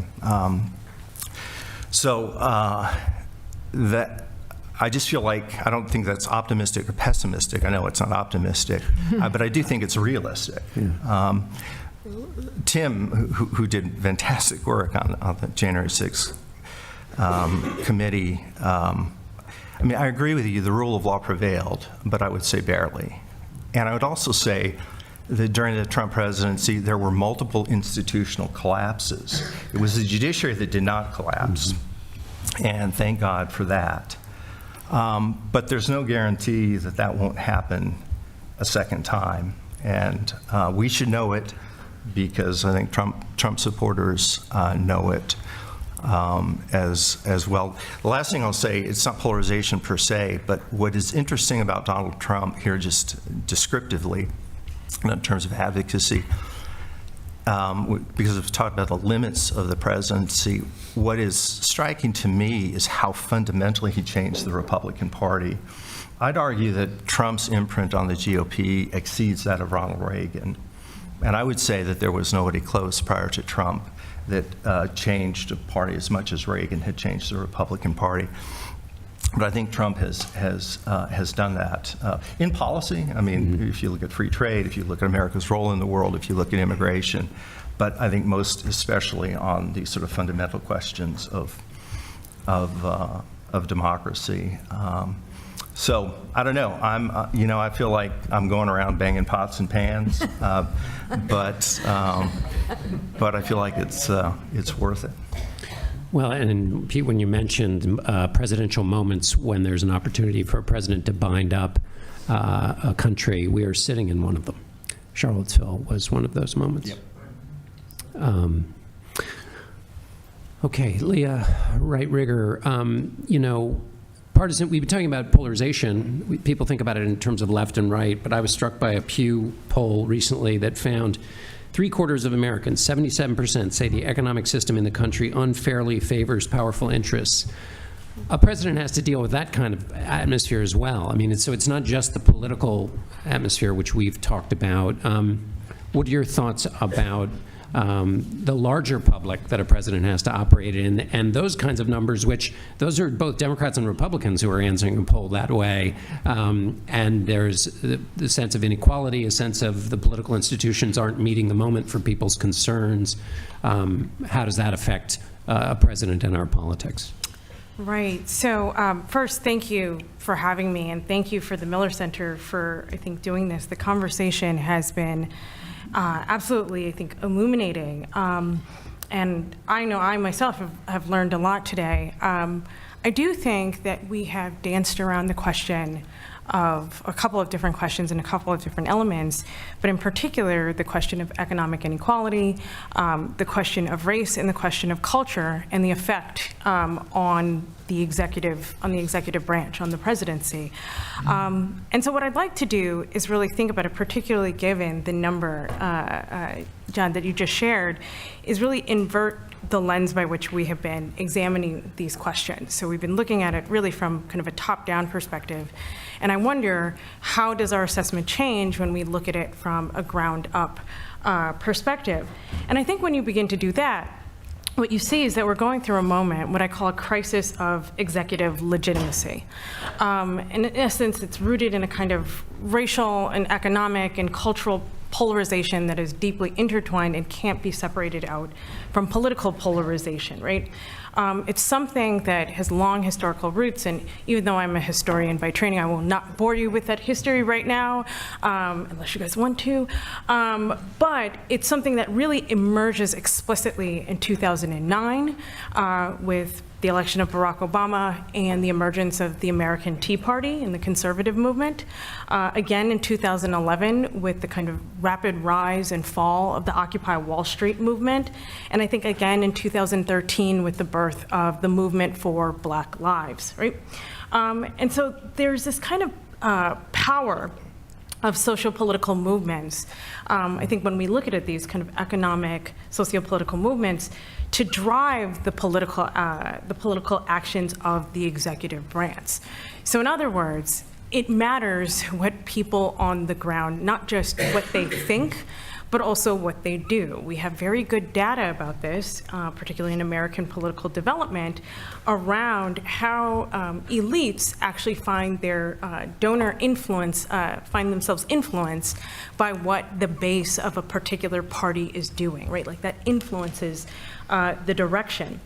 And so I think part of what we can begin to do is think of the presidency in the context of the executive office as a symptom of the polarization, this kind of broad polarization that I characterize, that also has the power to exacerbate, or we've used the language of accelerate, just basically make worse.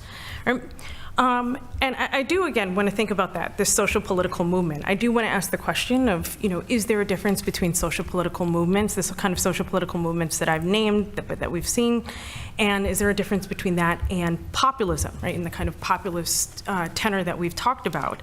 I actually think that they are similar and they have overlaps. They're perhaps not one and the same, but they have really a kind of tight intersections. The other thing to consider here is that social movements, particularly these movements, I think, around the intersection of economics and race, have the power to change the relationship between political elites and citizens. And this kind of movement, or this broader movement around the idea of illegitimacy in the state is a prime example of that. So we see, for example, if I can go back for a second, that the language of economic illegitimacy and the failures of the state emerges both with Obama and the Tea Party, but also the Occupy Wall Street movement. It develops into a kind of broad-based rhetoric that is not picked up in terms of policy, say, by the right, or really by the left, but gets picked up and is used as political momentum. Right? So this is what happens when we see, for example, and I mentioned to several of you at lunch already today, in the closing days of Donald Trump's 2016 campaign, where he is talking about going after the global cabal of Goldman Sachs. Right? So we have anti-Semitism tied into this kind of economic populist strain that was made popular through the Occupy Wall Street movement and through the Tea Party movement, but doesn't actually produce any legitimate policy, at least in that moment. And I don't necessarily know that it needs to produce policy, particularly because of some of the reasons that, Jennifer, you pointed out in your comments, which is that in a particular moment, people are less interested in ideas of policy, actual, real, hard, tangible policy, than they are in the rhetoric surrounding ideas of policy. The other thing I think that's worth discussing here as we think about the various reasons is this larger idea of the failure or perceived failures of the state and how these things overlap and get picked up. And so I want to talk, first I want to mention 2020. I think we talked about earlier, I believe it was Fred who mentioned that 2020 is a turning point. It is a turning point because it explicitly builds on these earlier movements. But May 2020 is a particular turning point with George Floyd, where we see 26 million people around the globe really rally and come out in the midst of a pandemic around many of these ideas, saying that the state has failed, that they've repeatedly failed, that political institutions have failed, that healthcare has failed, that the police have failed, right? Every single thing has failed. And so this is a reaction to what they call the failure of democracy. I think that is intertwined with the subsequent, roughly 8 months later, January 6, 2021, with the attempted overthrow of the sacred halls of Congress and the attempt to overthrow the election. That is very much rooted in a reaction to this perceived failure of democracy that comes out of the George Floyd movement. You cannot understand one without the other, right? So they build on each other. So the final point before I jump into, I have two questions, I think, for the larger audience, and two questions that I think should be picked up as research questions. The final point is that, again, I want to revisit this as the president or the presidency, the executive branch, is a reaction. Right? It is a larger symptom of something else, right? To this polarization. Again, of course, the president has the power to make things worse, right? To exacerbate things.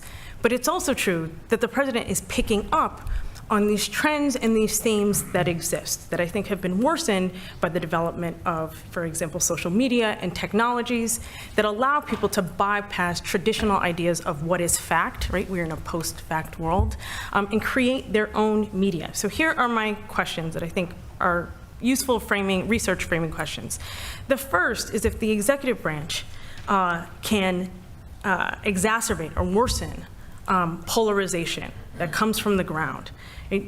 Is it safe to say that the executive branch also has the ability to repair that, to successfully repair that? I think, Pete, you said Biden had kind of repaired it, but I mean like actually bring kind of these poles together again, particularly given the question of economics, race, culture, identity. That's the first one. The second question, and I think is a much harder question, if illegitimacy of the state, right, or the crisis of the executive legitimacy is rooted in a fundamental belief that the state has failed, right? And it comes from a kernel of truth, right? That is actually what makes the most effective kind of division. It has to be rooted in some kernel of truth. It can't be complete misinformation, right? It's also true that these polarized sides, these different parts, right, that they have very real grievances. That these are not grievances, these are ideological grievances. These are grievances that are very much rooted in people's identities. That is not something you can simply fix through messaging, right, or these other things. So One, if the solution is, say, centrism, or that's why I'm bringing it to you guys, because I think perhaps there's a way that we can look at this and think about what are the pathways forward that think innovatively about this. Thank you, Leah.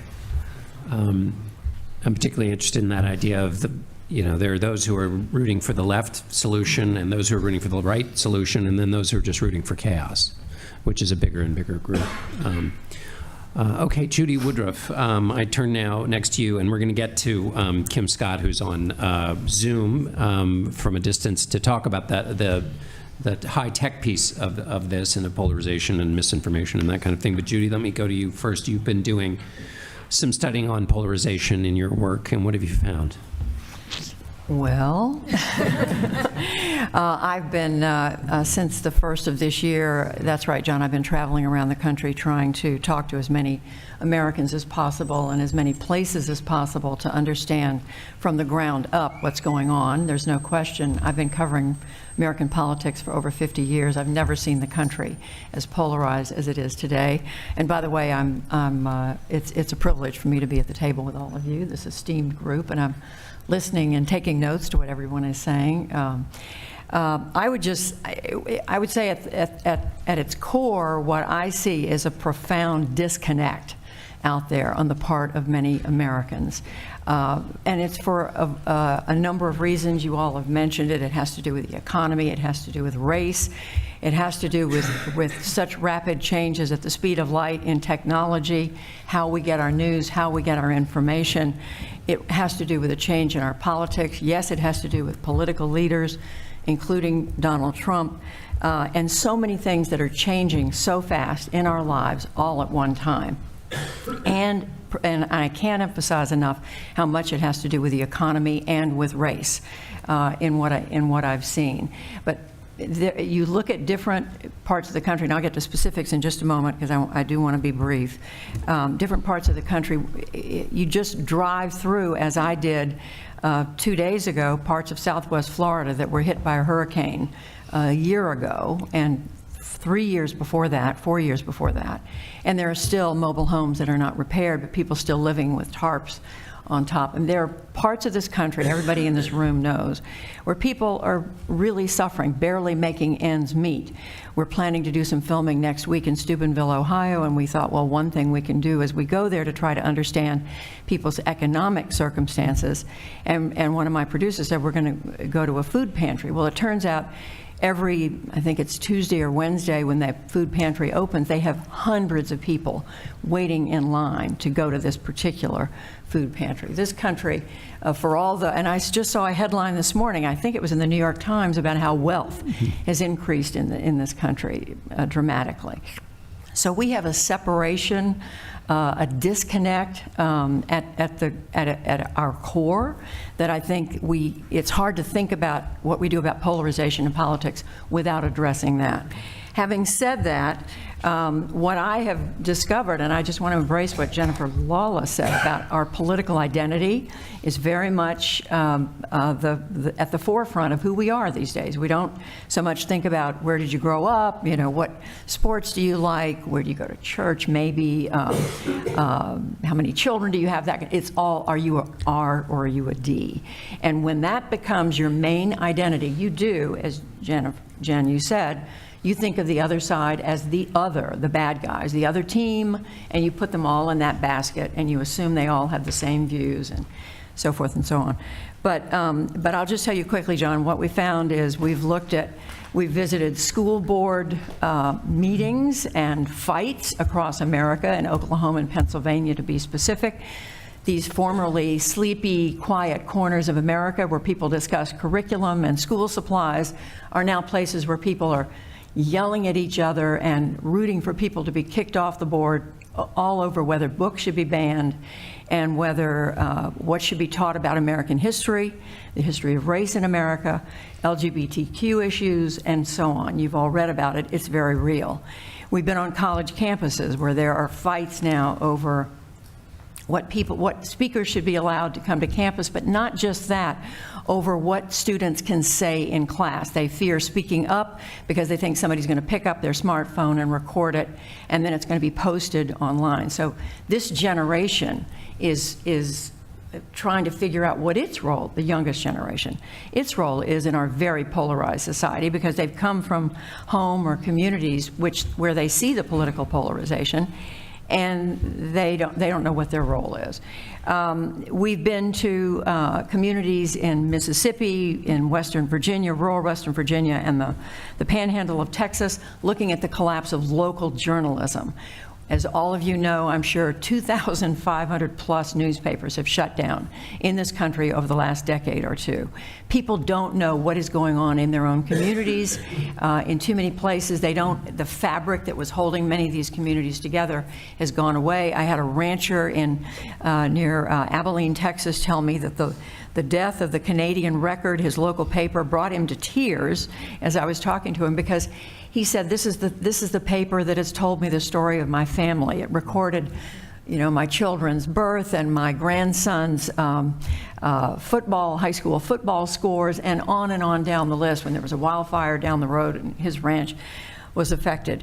People are personally affected by that, and what they're doing, the reason it's connected to our polarization is that the less news coverage there is of what's going on where you are, you pay attention to national news, and we're getting right to a big subject here. What is national news all about? It's all about the fight. It's about left versus right, us versus them, R versus D, and that defines it. It's the fight that makes the headlines. It's the fight that draws eyeballs. It's all about the fight, and that's not good for democracy, because we have to think about ways to work together. You have to at least consider the idea of compromise, listening to the other side, respecting the other side, or how in the world are you ever going to solve our biggest problems if everybody's in their polarized corners? And yes, our political system is a big part of this, and we've talked to people about that. I won't go into any length on it, but the less civic education, the fact that people don't understand how government works. They do think, I interviewed a man 2 days ago in Florida who thinks everybody in government is on the take. They're all a bunch of crooks. They all need to be removed from office or from their position working for the federal government. And it has to do with gerrymandering, redistricting, money, and on and on and on. It's a big ball of yarn of problems, and I would love to be optimistic. There are so many groups out there that are trying to do something to solve this. Braver Angels, Common Ground, I could go on and on. You know the names of them. They're working their heart out to try to get people just to sit across the table and listen to each other and respect each other. But they're doing it one person at a time. And we've got 330 some odd million Americans, and we're not all divided, but enough of us are who have a megaphone that it feels like we're divided. And so we've got our work cut out for us. The gentleman you talked to said everybody was on the take. In that pupil I was talking about, the number one motivation that people chose, I think the number was 65% or so, as to why they were asked, why are people in government? And I think 65% said for personal financial gain. Personal gain. Yeah. All right, batting cleanup for us is Kim Malone-Scott, who's not only written books about how to be successful in the private sector and the habits of mind required to do that well, but also hails from the technology world. And there, the technology world is allowing you to be with us. Kim, thank you so much. So we have at various times talked about social media, and as Judy was just talking about, the death of local media and the abrogation by national media of its role in informing citizens, but in fact just scaring the hell out of them, which is in part the result of the fact that legacy media competes now with social media and in the attention economy. So those are a lot of words I'm throwing at you, but I wanted to get your perspective from the technology world about this conversation we've been having, and also several of us have raised the issue of social media and its role in creating the public space in which presidents have to operate and in which the pressures are put on the presidency.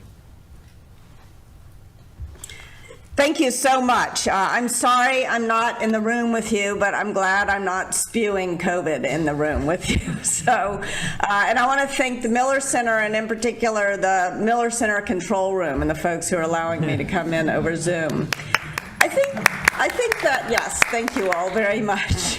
I think a lot of what we've been talking about is sort of the shifting role of checks and balances in our government. And I believe that our systems were not prepared for the concentration of power that technology has created. And I think a big part of what we need to do here is to think about how to create some checks and balances on the power of tech.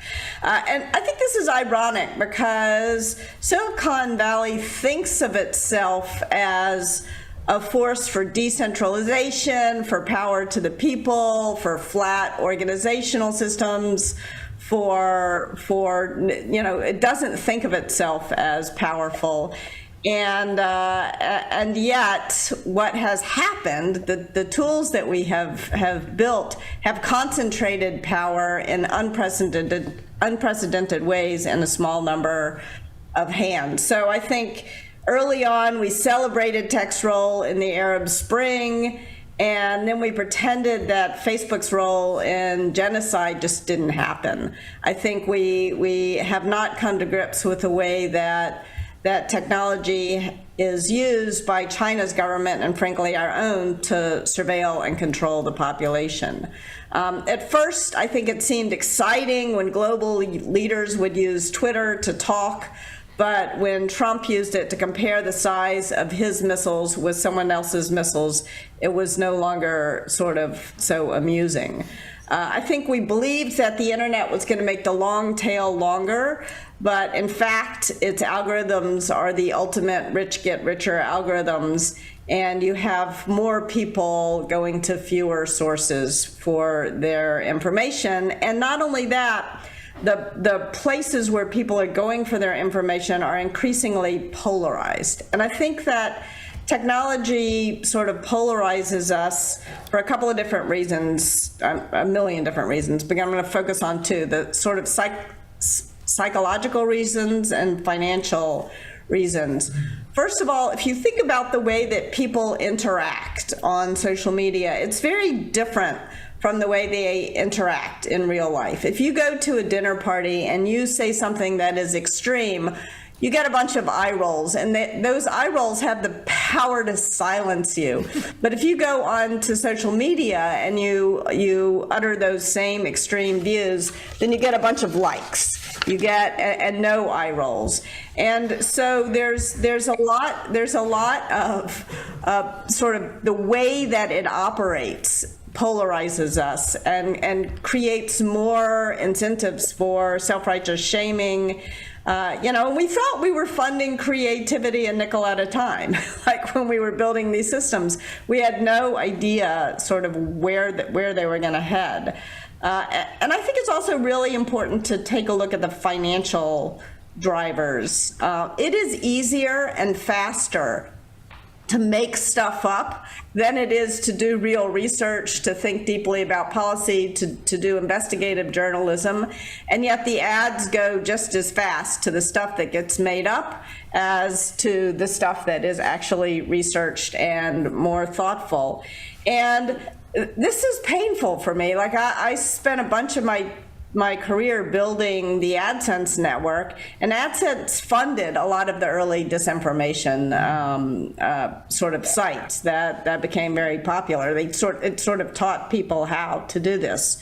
And so that, I think, is something that we really need to think about. And I'm not even going to talk about AI right now because the impact is going to be faster, more disruptive, and less predictable. And the TLDR on that is I don't know what's going to happen. And I think there's another part of sort of the finances of Silicon Valley that we really have to talk about, because tech has spawned several centaurs. These are people who are worth more than $100 billion, sorry. And this is frightening. These people are hyper empowered. And there really are no checks on the power that these individuals happen.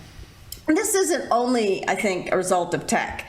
It's also kind of the intersection of tech and the Fed, which has pumped $8 trillion into creating an asset bubble since 2008. And that has led to this widening gap between rich and poor. So in the spirit of, I think one of the other problems of tech is that it has sort of demanded that people who do not have policy expertise begin to opine on policy. It's demand, and people, even powerful people, are succumbing to this. CEOs are making policy pronouncements, and they are not trained to do that. So I'm gonna be guilty of that right now, and I'm gonna say I think it's time to start taxing. $1 billion should be enough money for anyone. I'm not a communist, but like $1 billion is enough. I'm just gonna go on a limb. We gotta start creating some checks and balances on these hyper-empowered individuals. All billionaires in the room, watch out. You can have 1 billion, just not more than 2. So we're getting close to the end here, and I promised I would come back. Why don't we do this? Why don't we just have a closing remarks if people have either a final question or a final thought or something that we should take away with for our dinner conversations or for the conversations in the months to come. Does anybody have either a final question or a final thought? Bob, yeah. I wanted to say something about the strongman presidency as we close. And related to polarization and to sort of the sense in the electorate that there are these existential issues. It's unthinkable that the other side would win. I think we have the real danger that the public wants a strongman president. If you strip away Donald Trump's excesses, if you take away the tweeting and the vulgarity and all of the things that are the unique Trumpian features of the way he went about it, couple that with lack of experience with government, lack of skill as an executive, take all that out. And in a highly polarized society where you have to win because losing is unthinkable, that's where you have the opening for people to say, the president I want is a president who will get it done whatever it takes. Second, the courts is a check, because we haven't discussed it at all. The current attack on the court's legitimacy, whatever its sources, means that we may be seeing a confrontation between the president and the courts in the not too distant future, in which presidents basically say, you're not legitimate, and I'm not going to follow what you just directed or did not direct me or did not permit me to do. And in which you have members of his party saying the jury system doesn't work, judges are bomb. Did you, speaking of judges, Judge? So, John, if I were studying the presidency today, what I would study is leadership. And the complete absence of leadership today, not just at the presidential level, but by all of our politicians. And I would try to discern the reasons for that. There's a question of the chicken or the egg, but I'll start with the leaders. Our leaders today don't really want to lead the country, and they don't campaign to lead the country. Then the egg half of the chicken and egg analogy is that the American people don't want to be led today. And the only thing I've been able to say in 2 years that I really wanted to say was, other than visiting with Judy Woodruff, was I gave a speech at Yale on leadership. And I identified what I called the virtues of leadership. And in that speech, I only had time to speak about 3, but they were the most important 3 of virtues of leadership that I could think of, and that was honesty and integrity and honesty, courage, the courage of leadership. And then my favorite was the humility that is leadership. And I told the students at Yale in that speech that there's not a premium on those virtues of leadership today, whereas up until today, for our conversation's sake, those were the highest values that were sought by all of civilization up to then, but especially in our leaders. And so today, that's the void that I believe accounts for the chaos in America today. Yeah, one really important point I want to make in response to Jennifer Lawless's discussion is I would much prefer to have dinner with Donald Trump than get a colonoscopy. On your own or with Donald Trump? And then on a serious note, briefly, there is a very healthy debate about the proper role, structural and practical, of administrative agencies going on in the courts right now, including the Supreme Court. But the reason and I think that's all great, because, for example, I think so-called independent agencies that serve as both the accuser and the adjudicator, there is actually a due process problem with that. But the reason I don't like concepts like deep state is the same reason that when my daughter first mentioned to me the phrase defund the police, I was taken aback. That was unfathomable to me as a phrase, because what they share in common is a deep distrust in institutions that I worry, if it spreads like a contagion, leaves us without systems and relationships and processes that bring us together.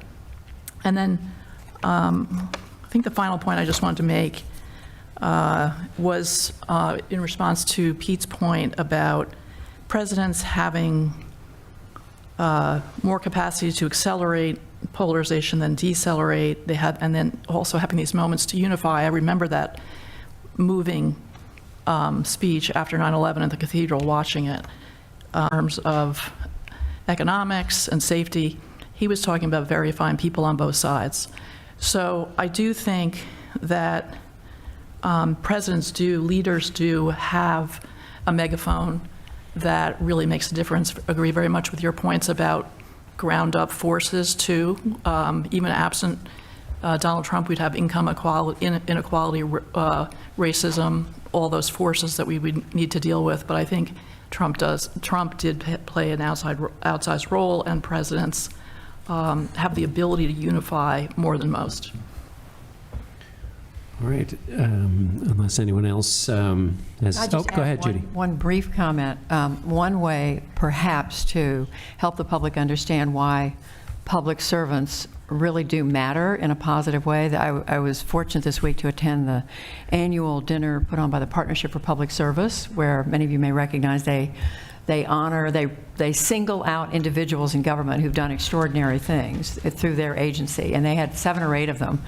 And things like the 2 scientists at NASA who were involved in making sure that asteroid, they were doing a test to make sure in the future if an asteroid were going to hit Earth, which we did, a big one, we don't want that to happen, that they successfully hit an asteroid that was zillions of miles away, brought them out, and they talked about what they had done. And for example, the folks at the State Department who worked on bringing hostages back from overseas, and other specific things that they've done around healthcare, around medicine. Maybe if the American people knew more of some of these human individual stories, the people behind this, they might have a somewhat different attitude. Yes, the Sammys are the Sammys, shorthand thank you. call, and it's a wonderful thing that the Partnership for Public Service John, I does. just want to go on record and say I choose the colonoscopy.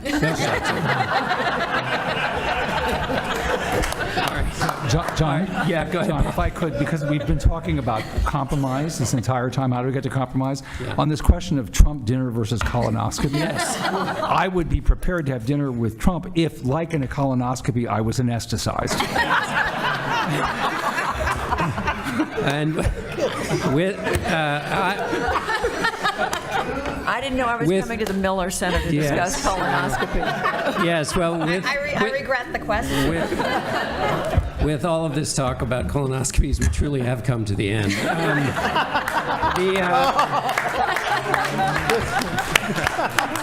And I'm a little bummed we don't have a what threat to the presidency does the asteroid present? But thank you all very much. We're adjourned.